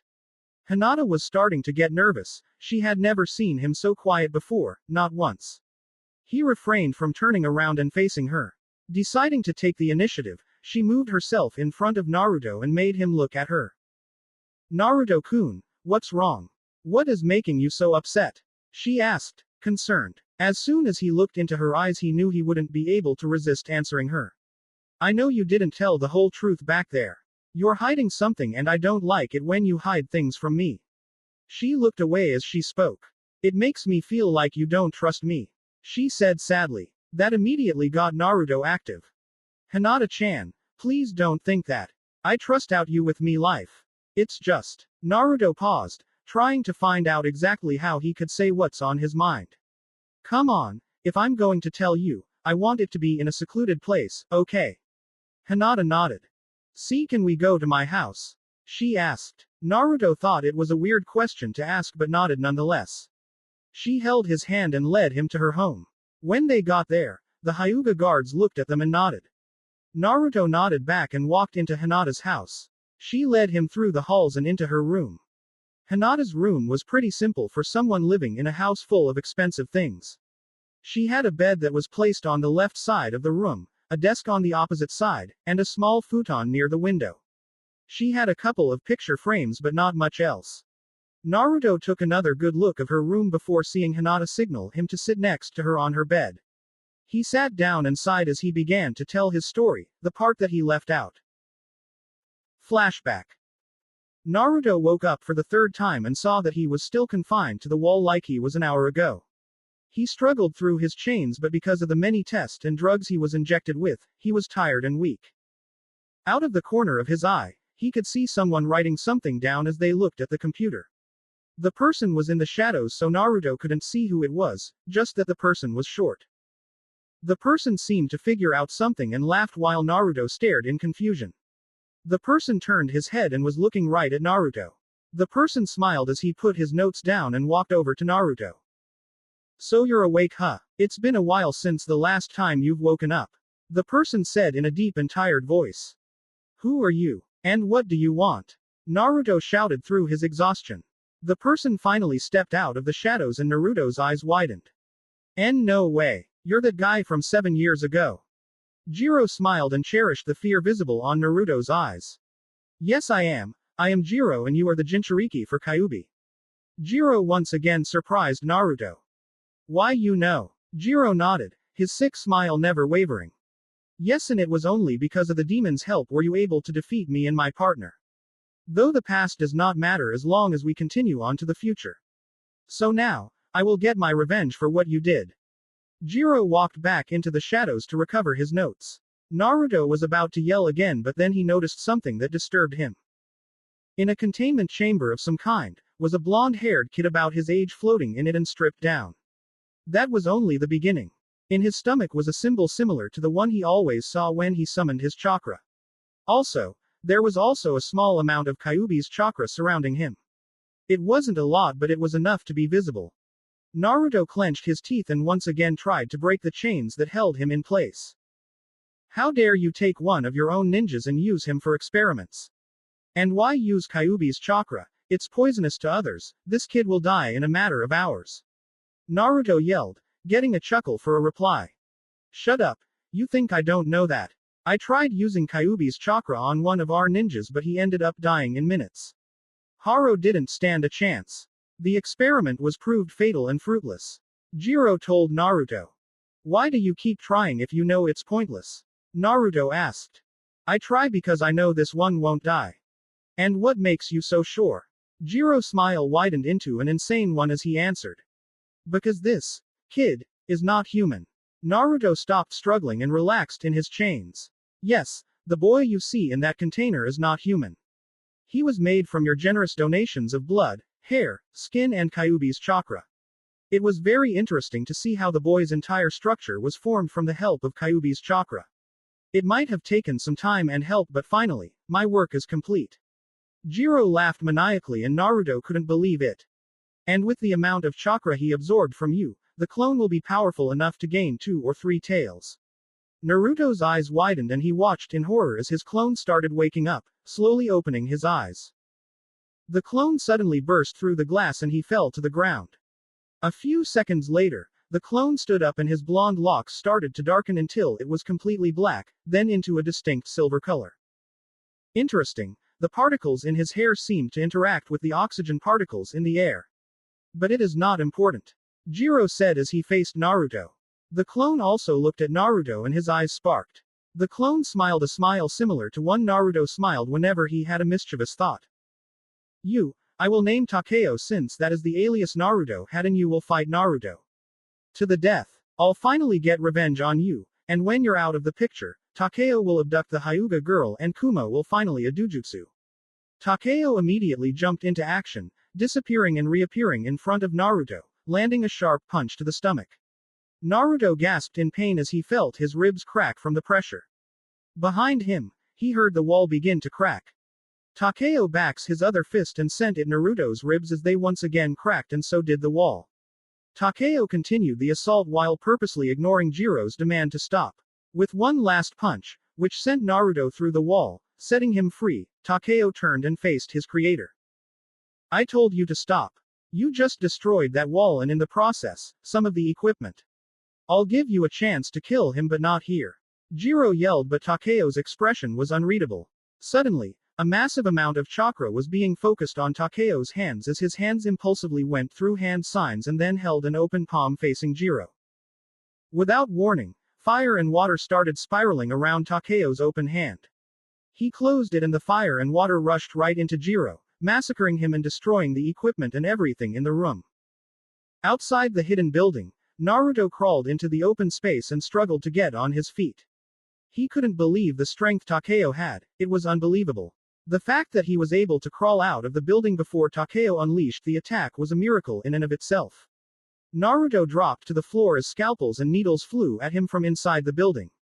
Naruto looked behind him and saw Takeo smiling at him while wearing a lab coat that covered his naked body. The wind blew as Naruto and Takeo continued to stare at each other. Takeo shifted to his right leg as he unsheathed both of Naruto's swords. Naruto narrowed his eyes and he saw Takeo play with his swords by throwing them into the air and catching them by the end blade. No blood was spilled in his hands and Takeo threw one sword straight at Naruto. Naruto rolled on his side and avoided the sword that almost decapitated him. He stood again with the help of his sword and then held it in his hands. He panted heavily as Takeo made a mad dash for him. Naruto brought his sword up and blocked Takeo's own strike. Takeo smirked and pushed down harder, making Naruto get on his knees. Naruto found some fight in him and suddenly stood up and pushed Takeo back. Takeo flipped back as Naruto tried to strike him down with a vertical arc. Takeo's annoying smile never left his face, annoying Naruto to no end. Then, Takeo raised his chakra level and everything suddenly felt heavy for Naruto. His vision became statically and was having trouble breathing.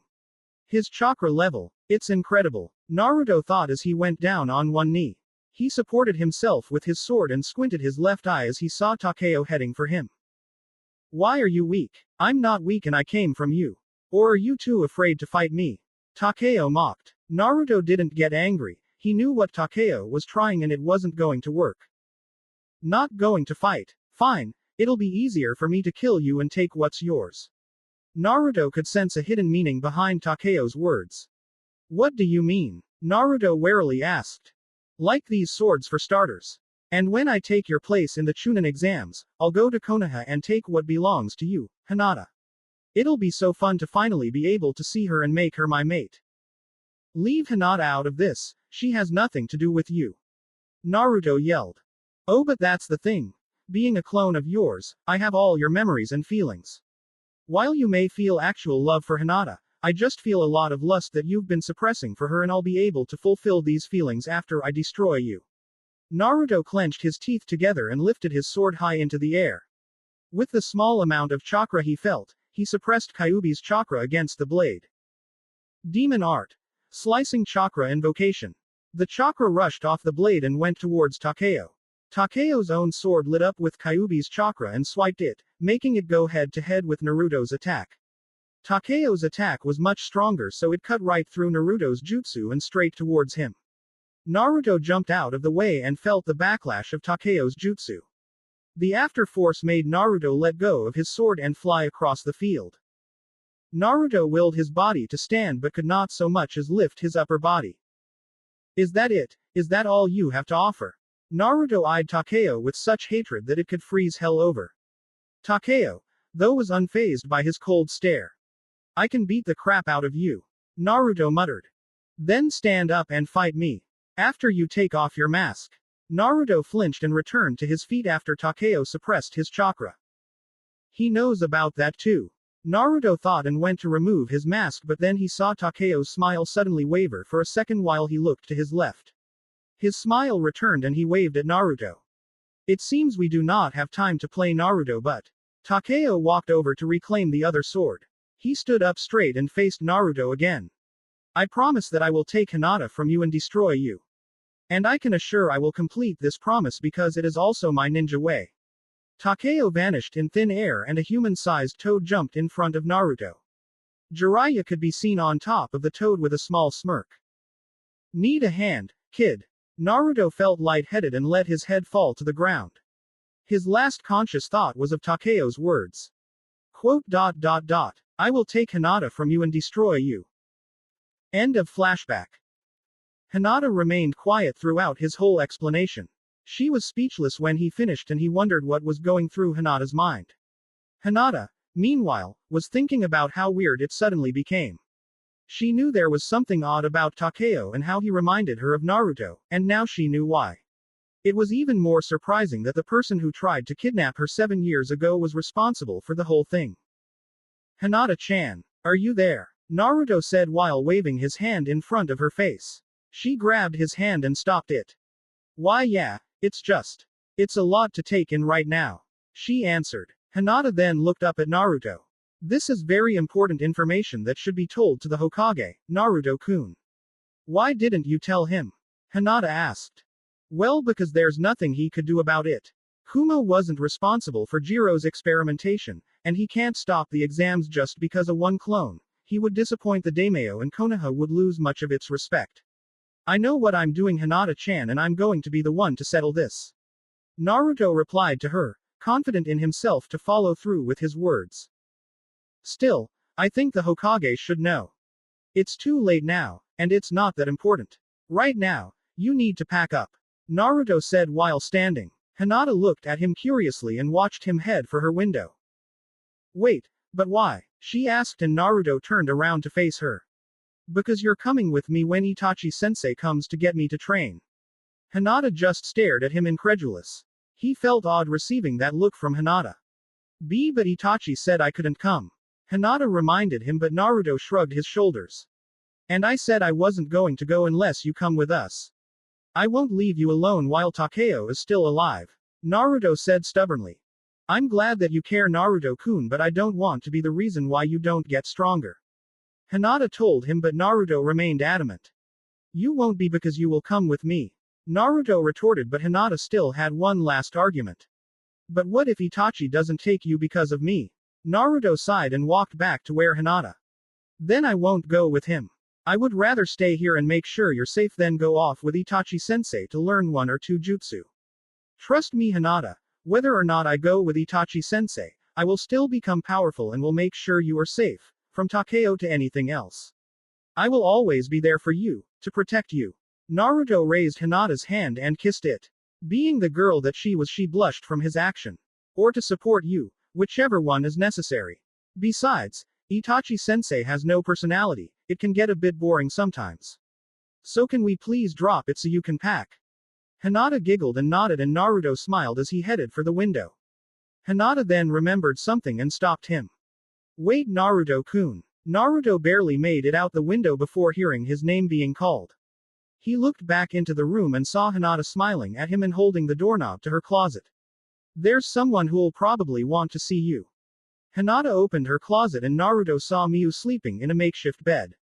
Miu looked up tiredly and saw Naruto, making her stand excitedly and run to him. Naruto didn't get much time to react once Miu jumped onto his chest.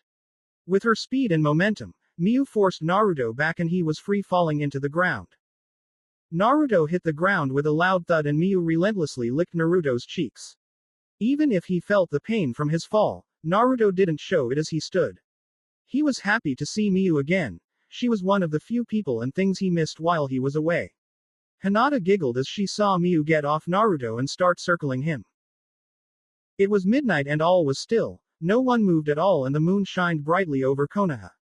On top of the Hokage's monument, 2 shadows moved swiftly over the past Hokage's heads. They stopped atop of the 4th's head and waited for someone to appear. I still think he won't let me come. Hinata said solemnly. Naruto moved in front of Hinata and raised her chin. Her light lavender eyes connecting with Naruto's blue ones as he spoke. But I know I won't go without you.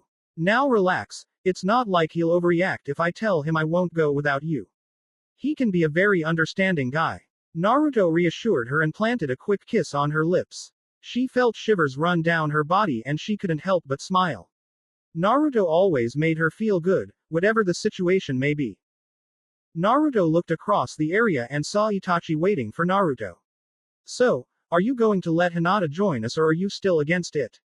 Naruto asked. Itachi shook his head sideways. Sorry Naruto, but I can't allow her to come. She'll only slow you down. Hinata was hurt by Itachi's words and then felt Naruto put his arm around her shoulders. Well, that's too bad because like I said, I'm not going unless she does too. You're not strong enough to deal with what is to come ahead, and if you'll want to survive and protect her as well, you might want to reconsider your decision. Itachi explained, but Naruto still shook his head. But what if I'm gone and that Tem decides to attack Hinata again or something worse? There would be no point in becoming stronger if the only reason for becoming stronger isn't here for me to protect. Naruto retorted. So you're disobeying a direct order from your superior? Itachi asked. Yes, I am. Itachi shook his head in disappointment. Hinata watched and felt that the conversation was about to go downhill. Such an act is considered treasonous and you know what happens to those who are guilty of treason. Itachi disappeared and Naruto was barely able to push Hinata out of the way before Itachi threw a kunai at them. Naruto looked up and saw Itachi moving within his cloak, knowing he was getting ready to throw another kunai. He then disappeared again and Naruto went to Hinata's side as quickly as possible. They are sentenced to death. Itachi finished saying as he held his kunai directly above Naruto's heart. What the hell? Naruto flipped back, trying to get away from Itachi and closer to Hinata. Hinata stood completely unharmed as Naruto stubbornly stood near her, panting and letting his blood fall from several different cuts. Itachi stood unaffected from the fight he was having with Naruto. He had to admit though, Naruto was a lot tougher than he remembered he was. Itachi shook his head in disappointment. Naruto still couldn't see it. Naruto fell to one knee and Hinata ran to his aid. Naruto put his hand up and stopped Hinata from continuing. Don't. Hinata-chan, stay back. Hinata then shocked Naruto by slapping his hand away. He and Itachi looked at her in shock. No Naruto-kun, that's enough. I know you're doing this to protect me but you don't need to worry about me, I can take care of myself. She said, but he was still too shocked to reply. Deciding to take advantage of the situation, Itachi teleported over to where Hinata and Naruto were and went to slice Naruto's neck open. Hinata though, blocked his kunai with one of her own and started closing the chakra points in his right arm. Before she could finish however, Itachi jumped back and rubbed his right arm. Foolish girl, it is fruitless to fight back. All you will do is hold Naruto back. Hinata's stance faltered for a second before she returned to it.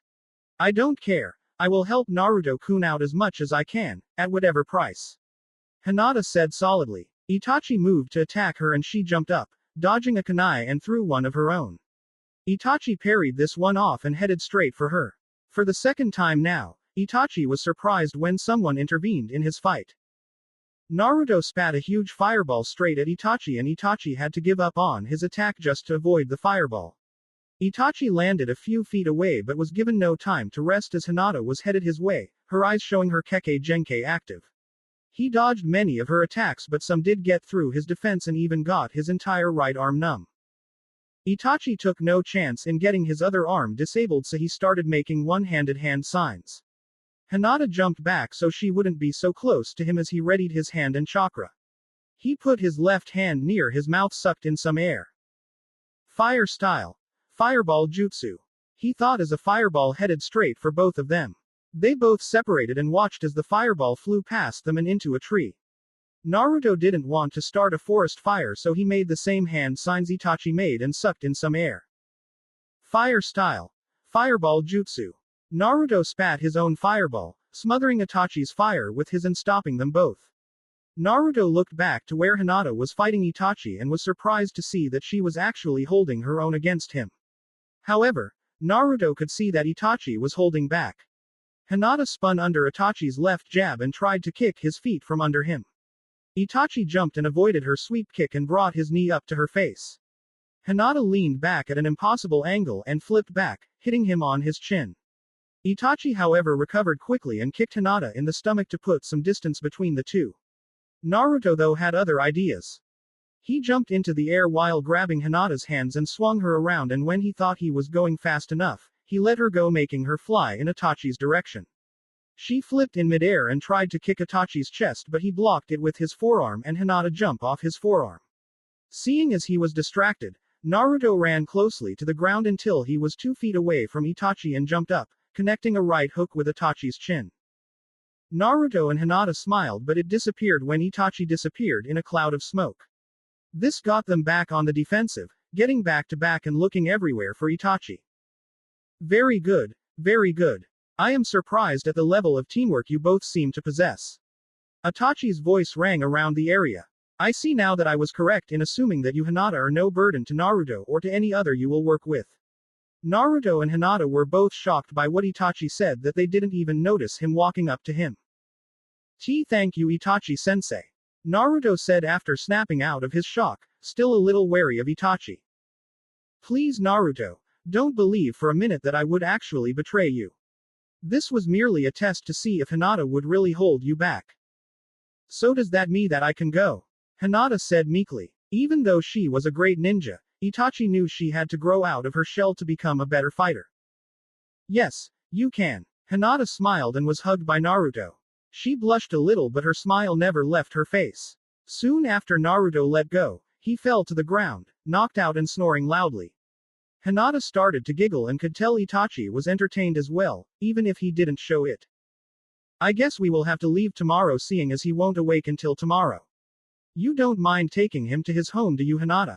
Hinata turned a beet red at the thought of going inside Naruto's house but nodded nevertheless. Itachi nodded his head and bid a farewell. Hinata picked Naruto up and was surprised when she could barely hold him up. She tried her best to carry him, but his feet kept dragging on the ground while she tried to balance him on her back. Hinata was very glad when she finally reached Naruto's house 5 meters behind the park. She found it rather odd that he lived in the middle of the forest. She opened the door, which was oddly unlocked, so she had no trouble getting into his home. After she entered and turned on the lights, she was treated with the sight of a messy living room. Ramen cups were all over the kitchen and over his couch as well.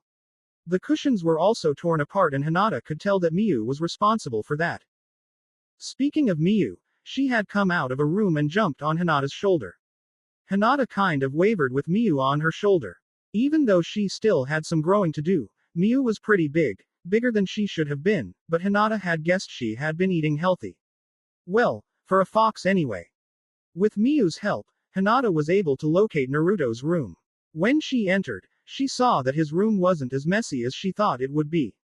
His bed, which was on the left side of the room, had its covers thrown everywhere, but at least it was all on the bed.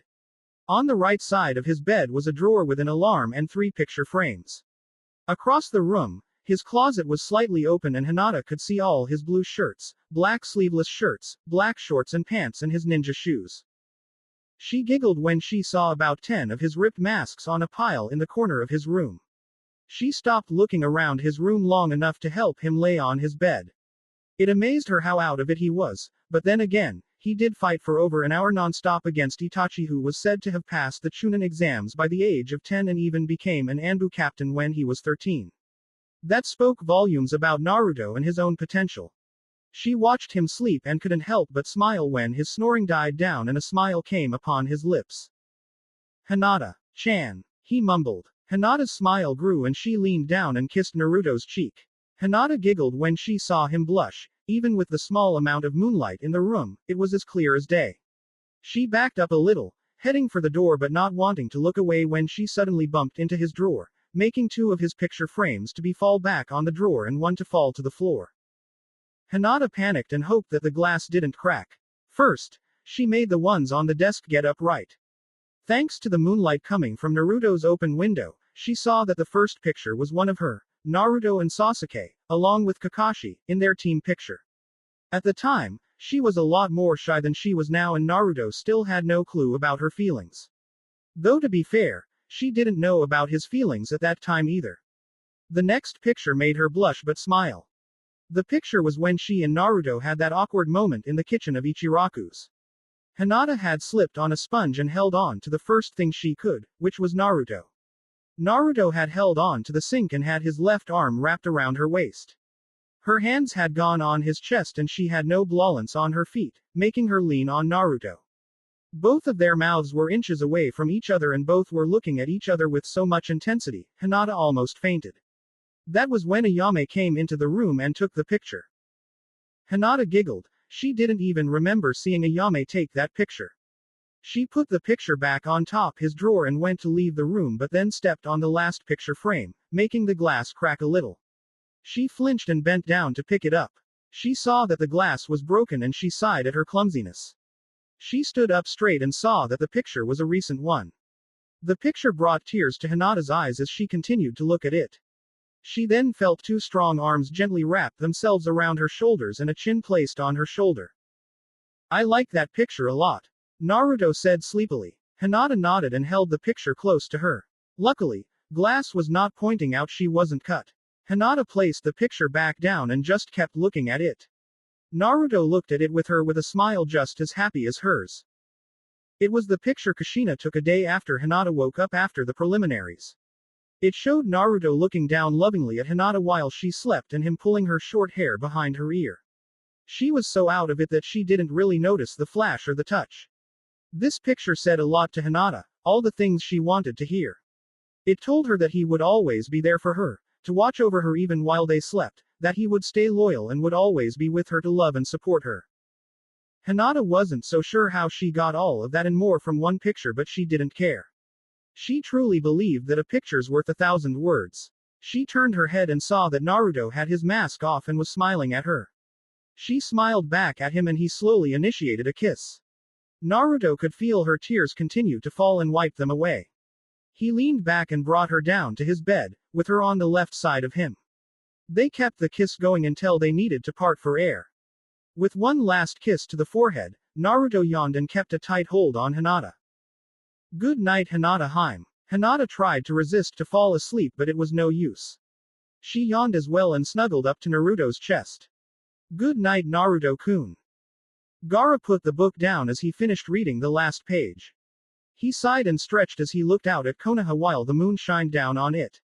He had gotten used to seeing Konoha whenever he looked out from the balcony.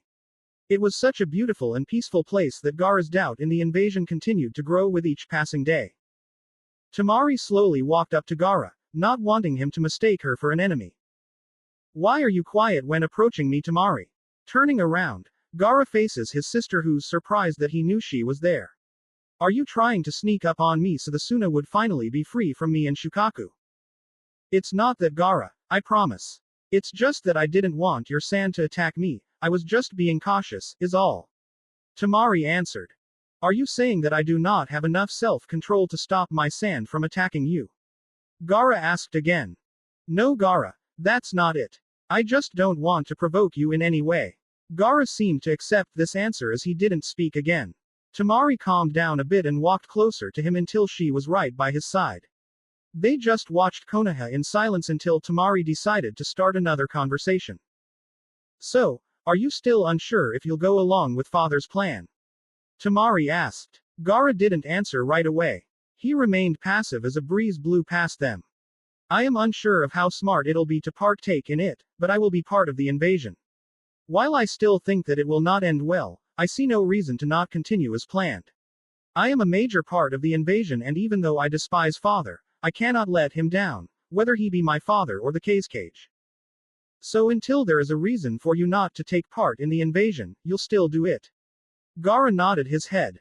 I have no choice. If I don't do what is asked of me, I will be shunned from Suna and have nowhere else to go. Konoha won't trust me and I am a Jinchuriki, who would want me? Gaara explained. The only logical thing to do is to follow Suna's orders. For now. Gaara jumped up and onto the rail. I'm going to go walk around for a bit, don't wait up. Gaara jumped down onto the ground and started walking in a random direction. Tamari watched him go and sighed. Naruto grunted as he felt the sun's light hit his face. He tried to turn to his side but could because something was stopping him. He looked down and was about to just push off whatever it was that was on him until he saw a mop of dark blue hair resting on his chest. He completely froze and was honestly confused but then panicked. He looked under the blanket he and Hinata were under and let out a sigh of relief when he saw both of them still had their clothes on. Except for Hinata, who apparently during some time in the night had taken off her jacket. Naruto took in a deep breath and in doing so, was able to take in Hinata's scent. She smelled like lilacs and ramen. Naruto chuckled a bit. He knew he was to blame for the latter. He stroked her hair and felt her stir a little, so he stopped and continued to watch her until he felt himself getting sleepy again. He closed his eyes and felt himself losing consciousness. Hinata looked up at him and saw Naruto had fallen asleep again. She had woken up a couple of minutes before he had and didn't even realize that he was awake until he started stroking her head. She impulsively stirred a little when she felt him doing that, and when he stopped, she was a little disappointed. She wondered how much longer he would be asleep for. Hinata reached up, held his cheek in her hand and traced the whisker marks he had on his cheeks. She felt his skin under hers and enjoyed the feeling of it.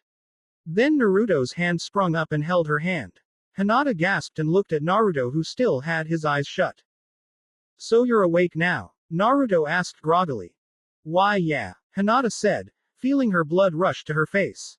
Naruto opened his left eye and smiled at her after seeing her blush. "I'm not sure why you're blushing, but you look cute doing it," Naruto said, making her blush darken and breaking the eye contact. "Thank you," Hinata said, and Naruto bent his head forward and kissed her forehead. Then he sat up, taking Hinata up with him and stretched his right arm. Hinata got off of him and stretched her own arms. "Time to get ready for the day." Naruto yawned and stood up. He took his shirt off and grabbed a towel. Hinata's blush, by this time, had left her face, but when she saw Naruto's muscular back, she started to blush again. She eeped and tried to stay conscious while her mind came up with fantasies that should never enter a Hyuga's mind. Naruto turned around when he heard her eep. "Are you okay, Hinata Hime?" Hinata then saw Naruto's abs and chest in all its glory. Hinata was wobbling on Naruto's bed, a very small amount of blood coming down her nose. Naruto spotted this and laughed so hard that he fell onto the floor. Hinata though didn't hear him laugh because she was already unconscious on his bed. After his shower and Hinata had gone home, Naruto left his home and went straight for Ichiraku's with Miyu not far behind. Miyu yawned silently as she remained on Naruto's shoulders. "Man Miyu, I swear you were never this heavy. You have to watch what you're eating from now on, because if you keep eating like you do, you'll have to walk on your own. No more riding on my shoulders, you got that?" Naruto asked, but Miyu didn't answer. It seemed that she was calling his bluff. "You think I'm kidding? Well." Naruto didn't get a chance to finish as Miyu jumped off his shoulder and ran forward. This confused Naruto until he felt a lighter being jump onto his head and then off him, making him lose his concentration and balance, and he fell forward. He was able to catch himself before his face hit the ground, but then suddenly, a heavy force forced his face into the ground. Naruto sprang up and saw Kiba running after Akamaru, who was apparently the reason why Miyu had made a run for it. "Kiba!" Naruto growled and suddenly disappeared in a whirl of leaves. "Akamaru!" Kiba yelled as he continued to be outran by his partner. Kiba wasn't sure how it had happened, but Akamaru started running in a random direction until he saw Naruto's fox. Kiba wasn't sure what it was about the fox that antagonized Akamaru. Kiba sped up a bit and was mere inches away from Akamaru until an unseen object made him trip and fall onto the sidewalk. He was about to get up, but then something made his head slam back onto the pavement. The something then jumped off him and Kiba could feel his bones ache from the sudden impact. He looked up and saw a mask-wearing blonde crouched down in front of him and looking right at him. "Naruto, you jerk, what was that for?" "For doing the same to me. I was on the floor just like you and then you suddenly ran over me, slamming me onto the ground. Now we're even," Naruto said as he stood up straight and walked away.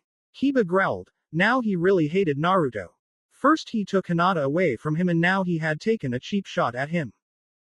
Kiba shot up and then ran into Naruto, tackling him to the ground and punched his face. Naruto was shocked, but that was knocked out of him after Kiba's first punch. He grabbed his second punch before it hit him and with unknown strength, lifted Kiba over him and threw him across the street. Naruto wiped the blood of the side of his mouth and spit out some more blood. Kiba stood up with some trouble as his landing was not as soft as he would have liked it to be. He shook his head and watched as Naruto stand up without a problem. Kiba was sure that the first punch would have knocked him out, if not made him a little groggy. He growled and charged after Naruto, who looked up in time to see Kiba try to tackle him again. Naruto sidestepped Kiba, then grabbed his right arm with his right hand and forced it onto his back. Then Naruto grabbed the collar of his shirt with his left hand and spun on his heel while taking Kiba with him, making the ninja lose his balance and fall to the floor. Naruto made Kiba's right arm go up, applying more pressure onto his elbow. Kiba wasn't sure how he had gotten into this, but all he knew was that he needed to get out of it. He just wasn't sure how. Naruto then felt something bite down on his right arm and he let Kiba go. When he looked at his right arm, he saw Akamaru biting down, forcefully. Before he could think, Naruto felt someone's knee hit him on the chin. He flew back and into the middle of the street. Years of fighting and instincts told him to move and quickly. He rolled back onto a handstand and flipped back a couple of times. When he stopped, Naruto saw Kiba standing where he once was with his fist where his head had been. Naruto wasn't sure if Kiba was trying to kill him or not, but he wasn't about to take the chance of finding out. "What the hell are you doing attacking me?" Naruto asked, trying to calm the angered Kiba down. "You attacked me first," Kiba retorted as he jumped forward, bring his arm down to slash Naruto. Naruto blocked it with his left forearm and kicked him in his sternum. Kiba took 2 steps back but continued his assault. "I did not. I retaliated, but now you're just attacking for no reason. It's not like I stole from you or something," Naruto said as he continued to block or dodge Kiba's animalistic attacks. Naruto though found it odd that instead of slowing down, his attacks actually picked up speed and even had more force behind it than it had before. "But you stole Hinata from me." Naruto was surprised to hear this. He put his hand down and remained still. This gave Kiba the chance to spin in a top-like manner and hit him directly in his chest. Naruto had seen him spin around, he even saw him head for him and could have moved if he wanted to. The problem, though, was that he was too shocked at what he had just heard to react to it. "I stole Hinata from him." Stole Hinata. As Naruto hit the ground, he felt his anger suddenly flaring. He tried to stand but his body refused to listen to him. He struggled just to look up at Kiba. "Heal, damn it. Get up. Get up." Naruto yelled in his mind. He then noticed Kiba walking to him, looking like a predator waiting for the perfect chance to attack his prey. Akamaru was trying to stop Kiba from progressing any further, but Kiba wasn't listening. All he saw was Naruto and a perfect chance to attack him. "Go." Kiba's instincts told him and he jumped up and spun quickly. Tunneling Fang. Kiba approached Naruto at high speeds, high enough to actually kill him. Naruto tried to move but he knew he couldn't move quick enough to avoid Kiba's attack. He braced himself for a huge amount of pain but it never came. He opened his eyes and saw a massive wall of sand standing in between him and Kiba. Kiba hadn't expected to run into a wall, much less one made of sand. He saw it coming but he had busted through walls before, so he didn't give it much thought. He was soon proven wrong when the sand actually held together and forced him to stop his attack. When Kiba took a couple of steps back, the sand wall started to collapse and a boy's form could be seen under the sand. When the sand completely receded into a gourd, Gaara could be seen looking at Kiba, his stare making Kiba shake with fear. His eyes held so much hatred against him, actually screaming for his blood. Even though he looked calm, Gaara was actually fuming on the inside. He didn't know why exactly he felt like this, but he didn't really want to see if Naruto would survive against Kiba's attack. Gaara felt a sort of connection with the blonde-haired boy, one he didn't think existed. It was almost like he felt a brotherly bond with Naruto. "Naruto Uzumaki, are you alright?" Gaara said casually. Naruto could feel Kyuubi healing him, but it didn't heal as fast as he wanted it to heal. Naruto was glad that Gaara had stepped in before it was too late. He looked at Kiba, who looked about ready to faint from the killing intent he felt from Gaara. "Yeah, I'll live. Thank you, Gaara. You really saved my butt," Naruto said oddly cheerfully. He then got serious and gave his attention to a scared Kiba. "Leave now, Kiba, before Gaara decides to kill you." Kiba didn't wait for Naruto to finish as he picked Akamaru up and quickly went home, his tail between his legs. Naruto sighed and placed his weary hand on Gaara's shoulder. I really do appreciate you saving me, Gaara. You seem to be changing, if only a little. Naruto said with a smile that hid behind his mask. Gaara looked at him and nodded his head. Say, how about you and me head to Ichiraku to get some ramen, my treat? Naruto proposed. Gaara thought about it and shook his head. I'm sorry, Naruto, but I simply can't. Gaara replied, but Naruto wouldn't take no as an answer. Nonsense. Besides, you have nothing better to do, admit it. All you have the option of doing is either watching TV, train or sleep, all of which is not as good as getting ramen. Gaara was starting to lose his patience with Naruto. I said no. Gaara retorted, but still Naruto didn't quit. And I said yes. Come on, I don't want to seem like I don't have any friends by going alone and Hinata-chan is busy. Trust me, you'll love the stuff after you try it. By now, Gaara knew it would be pointless to say no. The only thing he could think of doing so as to not go was to kill him, which he didn't want to do, or lie. Unfortunately, Naruto, I have already made plans with my sister and brother. I just can't drop everything just so to accompany you to eat.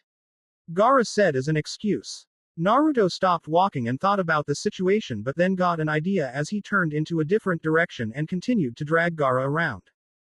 Okay then, we'll just invite them as well, the more the merrier. Naruto said. Gaara couldn't believe how stubborn Naruto was being, but knew it was useless now. He wouldn't be able to change Naruto's mind. Temari lazily got off her bed and opened the door. She was surprised to see the mask-wearing blonde from the preliminaries standing outside her door with a grumbling Gaara. Hey, you Temari. Temari nodded dumbly and saw the blonde eye smile at her. Good cause I've been looking all over for you. Temari blushed a little when she heard this. She hadn't expected a cute-looking blonde looking for her, especially one in Konoha. For what? She asked suspiciously. I was able to convince Gaara to get ramen with me, but told me he had plans with you and your brother. So I came here to ask both of you if you'd like to join us. Naruto explained. Temari looked at him weirdly, then at Gaara, then at Naruto again. Temari was at loss for words. Count me out. Kankuro yelled from inside the room. Temari was about to deny as well, but saw a look of need in Gaara's eyes. A look that told her he wanted her to go, as to not be alone with the blonde kid. She sighed in defeat and nodded her head. Sure, just let me get my shoes and we'll go. She said glumly, but Naruto didn't notice. Great, Naruto said, as hyper as ever. Great, Gaara echoed, as passive as ever. Naruto walked in front of Gaara and Temari, who didn't want to walk as fast as Naruto was going. Temari couldn't understand how one person could get so excited over food, it seemed ridiculous. We're here, Naruto yelled happily. Gaara and Temari looked at the building Naruto was standing in front of and sweat dropped when it wasn't as impressive as he made it seem. Temari then noticed the masked blonde looking at the roof of a building right next to the ramen bar. He then jumped up to the roof and Gaara and Temari heard yelling and grunts. Temari sighed as she closed her eyes. Why the hell did I agree to come? She thought to herself. Before she could react, a boy with brown hair fell right in front of her. He was looking up at the sky with a bored expression, trying to ignore the pain he felt from his fall. Troublesome, Shikamaru stated as he rolled to the side to avoid having Naruto fall on him. Naruto smiled at Shikamaru as both of them dusted themselves off. I gave you two options and you had to choose the hard one. Naruto said, his mood still hyperactive. Shikamaru shook his head and put his hands in his pocket. Whatever, let's just get this over with, I got some clouds to watch. Shikamaru stated as he entered the ramen bar. Temari and Gaara gave Naruto a strange look, which caught his attention. I did say the more the merrier, he said as he walked into the ramen bar as well. This is going to be a long day, Gaara said, following Naruto and Shikamaru. Temari didn't move yet. She was wondering who exactly was the guy Naruto pushed off the roof. She shook it off and went inside the building to see Shikamaru sleeping on the counter, Gaara looking bored and Naruto fidgeting in his seat. Temari quietly made her way to the seat next to Shikamaru. Normally, she would have sat next to Gaara, but he was seating on the last seat to the right, followed by Naruto and Shikamaru. Shikamaru, wake up, Naruto said while he slammed his hand down in front of Shikamaru's head. He grunted before lazily raising his head off the table and looking into space. Naruto waved his hand in front of Shikamaru, but he didn't respond. Well, technically not at first. Troublesome. I'm awake, okay, so you can stop doing that. Shikamaru told Naruto, making Naruto eye smile and wait for Ayame to get his order while she got Gaara's. Shikamaru looked to his left and saw Tamari looking at him. He raised his eyebrow and she raised hers. Naruto in the meantime had given his order to Ayame. What? Tamari finally asked. Shikamaru shook his head. What are you looking at? He asked. I'm not sure. What are you? She asked with a smile. Shikamaru sighed. I'm a shinobi. What, you've never seen one before? That's pretty sad. This angered Tamari. I've seen some before. What, you think I'm stupid? She asked, her voice getting louder than it was before. How can I think when you're yelling at me? Shikamaru replied. I'm not sure. By the looks of it, I doubt you've ever thought before now. You need to calm down. You're making a scene. Shikamaru said, his voice just as bored as ever. Tamari looked up and saw Naruto scarfing down his ramen at an inhuman pace while Gaara was surprisingly eating just as fast as Naruto. Naruto looked at Gaara and saw that Gaara had finished before he had. His eyes widened in shock. Before he could react, Gaara reached over the counter and took his ramen and started to eat it as savagely as before. Hey! Gaara glared at Naruto, making him stay quiet and pout over the loss of his ramen. Tears fell from his eyes. My ramen. Now I remember. I'm fighting you in the finals, aren't I? This is really great. I get to kick your butt in about 3 weeks. Tamari said, but Shikamaru just snorted. Believe what you want, but I'm not losing to a girl. It'd be too troublesome. What are you saying? That boys are better than girls. I said no such thing, but now that you mention it, girls are more troublesome. They always have something to say and always want to have the last say. What a drag. Tamari slapped Shikamaru behind his head and stood up. Shikamaru held his head and looked at Tamari with his left eye closed and his right eye squinted. What was that for? I don't appreciate what you just said about women. How about we find out just how troublesome a woman really is? Tamari challenged. Just by doing this I already know. Shikamaru said, earning him another slap. Hey! Tamari just scoffed, turned around and walked back to the hotel. Shikamaru rubbed the back of his head and placed his head on the counter. She might be troublesome, but at least she's not as boring as the other girls in Konoha. Shikamaru's head shot up when Naruto slapped him behind his head. What the hell? First her and now you? He asked in annoyance. Hinata Hime is not boring. Naruto simply stated as Ayame brought him another bowl of ramen only to be stolen by Gaara once again.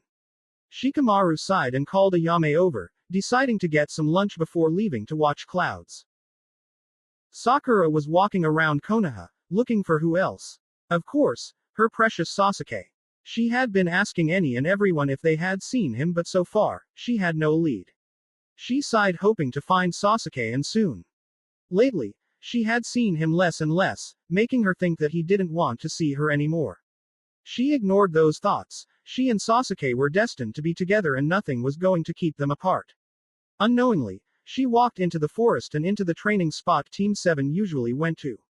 Sakura looked up when she heard someone grunt and saw Sasuke jumped back as a rain of kunai raced to pierce him. Sasuke-kun. Sakura thought happily. Cha, he looks so hot. Inner Sakura said. Sakura was about to walk into the clearing but stopped when she saw Haku running after Sasuke, Senbon and kunai in hand. This got Sakura angry. No one was supposed to spend time with Sasuke except her. Okay, how about we take a break?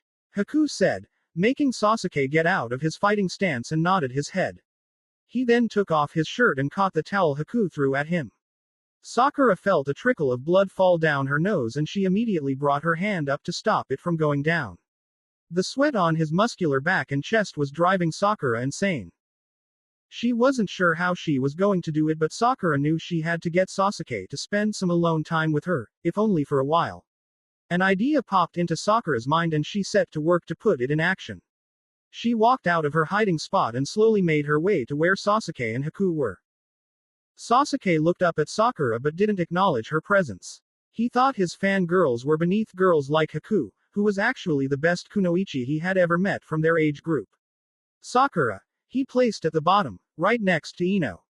He knew his thoughts were cold and mean, but it was his thoughts. He could think of whatever he want to think of. Haku, Shino's looking for you. Sakura shyly stated. Haku looked at her suspiciously but nodded nonetheless. Let's train again tomorrow, Sasuke. Maybe by then you'll be able to avoid all my throws. Haku teased as she walked away from Sakura and Sasuke. Sakura looked down at Sasuke as he chugged down another bottle of water, throwing it to the side when he finished.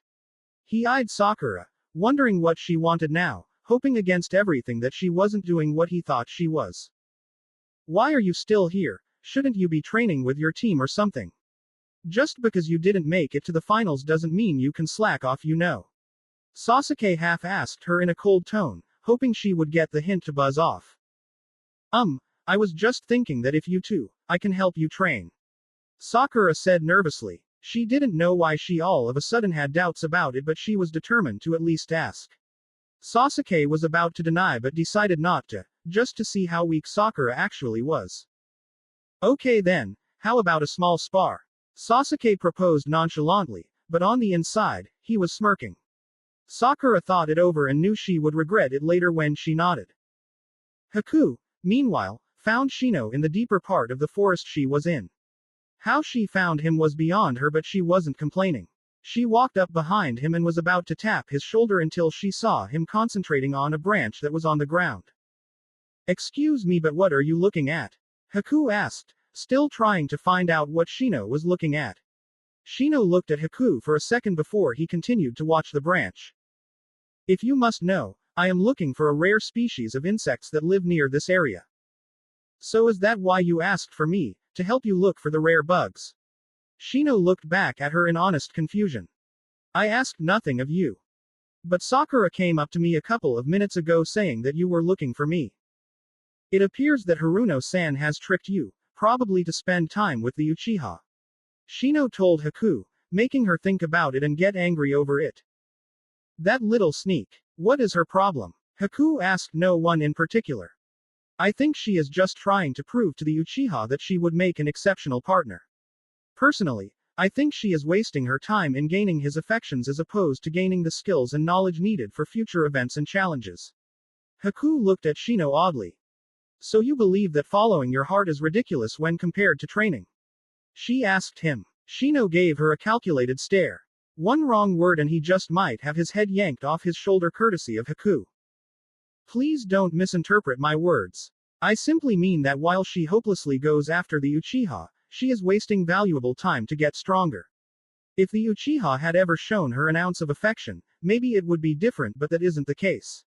He has his own ambition he needs to fulfill, and finding a life partner isn't part of his ambition, at least as far as I am concerned. Haku nodded her head, understanding what he meant, sort of.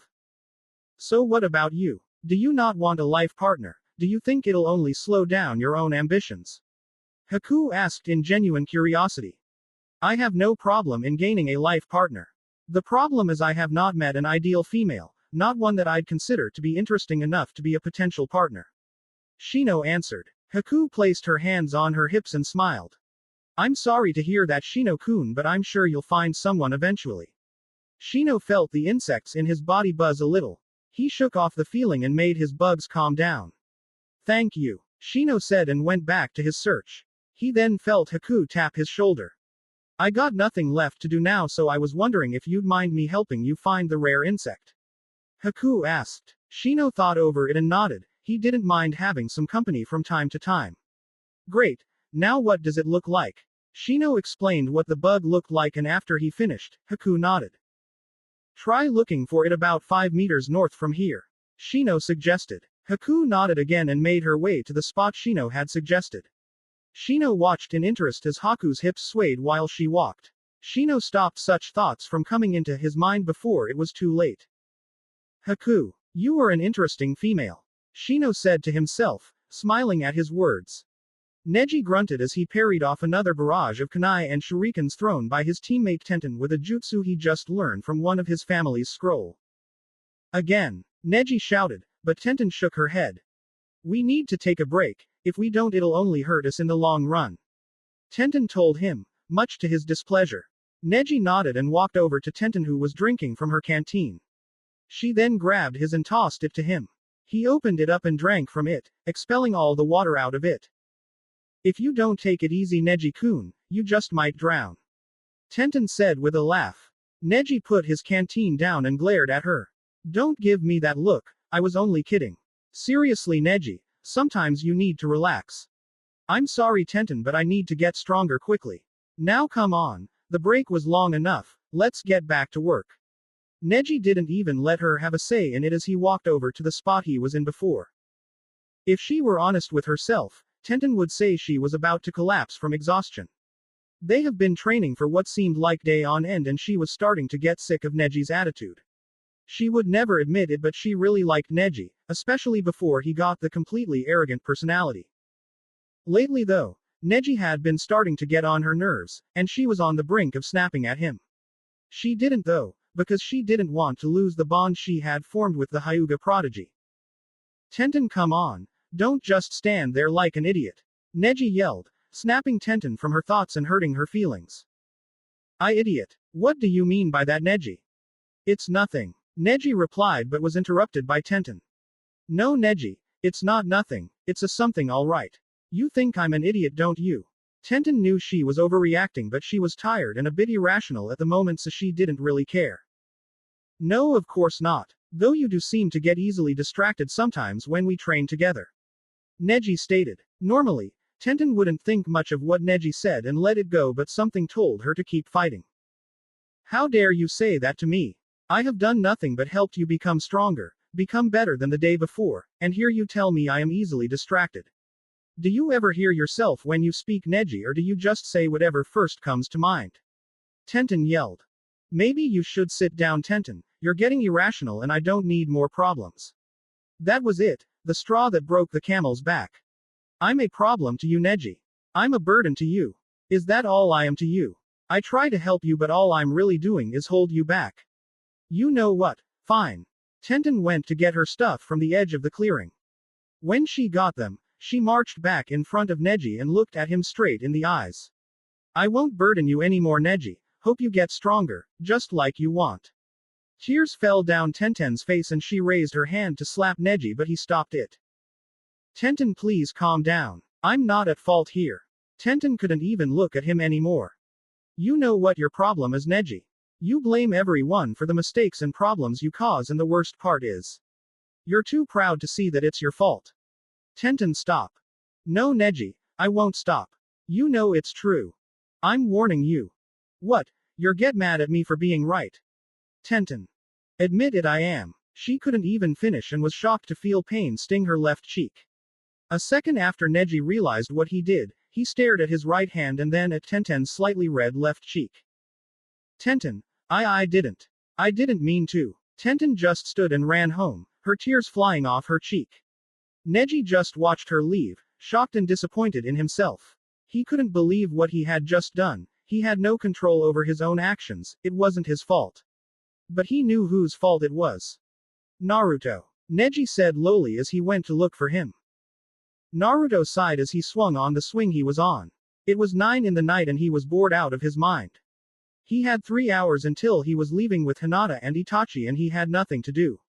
Hinata was, well, doing whatever she did when she wasn't around him. He felt alone when she wasn't around and this was one of the times when he wished he could teleport to her side.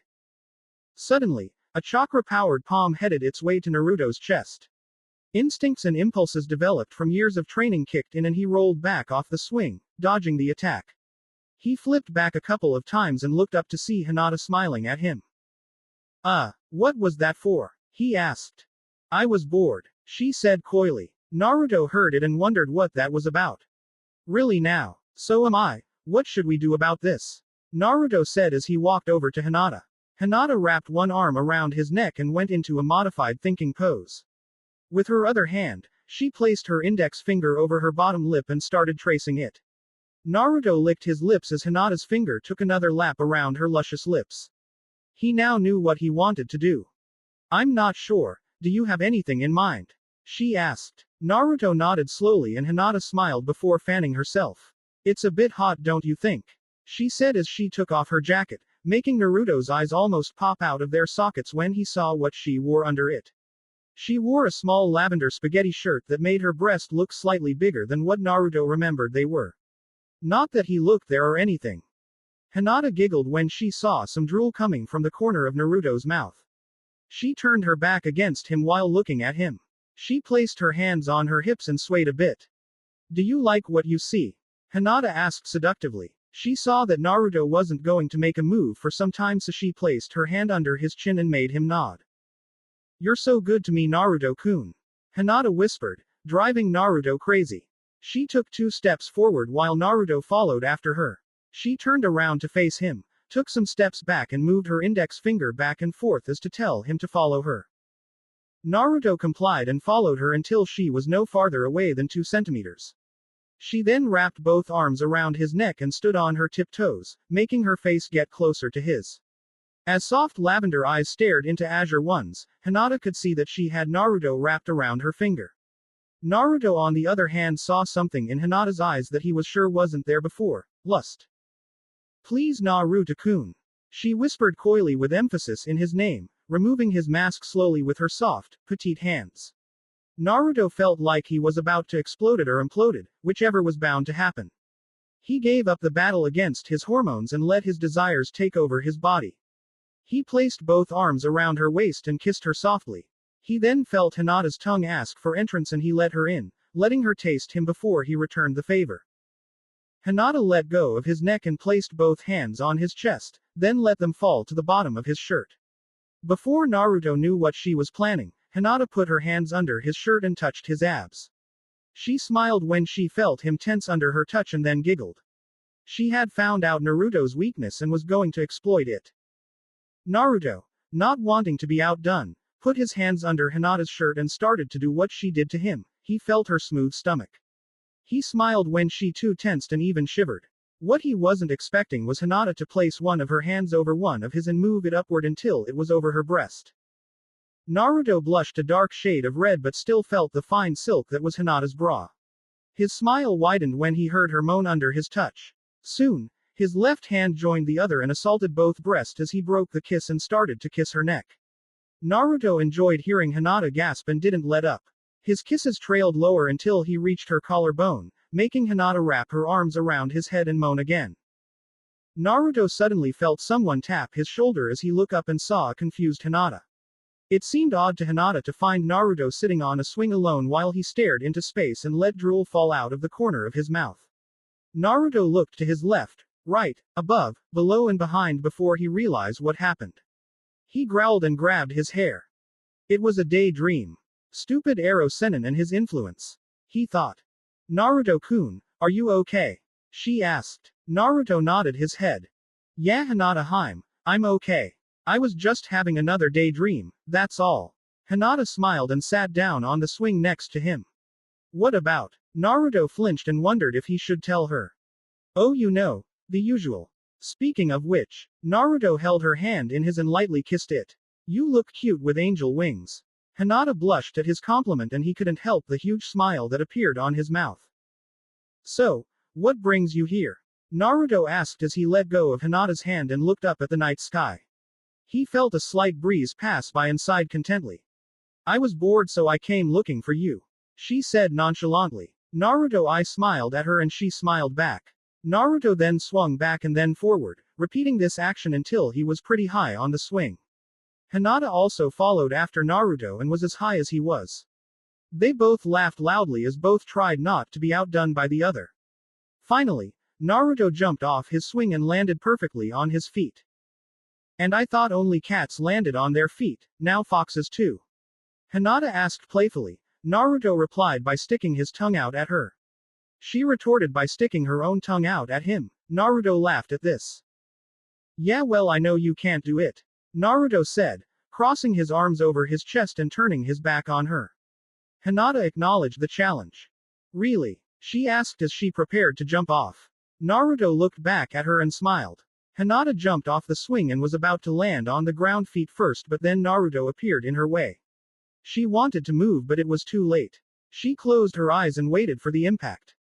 Naruto shifted off his left foot and turned around, simultaneously moving out of Hinata's way and catching her bridal style. Hinata slowly opened her eyes and saw Naruto smiling at her. Told ya you couldn't do it. Hinata registered his words and then glared at him. Don't give me that face, you know it's true, that's why you're in my arms instead of standing on the floor. Hinata's glare intensified and then she jumped off him. When Hinata was on her feet, she scoffed at Naruto, placed her hands on her hips and turned her back on him. Naruto sighed with a smile and walked over to Hinata. He placed his hand on her shoulder but she shrugged it off. Oh, it's going to like that, is it? Hinata didn't answer, she just kept looking away. Naruto nodded and wrapped her in a tight hug, putting his chin on her shoulder and closing his eyes. It'll be hard to not talk to me when I'm this close, you know. I know, Hinata said from across the park. Naruto looked back and saw Hinata waving at him without her jacket. What she was wearing wasn't as revealing as the one she wore in his dream, she had a dark lavender shirt on. Naruto looked at what he was hugging and saw a log wearing Hinata's jacket. He released the log and faced Hinata. I'll get you for that one, Naruto said, but Hinata just smiled a bright smile. You can try, Hinata said as she ran into the forest with Naruto in tow. Hinata did have the advantage of having the all-seeing Byakugan, but Naruto had an advantage as well. He knew this forest like the back of his hand. Naruto leapt up to the highest tree near him and then leapt off it, looking for Hinata on his way down. He saw her standing still about 10 meters in front of him. He smiled a smile that only a predator would smile after finding his prey. As he fell, grabbed on a branch and swung off it, landing on the branch in front of it and finally jumping to the ground. He quietly made his way to Hinata and wrapped his arms around her waist. Got ya, Naruto said, but saw that Hinata was unresponsive. He looked at her and saw that she was frowning. Naruto looked at what she was looking at and saw Tenten crying across from them. Naruto started to walk over to her and placed a gentle hand on her shoulder. She flinched and looked up. Her eyes held fear and sadness that he knew all too well. Tenten, are you okay?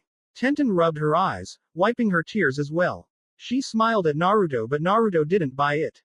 Yeah, I'm okay. You're lying, Hinata said behind Naruto. Tenten gasped. She didn't know Hinata was there as well. When her eyes connected with Hinata's, she looked away, her eyes reminding her of Neji's. So what? What do you care? What does any Hyuga care? Tenten said with malice and hate. Hinata flinched back. What are you talking about?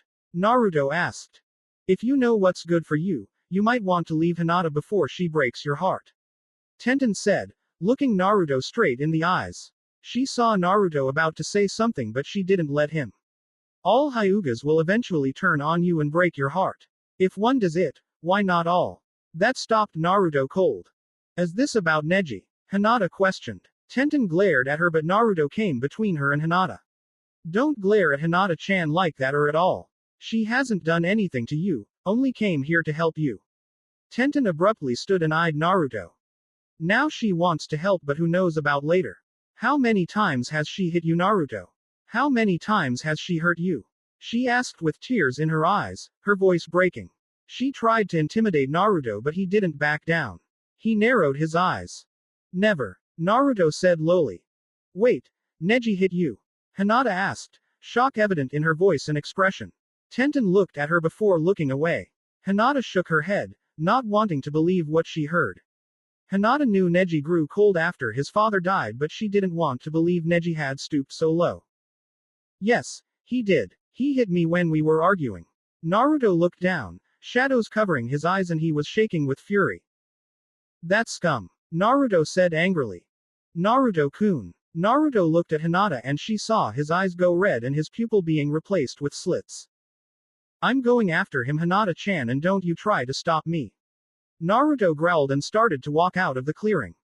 Sorry kid, but we don't have time to deal with this. Naruto looked at a tree in front of him and saw Jiraiya leaning against the tree with his arms crossed. What are you talking about? I mean that we gotta go, as in right now. You know who is waiting for us now. He has to leave early so he could keep up with his target. Jiraiya answered vaguely. Naruto and Hinata knew what he was talking about, but Naruto shook his head. Since when are you going? Well, it's not like you can go without me, you'd be breaking a major rule. Without me, you would have no authority to go and would be severely punished. Naruto grunted but nodded all the same. He looked at Hinata as she walked over to Tenten. I know you probably don't trust me right now, but you need to go home right now. It's late and your parents are probably worried about you. Tenten nodded and started to head home, Hinata walking over to Naruto. She stopped when she was to the left of Naruto. Thank you for worrying about me. And I'm sorry I got mad at you, Hinata. Tenten said, earning a nod from both Hinata and Naruto. Okay, now that that's over with, how about you two get your things and meet me at the front gates? Jiraiya didn't wait for them to answer as he disappeared in a swirl of leaves. Come on, Hinata Haim, I already spent too much time apart from you and I don't need a reminder of how that feels like. Besides, I have a few things to explain to you about traveling with Ero Sennin. Naruto told Hinata. You shouldn't call him that, Naruto-kun, it's very disrespectful. He's a Sannin for Kami's sake. Hinata scolded, but Naruto smiled as he pulled his mask down. Maybe, but I know you'll change your tune after this trip. Naruto gave Hinata a quick peck on her lips and he placed an arm on her shoulder as they walked to Hinata's house. You see, Ero Sennin is a complicated man.